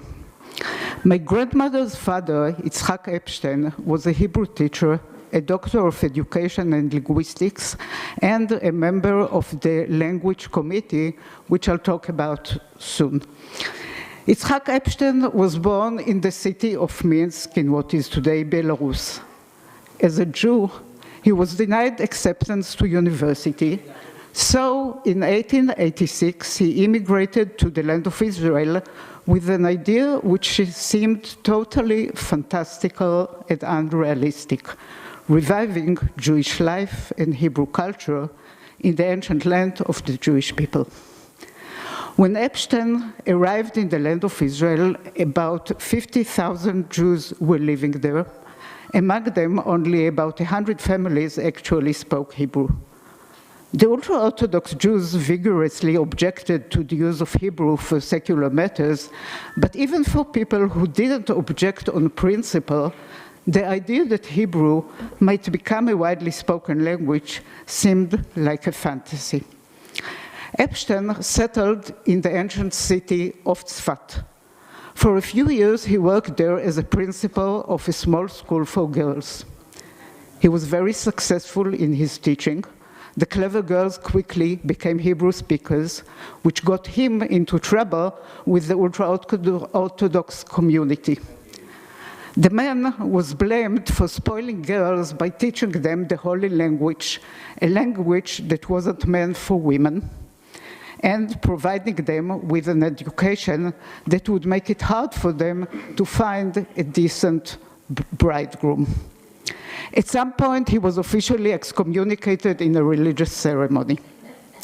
Epstein left Tzfat and moved to the colony of Rosh Pina, where he established the first school in which Hebrew wasn't taught in language classes, but was the actual language of instruction for every subject. Everything there was done in Hebrew: math, gym, classes in agriculture, and even student drama productions.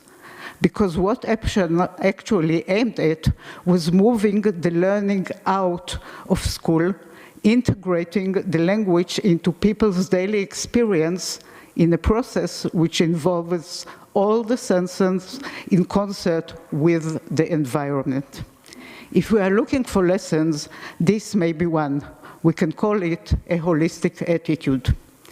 But imagine what a challenge this attitude was. Modern reality is full of objects for which there are no words in ancient books. And not only words for objects were lacking. I don't know whether people in ancient time thought about functioning or about sensibility or consciousness. Nevertheless, they had no words for these concepts. The same is true about lots of things that occupy modern minds, from relationship to communication, from reality to fiction. Here is where the Hebrew Language Committee, which I mentioned earlier and which my great-grandfather had joined, comes into the pictures.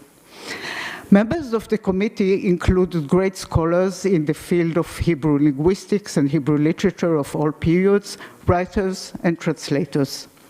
A similar grouping of people takes part in the Academy of the Hebrew Language that was established by law in 1953. Since their establishment, the committee and later its heir, the Academy, have invented or renewed more than 110,000 Hebrew words and terms that are used in every sphere of life. A lot can be said about how this has been done, how it is continuously being done, but I don't want to digress. Let me get back to my great-grandfather, to a last story about him. Epstein eventually married one of his pupils, and they raised the children in a Hebrew-speaking home.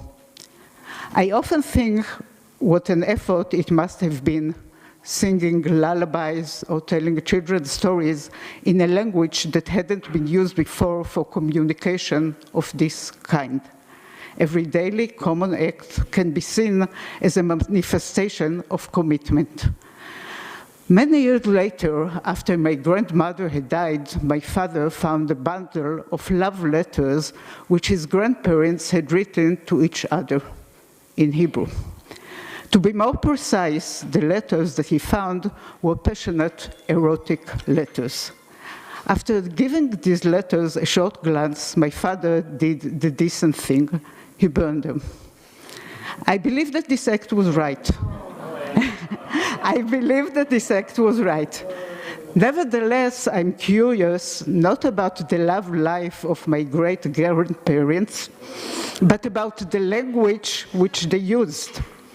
Both of them knew French, and French may seem as a natural choice for erotica, but they wrote in Hebrew. What kind of Hebrew?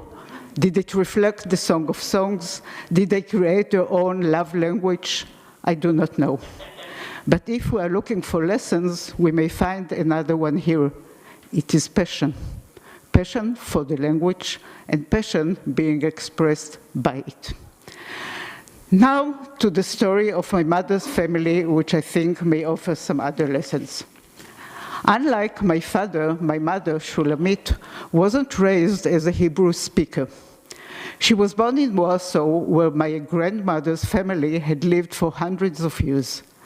Natalia, my grandmother, wasn't an assimilated Jew, but like the rest of her family, she was secular, educated, and non-Zionist. Ultimately, she had no interest in learning Hebrew. My grandfather was a Zionist activist. He studied Hebrew and wanted to leave Warsaw, but my grandmother refused. To make a long dramatic story short, both of them arrived in Jerusalem as Holocaust refugees, and there, surrendered by other refugees from different countries, my grandmother quickly learned Hebrew. Necessity is a powerful incentive. With the huge influx of refugees from countries in Europe, the Middle East, and North Africa, in less than a decade, people needed a common language, and our ancient language was the natural choice. My mother, Shulamit, was a little girl when she escaped from Warsaw. Nonetheless, 20 years later, she had published her first book in Hebrew and became a writer. And in later years, she was a dedicated member of the Academy of the Hebrew Language. My mother was active in different fields in our society, but regarding the Hebrew language, she was the most passionate, one may even say fanatic.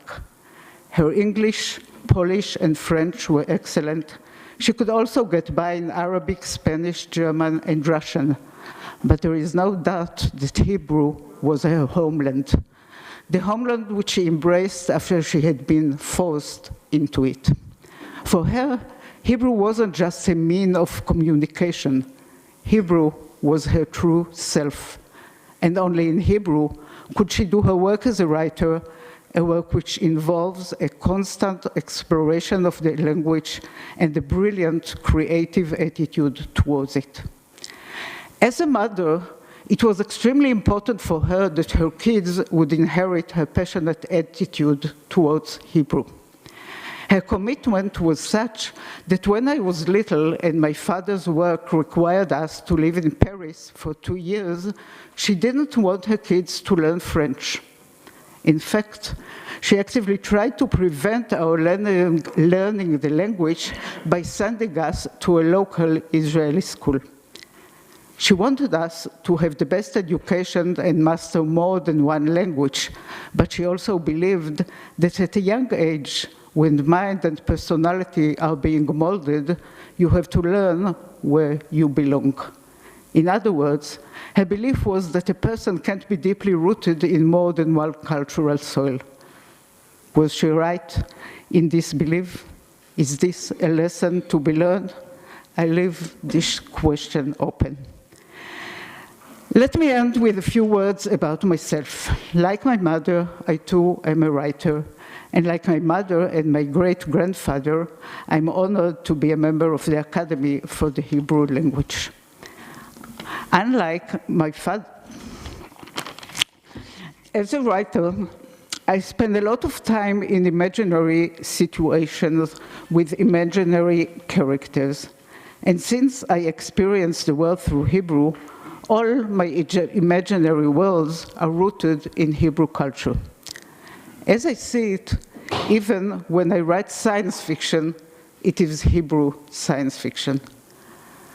I mention science fiction because I think this may serve us as an example of one of the things that can be done and actually is being done now in Hebrew.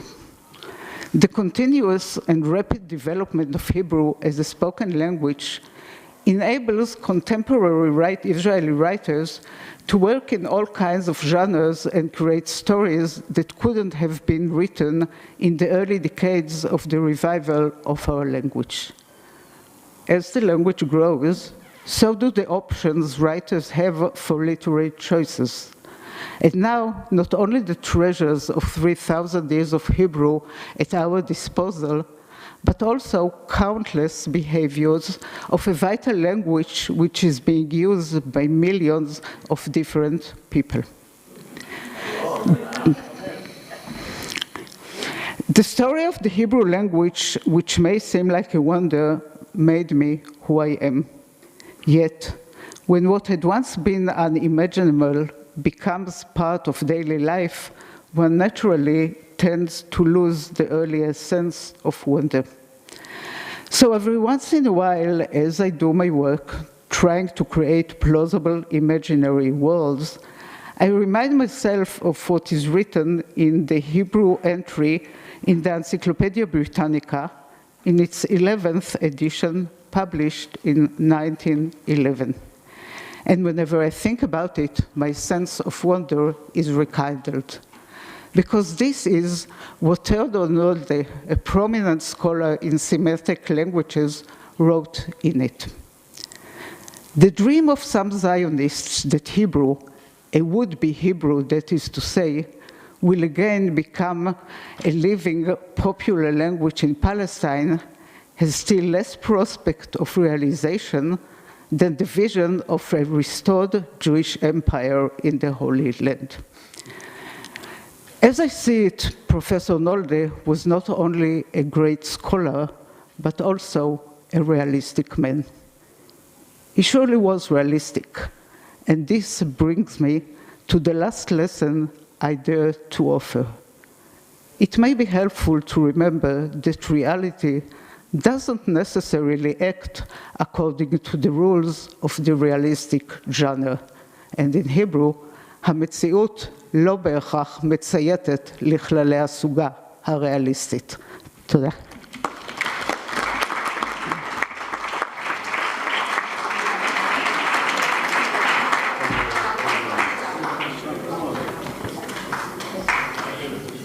תודה רבה, גאל. Thank you, Gail. I'm inviting Professor Ali Wattad, Vice President of Academic Affairs, Beit Berel College in Israel. He works on 2 language dictionaries, Hebrew, Aramaic, Hebrew of the Middle Ages. The topic of his speech on the Hebrew element in the Arabic of the Arabs in Israel. Professor Ali Wattad, you have the floor.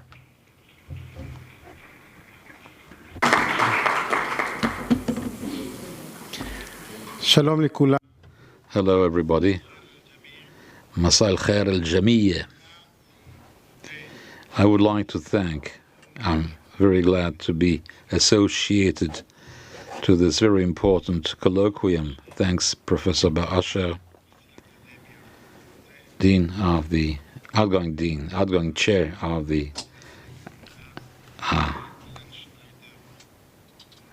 Academy of the Hebrew Language. Thanks for inviting me to this important lecture. And I'll try, in the little minutes accorded to me, to take you to a different development than the one of Hebrew, and I hope you will enjoy my speech, my lecture. The Arab population of Israel, according to the estimate of the Central Bureau of Statistics for 2021, is about 2 million of Arabs in Israel, i.e. 21%,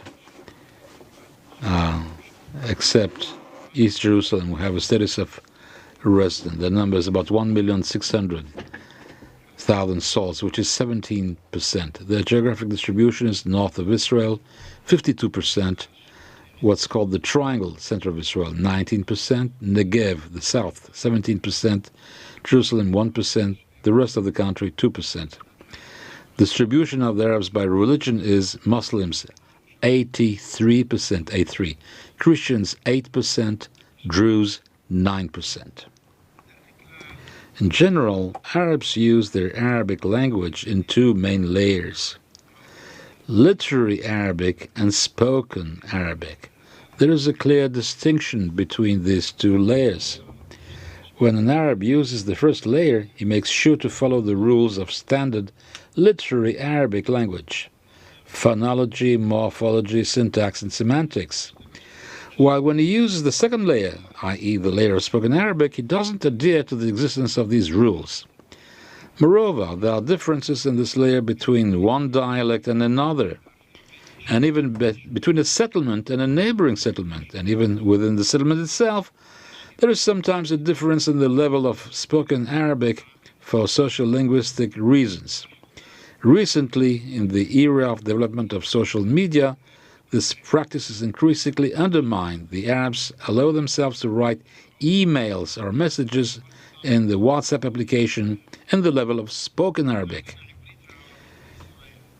Contact between Hebrew and Arabic in Israel. Since the establishment of the state and according to the decision of the Knesset, Hebrew and Arabic have been official languages. Since 2018, within the framework of nationality law, the Knesset decided on Hebrew as the official language of the state and Arabic as a language with a special status.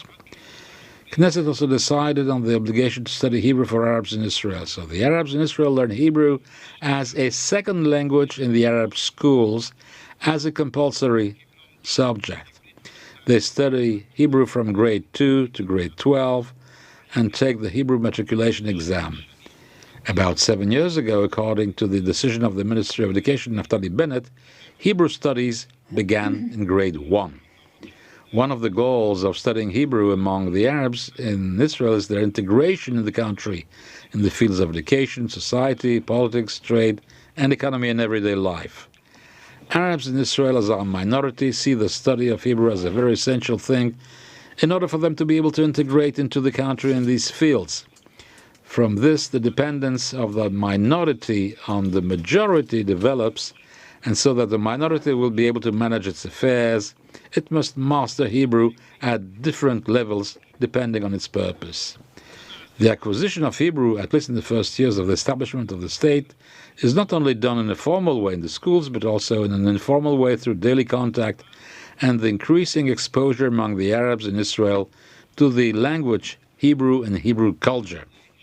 The contact had an impact, much of the Arabic of the Arabs in Israel. The impact was sharp and strong in the first 2 decades of the establishment of the state. The renewal of the relationship between the Arabs in Israel and the Arabs in the West Bank after the Six-Day War, and the further development of the written and electronic means of communication increased the awareness among the Arabs in Israel of the importance of the Arabic language. In these 2 periods, the Hebrew language influenced the Arabic of the Arabs in Israel. Because of the lack that the Arabs felt in the Arabic language, they tried to fill it with vocabulary from Hebrew. Furthermore, the Arab academic who acquires his education in higher education institutions where the language of instruction is Hebrew, when he comes to write in Arabic, his writing is influenced by Hebrew. Over the years, Arab citizens in Israel began to gradually integrate into the life of Israeli society in work, trade, agriculture, studies, and more. The integration increased the exposure and served a fertile ground for the influence of the Hebrew language on the spoken language of the Arabs in Israel on the one hand, and increased their dependence on the social, academic, economic, and technological development of the country on the other hand. The State of Israel has developed in most areas of life. Due to the integration of the Arab citizens of Israel into the social life of the country, and due to their dependence on it, they copied as necessary this social development to them, since this development is new to the Arabic language. The latter also borrowed words from the Hebrew language and used them to express this development in the Arabic language in today's life. By the way, there have been changes in the use of these words. The characteristics of the Arabic influenced by Hebrew are not similar among all speakers or writers. They can differ to one degree or another between the same speakers in the same locality, and also between a locality and another locality, and even in a neighborhood locality. The difference depends on how much variables.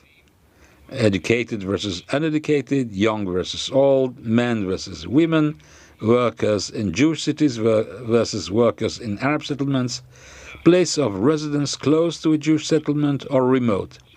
It can be said with almost certainty that today there is no Arab citizen in the country who does not combine words from the Hebrew language in daily conversation, daily in the spoken Arabic language. For example, in clothing store, the cashier says to the customer, "Bedek tifda' tashlumin," if you want to pay in 2 installments.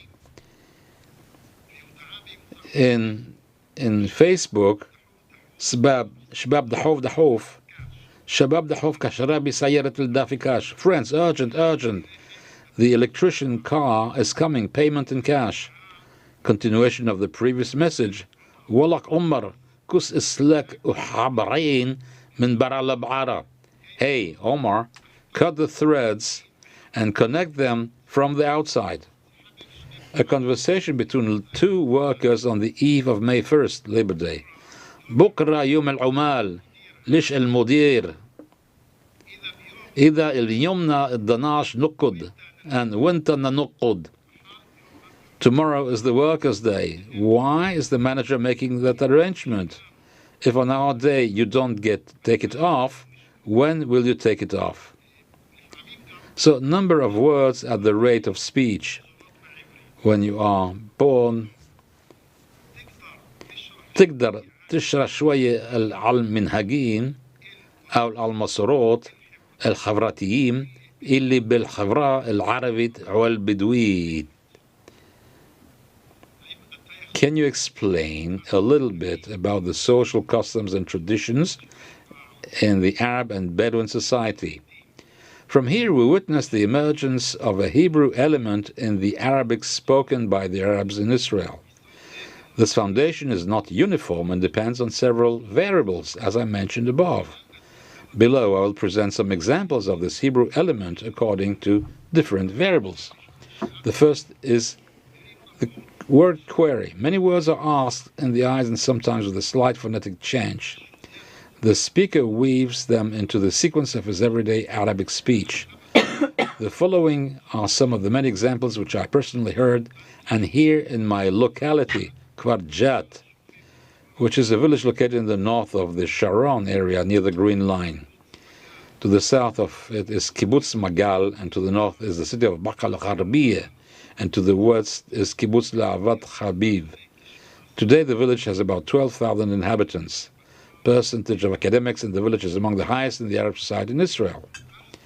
For example, you can hear the combination of the following words freely. The word lachutz.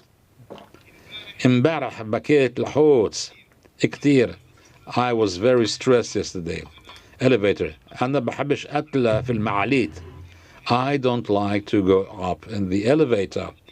Certificate of Studies. طلبت من السكرتيرة إيشور ما كبلاش تعطيني. I asked the secretary for a study permit and he not agreed to give it to me. The word magen. بكرة في عندي المحتاج magen عربي. Tomorrow I have a shield exam in Arabic. Magen means tziyun magen. It means a high score. The word tachana, bus stop, which is bus stop tachana. The word tachana, pronounced tachana, in ملتقي بكرة الصبح على التحنا. Let's meet tomorrow morning at the bus station.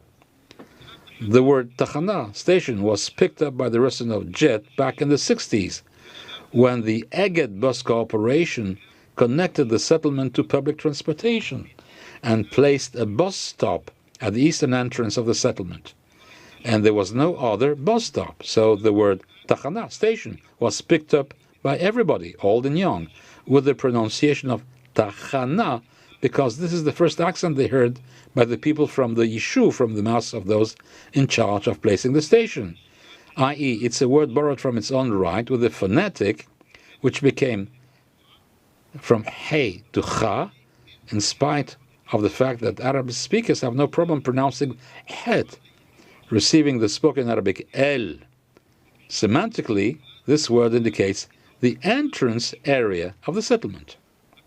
Other example. Ma'afera. Ma'afera means ashtray. On a taxi ride from the city of Hadera to the village, Jat, I sat next to the driver, a passenger smoking cigarettes. During the trip, he lit a cigarette and started smoking. The driver noticed that the passenger was throwing the cigarette ash on the floor of the cab. The angry driver said to him in a loud voice, "Fihon ma'afera," and showed the ashtray. There is an ashtray here. The Hebrew ma'afera is transcribed in Arabic, which is a phonetic change in which the vowel a becomes the vowel e. This doesn't happen with all speakers. Among the educated, the word is copied as it is. Now, the other word, manatin, two-portion. In a falafel shop, the buyer asks the seller, "Atini ma'atin falafel," give me 2 falafels dish. And the Hebrew word portion is borrowed into Arabic and used into the declension of the Arabic couplet. This is the Hebrew word mana and the double form yen. Use of the words according to locality. The words below are used in the settlements Tira in the Triangle area, a city of the Central District of Israel. It is located in the south of the Sharon area, north of Kibbutz Ramat HaKovesh and the city of Kfar Saba, southwest of the city of Taibe and Ayal. 25,000 people live in the city today. The word in Basel, disqualified. Second half of the 70s and throughout the 80s, the settlement of Tira became famous for growing the field strawberry. This fruit, among other things, was intended for export. The farmers from Tira used to transfer the strawberry to Agrexco, an Israeli company dealing with exporting agricultural produce from Israel. The company would check the goods and accept those that met the standard, while those that did not were returned. Regarding the mulberry that was returned, the resident would say, "El yom el tut in basal." The mulberry today is rejected. The Hebrew word nifsal, which is an active building, is used, among other things, to denote a passive building, was borrowed into Arabic and adapted in Arabic morphology. Thus, the verb in Arabic, in basala, in the 7th construction, in fa'al, and in spoken Arabic, it is used as a sabil of the first building, fa'ala, corresponding to the building kal in Hebrew. The word imbotah, or imbotah, means insured. As you know, every person who buys a car is required to insure it. And when an accident happens, he's supposed to give the insurance details to the driver involved in the accident. In the settlement of Tira, when the vehicle is not insured, they say, "As-sayara mush imbotaha." The vehicle is not insured. Et Koba, he received tenure. When a teacher is accepted in a school, he is first in a 3-year probationary period. Therefore, he can be fired at the end of the first year and at the end of the second year. And towards the end of the 3rd year, the employer decides to give him tenure if he is satisfied with him, or to fire him if he is not satisfied with him. That is why in the Tira settlement they say to a teacher who has received tenure, "Hada al-ma'lim ek tkuba." This teacher has received tenure. Use of words according to the semantic field, agriculture. The words were used in the past in my locality, Kfar Jat, a locality whose inhabitants' main livelihood was from agricultural work.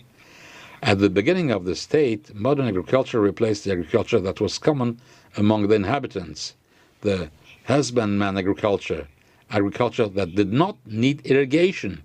Therefore, they borrowed the names of the tools and agricultural operations from Hebrew, which is the language that influenced the inhabitants and provided the linguistic contents. Achlif, the word achlif.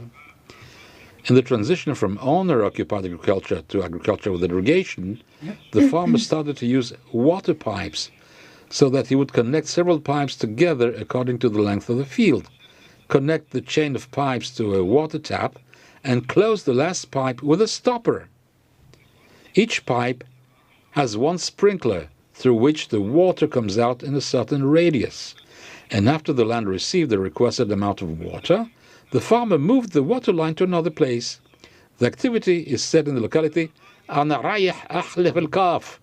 I'm going to change the water line. And also, بدي أخل الممطرات من الكاف.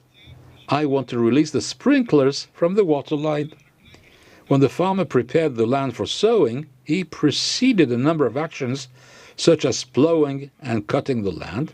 خرثنا العرض وبدنا نتحتها مشان نزرعها. We plowed the land and wanted to sow it.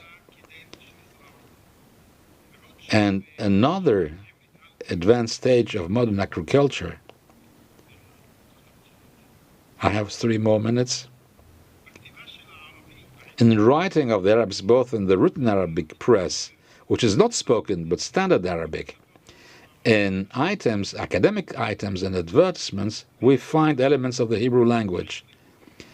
The 2 main newspapers, what I checked, the word cornflakes in Hebrew, they called it Dignei Boker.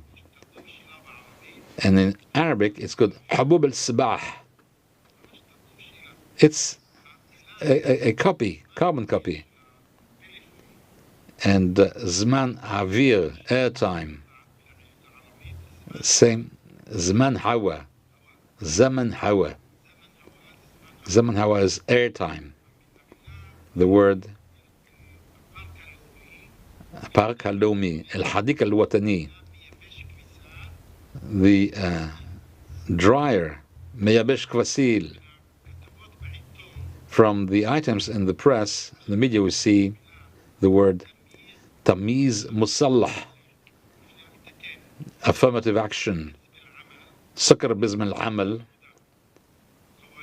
Hawk of the Labour Party, Intiqam Mudad, Turba Hasiba, fertile soul, Hukam Ba'd al-Haddad, wise after the fact. And the influence, free influence, Tawsi Mana, expansion of meaning, Istihdah Kalimat, word innovation, Mukharrab al-Khugat, of languages, Kawalb Lagwiya, language patterns. Those are Arabic academic. When they write in Arabic, they write a copy, in fact, of the Hebrew words. Sometimes we see a free translation like Kul man yazbuk yafuz, first come, first served. Mukallama ma'lumat al-mashdar, identified conversation. Kharajat al-Ibriya min ashira muntasira, Hebrew came out of the struggle with the upper hand. Yatfu al-sath, floating on the surface of the water. I will conclude in a minute.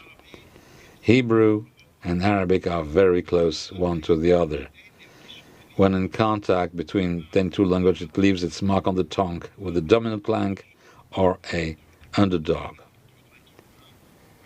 And the second is not dominant. In this context, we see trends that are similar.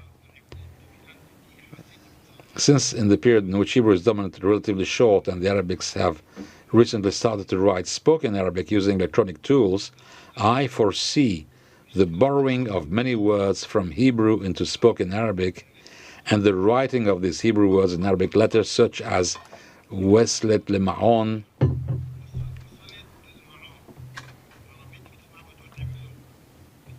Arabic written with Hebrew letters, Ashadu Shal al-Madrasa. So that's for the baccalaureate. For the sociologist of this Arabic, it is appropriate to call Hebrewized Arabic as the equivalent of Hebrew in the Middle Ages that was called Arabized Hebrew. Thank you for your attention.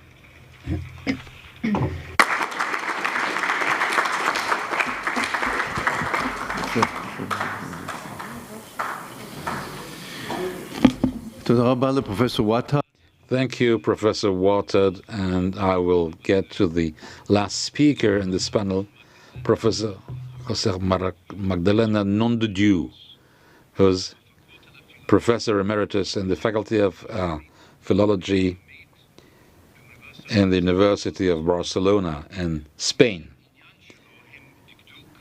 Grammar, Hebrew of the Middle Ages, and history of the Jews in Spain. We'll hear his speech, Revival of the Modern Hebrew in Eretz Israel, and its possible influence on the standardization of the Basque and Catalan language in Spain. Mesdames, Messieurs, ladies and gentlemen, thank you for being here this afternoon.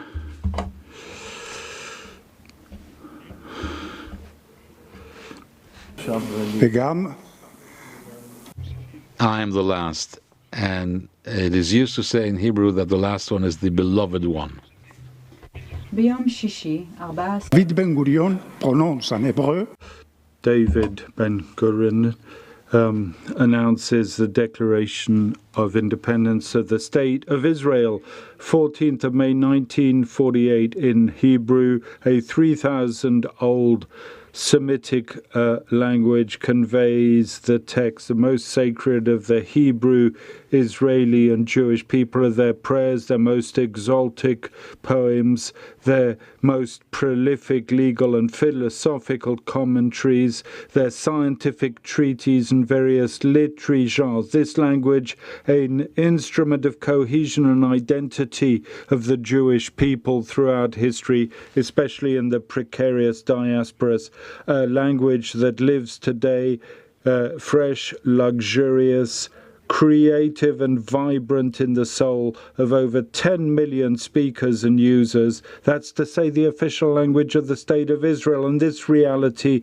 serves to us as a pretext to gather here together, Jews and non-Jews, in order to discuss, analyze, and comment the multiple and interesting aspects, past, present, and future of Hebrew as a treasure of the heritage of humankind to this conference, generously sponsored by B'nai Brit Olamit from UNESCO, welcoming here in Paris. During the next 15 minutes that I have available to address you, I'll try and establish certain parallels between the pioneering work of standardization and modernization of Hebrew by Eliezer ben Yehuda in Ottoman and British Palestine, by indicating his main objectives, methods, and socio-linguistic achievements in Palestine, Israel, from the end of 19th century to our days, and a possible influence and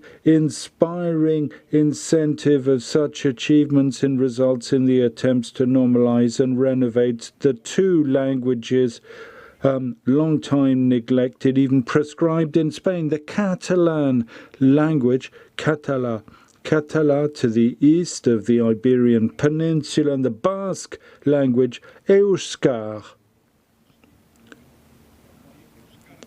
Euskar, the glottonym, to the west of the peninsula.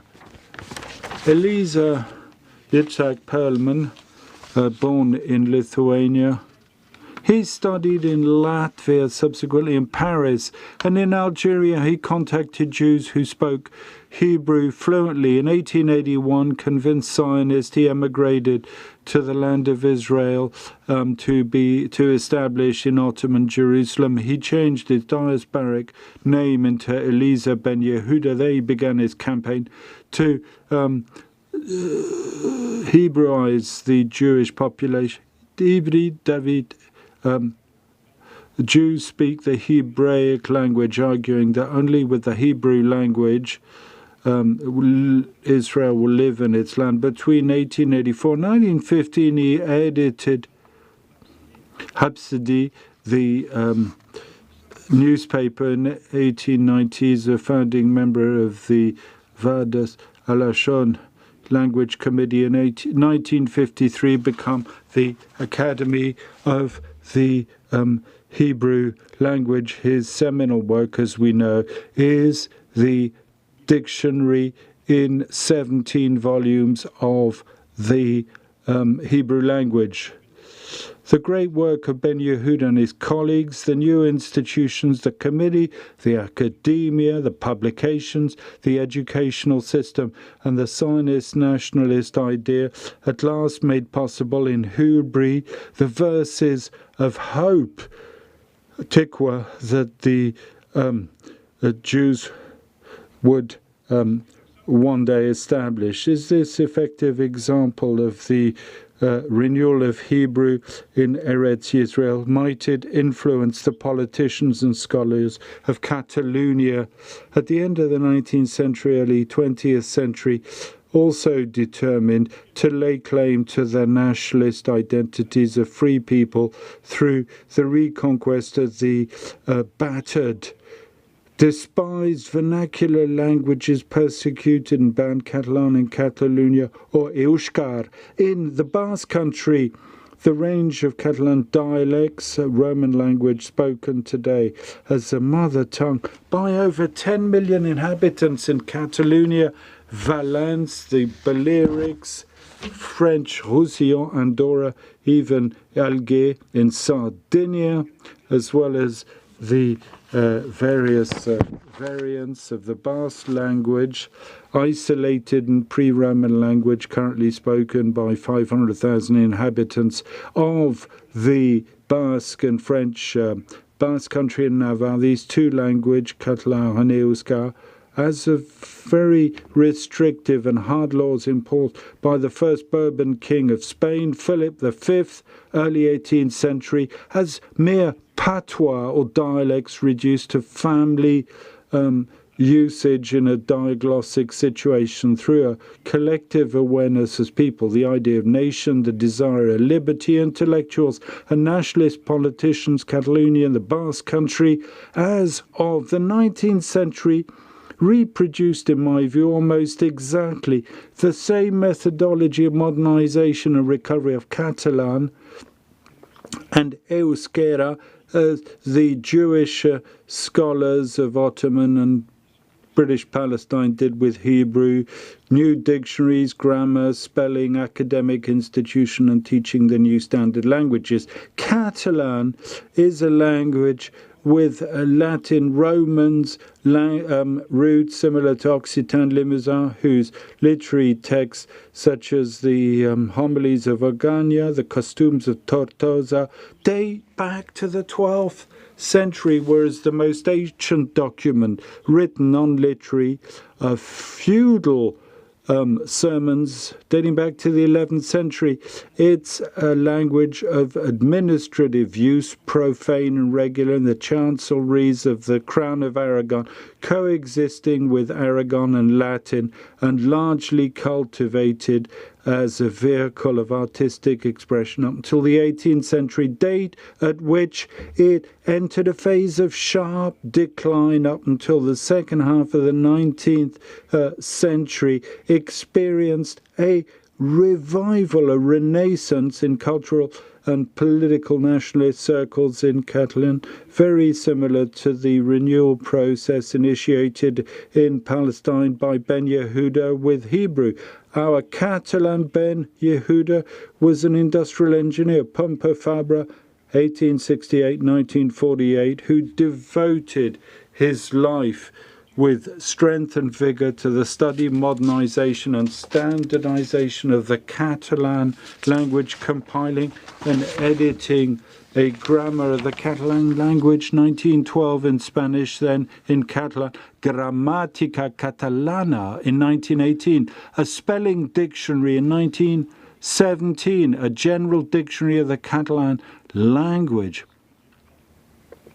with 32 editions from 1932 through 1954, improved and broadened in 1995 by the new dictionary of the Institute of Catalan Studies. The Institute of Catalan Studies, founded in 1907 by Francis Prat de la Riba, who was president of the Deputation of Barcelona, had the following goals: identify all elements of Catalan culture on the territory of the same language and culture.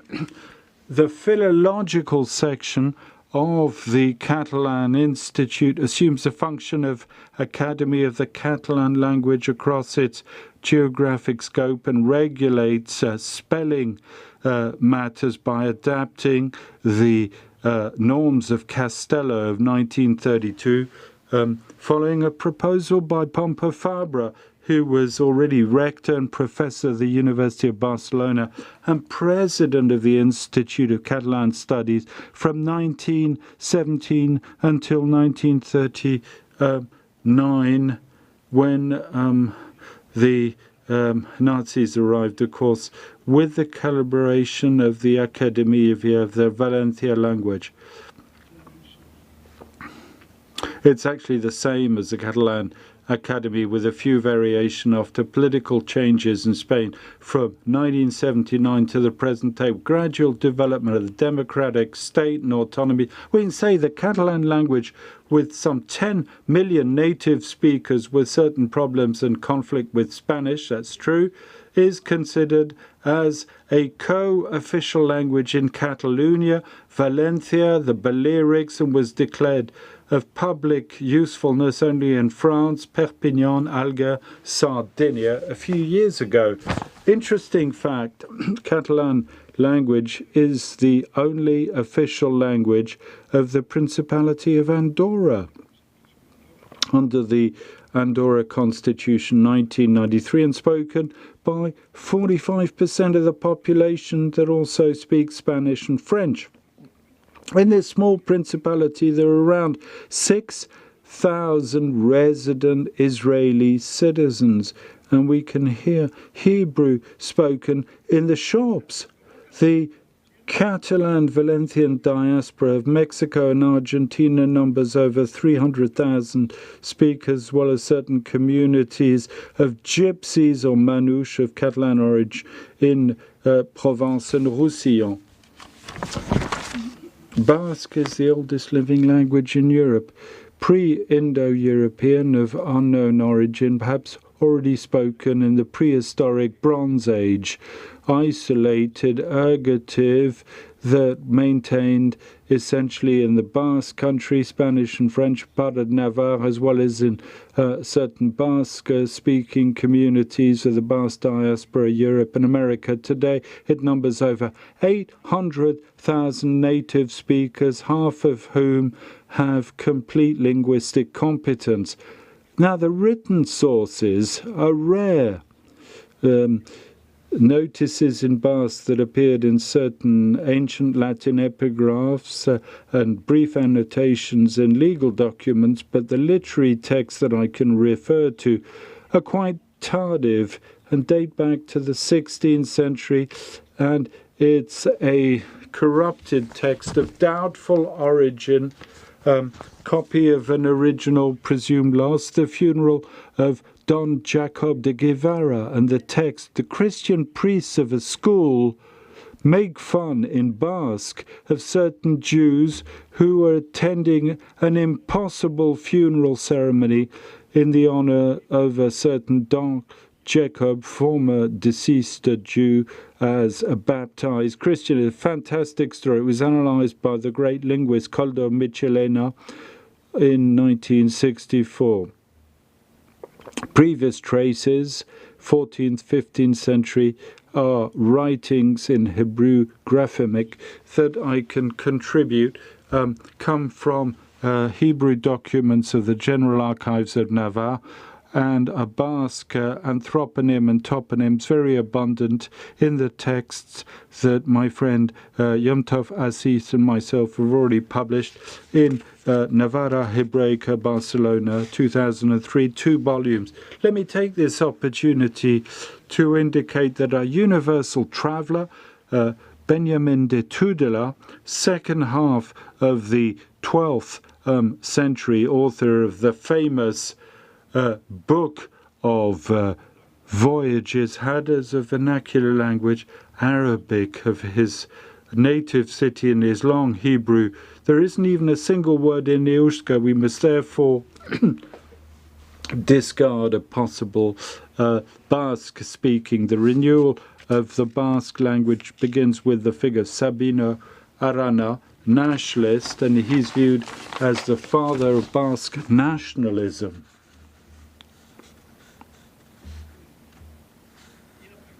He published an elementary grammar, edited a weekly, Bizkaitara, founded the separatist political center Batxokia, and also designed the nationalist flag, Ikurrina Basque, national flag. The partisans of political literary ideology. There was Sabino Arana, who died in 1933. The Catholic priest José Olaso, who was assassinated by the Frankists in 1936, founder of the Basque Review Jakintza, heading the Basque Society Euskaltzaleak. Estepan Ukia, who was also shot by the Frankists in 1937. The literary and linguistic unification process of the Basque dialect began in 1918 with the foundation of the Real Academia of Lingua Basca, as of the Congress of Arantzazu in 1968, with the standards presented by the university scholar Koldo Michelena, officially promulgated and proposed to the Basque Congress in 1964, drawn up by the Linguistic Department of the Basque Secretariat of Bayonne, and supported by various Basque writers of Ildad-Slen, an association of writers in the Basque language.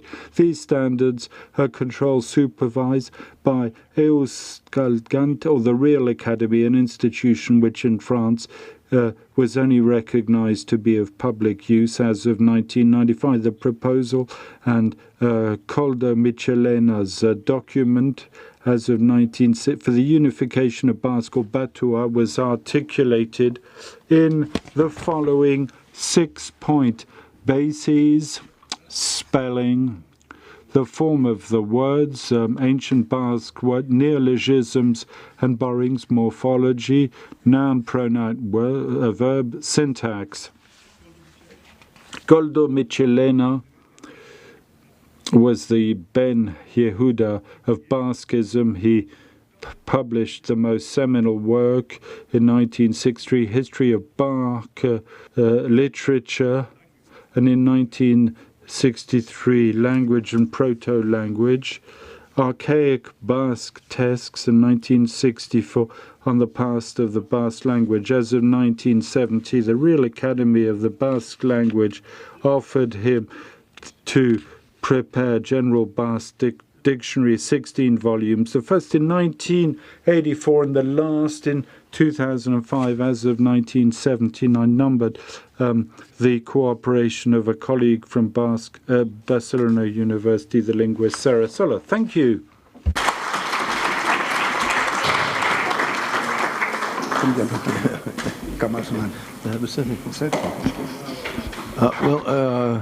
כנראה שזה עבד, מה שביקשתי, השמש בגבעון דום, כי אנחנו הגענו למושב האחרון. Well, I would say that the sun heard me because we are on time now.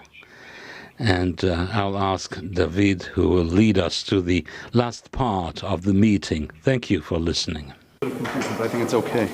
Well, Alan, I'd like to join everyone here in acknowledging all that you did to bring this conference to fruition and to assemble this exceptional lineup of global experts today. Please join me as we close in expressing thanks to our organizers, presenters, sponsors, translators, and not least our local team of B'nai B'rith volunteers who helped to make this happen. And thank you all. I have to say, our CEO, Dan Mariashin, is still here. Dan certainly is a veteran. I don't want to speak for him, but we're veterans, many of us in the room, veterans of conferences, both inside and outside the Jewish community. And the fact that at the end of a long but fruitful day, this room is as full as it is, and that this audience has been as engaged and as committed as all of you have been, really is a testament not only to the importance of this subject matter and the importance of this venue, but also to your own personal investment in the Hebrew language. So thank you all for staying with us throughout the day today. Needless to say, one day is not nearly enough to offer exhaustive treatment of the history of the Hebrew language, a language spoken, as we've learned, by far less than 1% of the world's population, but one of the oldest still in existence, one of exceptional impact far beyond those numbers, and one with a remarkable story of survival and rebirth. We trust that you found today's sessions rewarding, as I certainly have, and we're confident that our conference today at and in cooperation with UNESCO will stimulate wider and deeper interest in the Hebrew language, in the history and heritage of the Jewish people and of Israel, and in efforts to preserve diverse indigenous languages around the world. We look forward to continuing our contributions in this regard in follow-up programming subsequent to today's conference. We're now fortunate for a closing keynote address to hear from Professor Jeffrey Kahn, Professor of Hebrew on the Faculty of Asian and Middle Eastern Studies at the University of Cambridge. Professor Kahn will speak about the transmission of biblical Hebrew as a living tradition from late antiquity to the Middle Ages. Professor Kahn, thank you for sharing your insights with us. The floor is yours.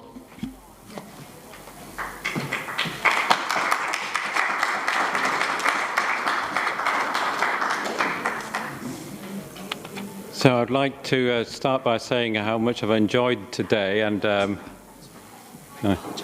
drop their glasses. Let me try to. Could you mind if I? Oh, sorry. Oh no, you can stay.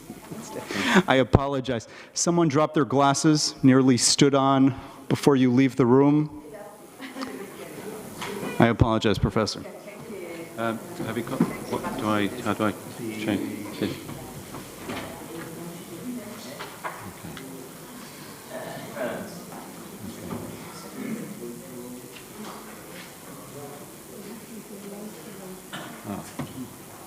How do I go back? Well, that was...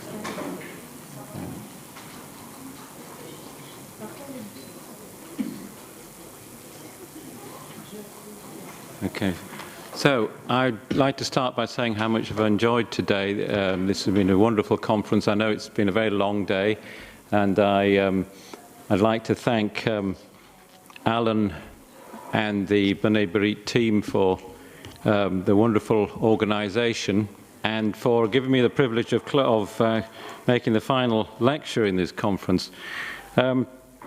So when I was thinking about what to talk about, there's been a lot of lectures of the revival or vernacularization of Hebrew, and about the vitality of Hebrew through the ages, about spoken Hebrew being a living language long before the Eliezer ben Yehuda. I wanted to talk to you today about the biblical Hebrew, which it doesn't really sound as if it's very a living language, certainly since the Bible was formed and it became fixed. It's apparently one of the most conservative forms of Hebrew. But I wanted to talk to you about how it really was a vital living language over the first 1,000 years after the formation of the Bible. So in the text of the Bible which we have in our modern printed editions began to take shape 2,000 years ago in the Second Temple period. There was in the text from Qumran, we have lots of manuscripts of the Bible, and they do exhibit a certain degree of pluriformity of text. However, there's a large cluster of manuscripts which look very much like the Bible which we have in our printed editions today. They are typically called Proto-Masoretic manuscripts. And these seem to have formed through a process of stabilization which is associated with the Second Temple and the temple authorities.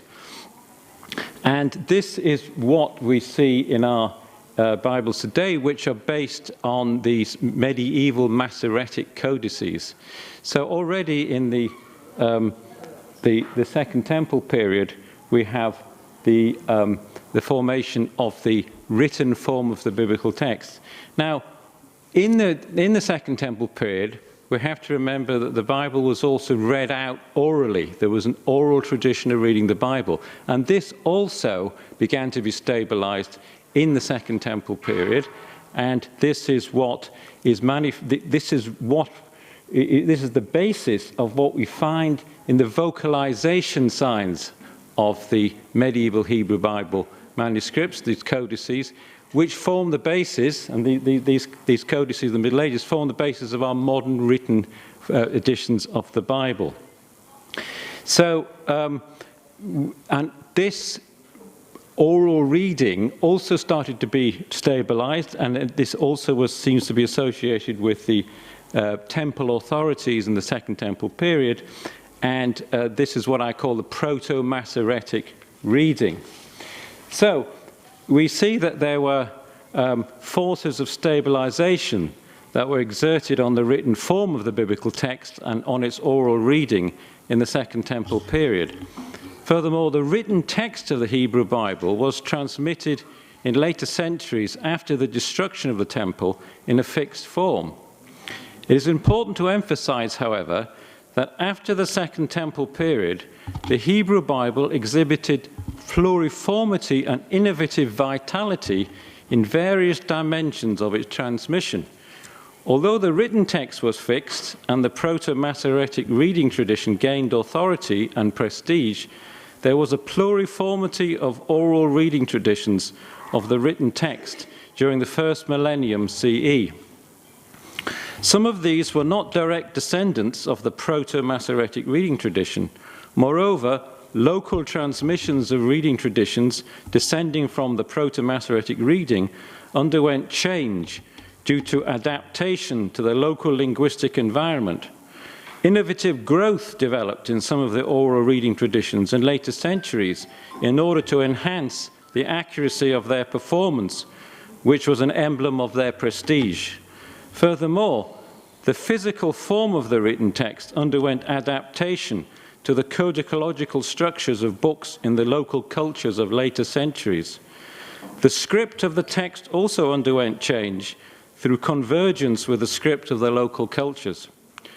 So, although the skeleton of the written text remained essentially unchanged in the first millennium CE through the Middle Ages, the Hebrew Bible in its oral and material dimensions, which adapted and developed through human creativity and changing social and linguistic contexts, was very much a living and dynamic force. After the Second Temple period, reading traditions of the Hebrew Bible were transmitted by later generations in various types, which differed from one another in a number of details. In broad terms, the differences between these types developed due to two factors, namely the geographical region of transmission and the authority of the type. In the first millennium CE, after the destruction of the Second Temple, the main regional split of types of reading traditions was Palestine and Babylonia. Within Palestine, there was a split between the authoritative Tiberian tradition of reading and the non-authoritative common tradition of Palestine, known as the Palestinian tradition. The Tiberian tradition was associated with the Palestinian yeshiva of Tiberias, which was the main center of Jewish authority in the region from late antiquity to the Middle Ages. The Tiberian tradition was regarded as the most prestigious and authoritative reading tradition during the Middle Ages. The three traditions, Tiberian, Babylonian, and Palestinian, came to be represented by different vocalization sign systems. So here's a manuscript we have in the Middle Ages with the Babylonian tradition of vocalization, and here's one with the Palestinian. We should also mention the Samaritan oral tradition, which has continued from antiquity down to modern times. The Samaritans broke away from Judaism sometime in the middle of the first millennium BCE and developed a separate identity, as we've heard from Stefan Schorsch's paper, and a separate cultic center on Mount Gerizim. Their reading tradition, therefore, was understandably distinct from the Jewish Proto-Masoretic reading and other Jewish reading traditions. And here we have a chart of the relationship between the various reading traditions as I myself construct them. One form of creative growth in the oral reading in the Second Temple period are changes made to the oral tradition for orthoepic purposes. I mean by that the adjustments that ensure a careful and accurate reading. This concern for orthoepy was a feature of the Proto-Masoretic reading in the Second Temple period. The concern for accuracy of reading both preserved the reading and also endowed the reading with greater prestige due to its accuracy. Several features of orthoepy that appear in the Tiberian reading tradition can be shown to have their roots in the Proto-Masoretic reading of the Second Temple period. An example of this is the lengthening An example of this is the lengthening of the vowel of prefixes of the verbs haya and haya, e.g. yihye and yihye. This is a feature of the Tiberian tradition, and it can be reconstructed as existing in the Second Temple period, which I haven't got time to go into demonstrate how you can reconstruct this. But the purpose of this orthoepic feature of lengthening of the prefix vowel was to slow down the reading to ensure that the guttural consonants were not weakened, which would have resulted in the confusion of the two verbs. The example just given is a case of orthoepic measures being introduced to maintain an original distinction in forms in the reading. Another type of adjustment, which may be classified as orthoepic, is an innovative distinction in forms in order to express distinctions in meaning. An example of the use of distinctions in forms to express distinctions in meaning is the application of gemination of a consonant. This is marked by the dagesh sign in the Tiberian vocalization. Such a strategy is used to distinguish forms that refer to God from those that refer to humans. For example, the word avir, powerful, referring to God, used in the construct stating phrases such as avir Yaakov, versus abir, powerful, used to refer to humans. The form karnaim is attested in Habakkuk 3:4, which has the normal Hebrew form of vocalic pattern of a dual noun, has the meaning rays of light. The dual form karanaim in Daniel chapter 8, which has a different vocalic pattern, has the meaning horns. It is likely that this distinction in the reading was introduced for the sake of distinguishing these meanings. The distinct form karanaim is attested in Rabbinic Hebrew, reflected in the early vocalized manuscripts of the Mishnah. The source of the forms in the reading tradition, therefore, is likely to be the vernacular Hebrew of the Second Temple period, from which Rabbinic Hebrew developed. We see, therefore, that the distinction in form between the traditional Hebrew of the Bible and the vernacular was exploited in the reading tradition when it served the purpose of enrichment in order to distinguish details of meaning. As remarked, the Tiberian reading tradition was the most prestigious of the various types of reading tradition in the first millennium CE. The circles of scholars responsible for its preservation in Tiberias are known as the Tiberian Masoretes. These scholars received the oral tradition from antiquity. In Babylonia, there were similar circles of Masoretes who took responsibility for the preservation of the Babylonian tradition.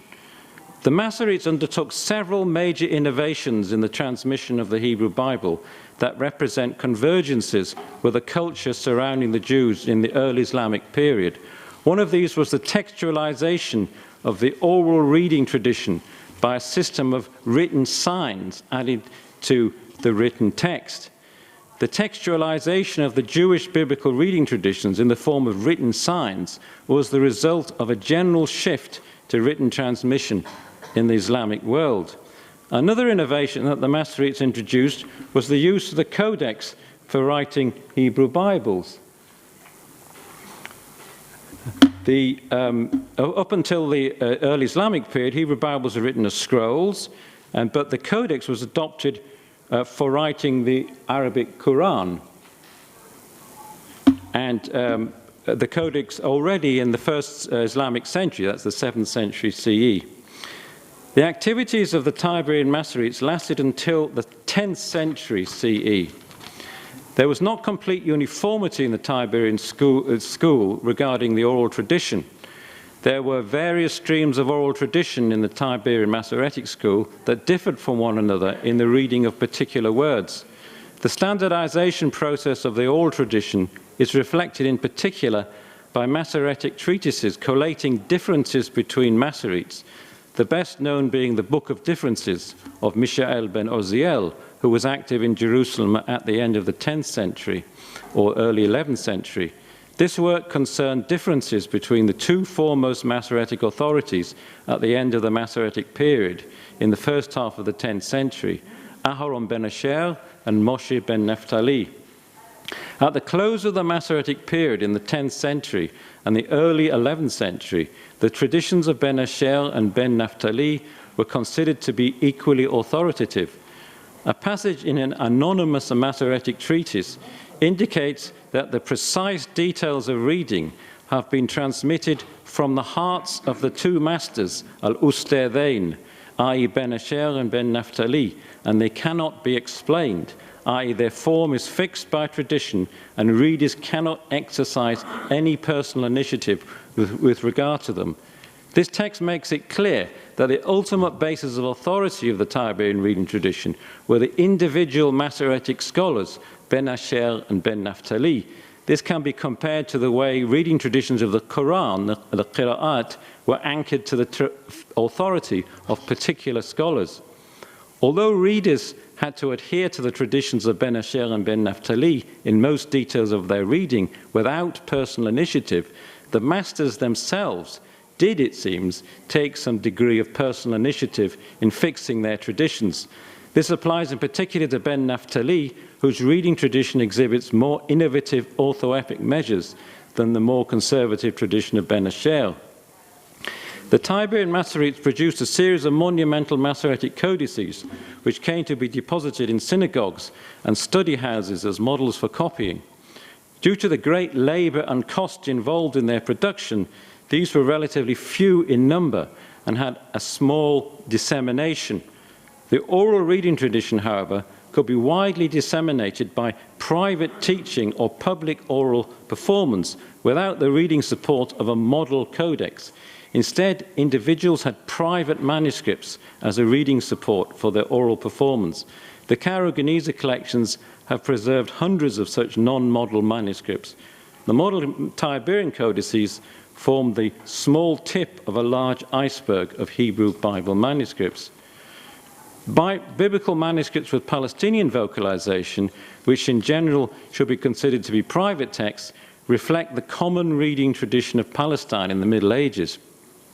One of the features of this reading tradition is the assimilation of the pronunciation of the Hebrew vowels to the vowel system of the vernacular Jewish Palestinian Aramaic.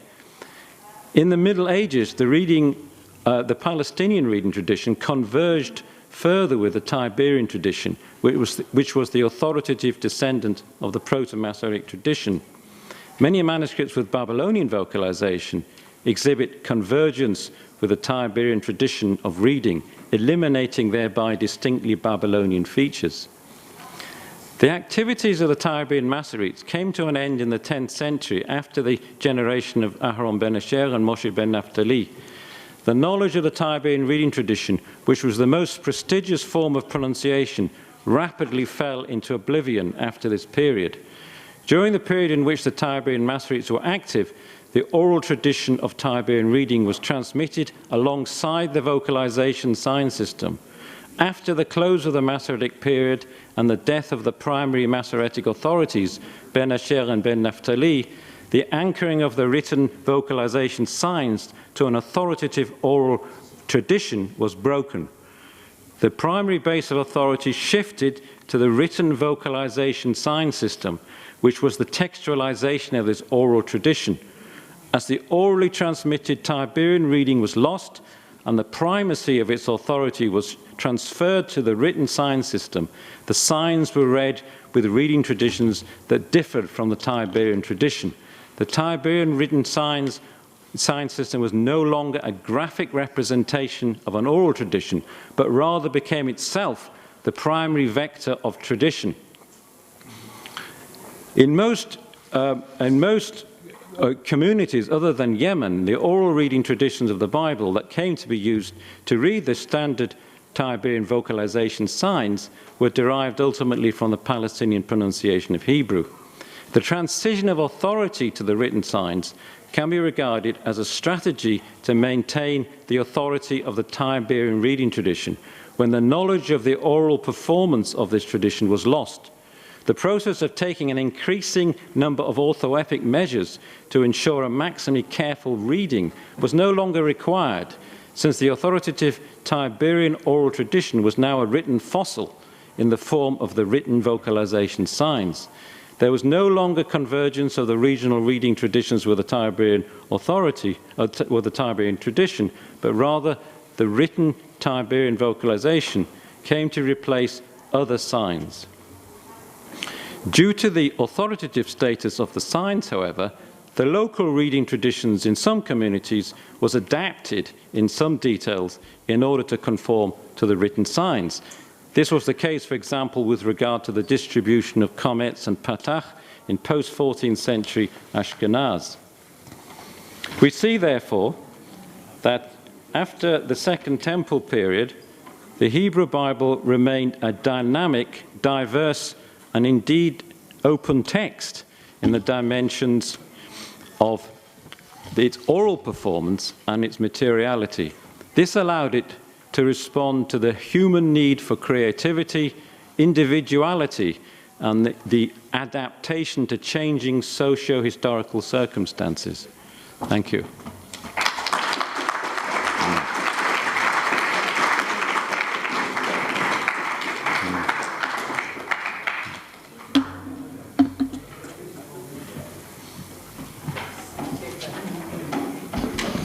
Professor Khan, thank you so much for that illuminating presentation, quite literally. To close our program, we are very, very appreciative. We expect this and all of today's sessions at UNESCO to be made available on B'nai B'rith's social media channels, including Facebook and YouTube, as sessions were available to registrants via Zoom today. And now, as our time has drawn to an end, we're pleased to invite Stefan Tischer, a permanent representative of B'nai B'rith International to UNESCO, to conclude our conference. We extend deep thanks to all of you again for joining with us today in person and online from around the world. And I know that we are deeply grateful to you, Stefan, and to our dedicated colleague, Albert Lipkovich, for your leadership in liaising with our partners at UNESCO and your work with stakeholders here in Paris to make this endeavor a reality. It certainly would not have happened without you. Stefan. Merci. Rassurez-vous. Thank you. Rest assured, I'll be brief. I'll begin, if I may, by thanking the today's interpreters. We've really had a very high level session that required high-level interpreters, and I'm sure you realize the physical and intellectual effort that required throughout the day, and I'd like us to applaud the interpreters. Thank you very much.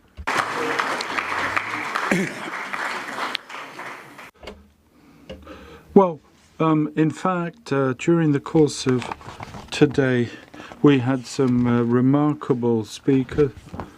President Mr. Baracher, Ron Amen, from the Hebrew Language Academy, amongst the leading global Hebrew specialists in the audience. We had a high caliber, high level specialists, but people rather like me, rather amateurs, but committed and cultivated. And I think we all found fascinating interest during today's session. As far as I'm concerned, for example, I took away, I learned a great many things around the Samaritan spirit, the fact that there were thousands of words generated in the revival of Hebrew, interactions between the Hebrew language and all the countries where the Jews were living, and the languages that were generated in conjunction with Hebrew, and the very staunch ties with the Bible and biblical Hebrew. And that was quite fascinating. I say that as a permanent representative of B'nai B'rith to UNESCO, it really gives me great pride to hear in such a prestigious venue the absolute fascinating history of the Hebrew language, but also to see the interest that this raises for UNESCO. My thanks to UNESCO for offering us its partnership during this this conference, and of taking the example of the Hebrew language as really as a case study in prelude to this great decade of indigenous languages that's going to start in some 10 days' time. And I really like to thank the UNESCO for its support. Jacques Dutoit, Garda, who have followed us and worked actively at our side for over a year now. It's really an extensive effort in providing their support, and I'm very proud to see that our history will be one of the items of this decade of indigenous languages, and we truly plan to take part and follow up on this initiative. I'd also like to thank all those who've assisted. The Ambassador of Israel to multilateral organizations. Israel is no longer a member of UNESCO, as you know, but there's an embassy, Chaim Asaraf, with multilateral organizations, and who's been at our side from the outset of this endeavor.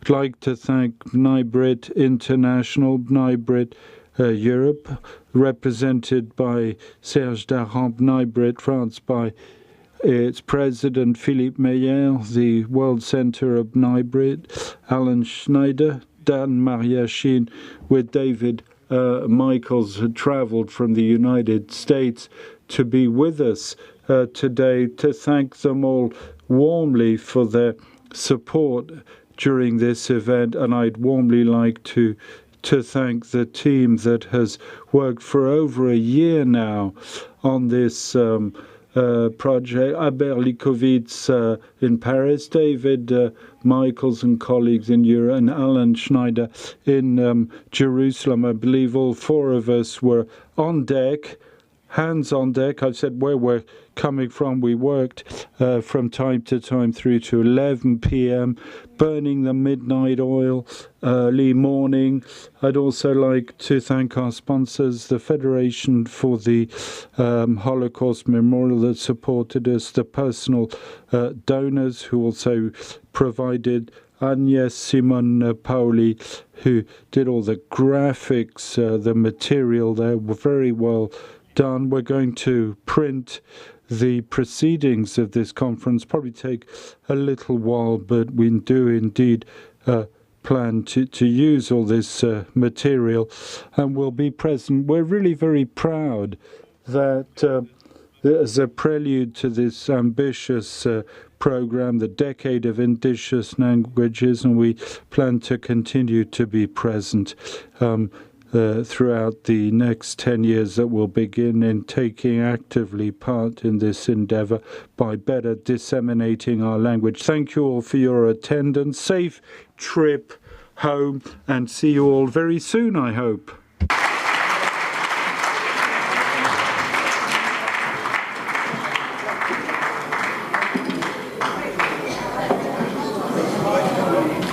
Ouais, je te regarde. Ouais. Ouais.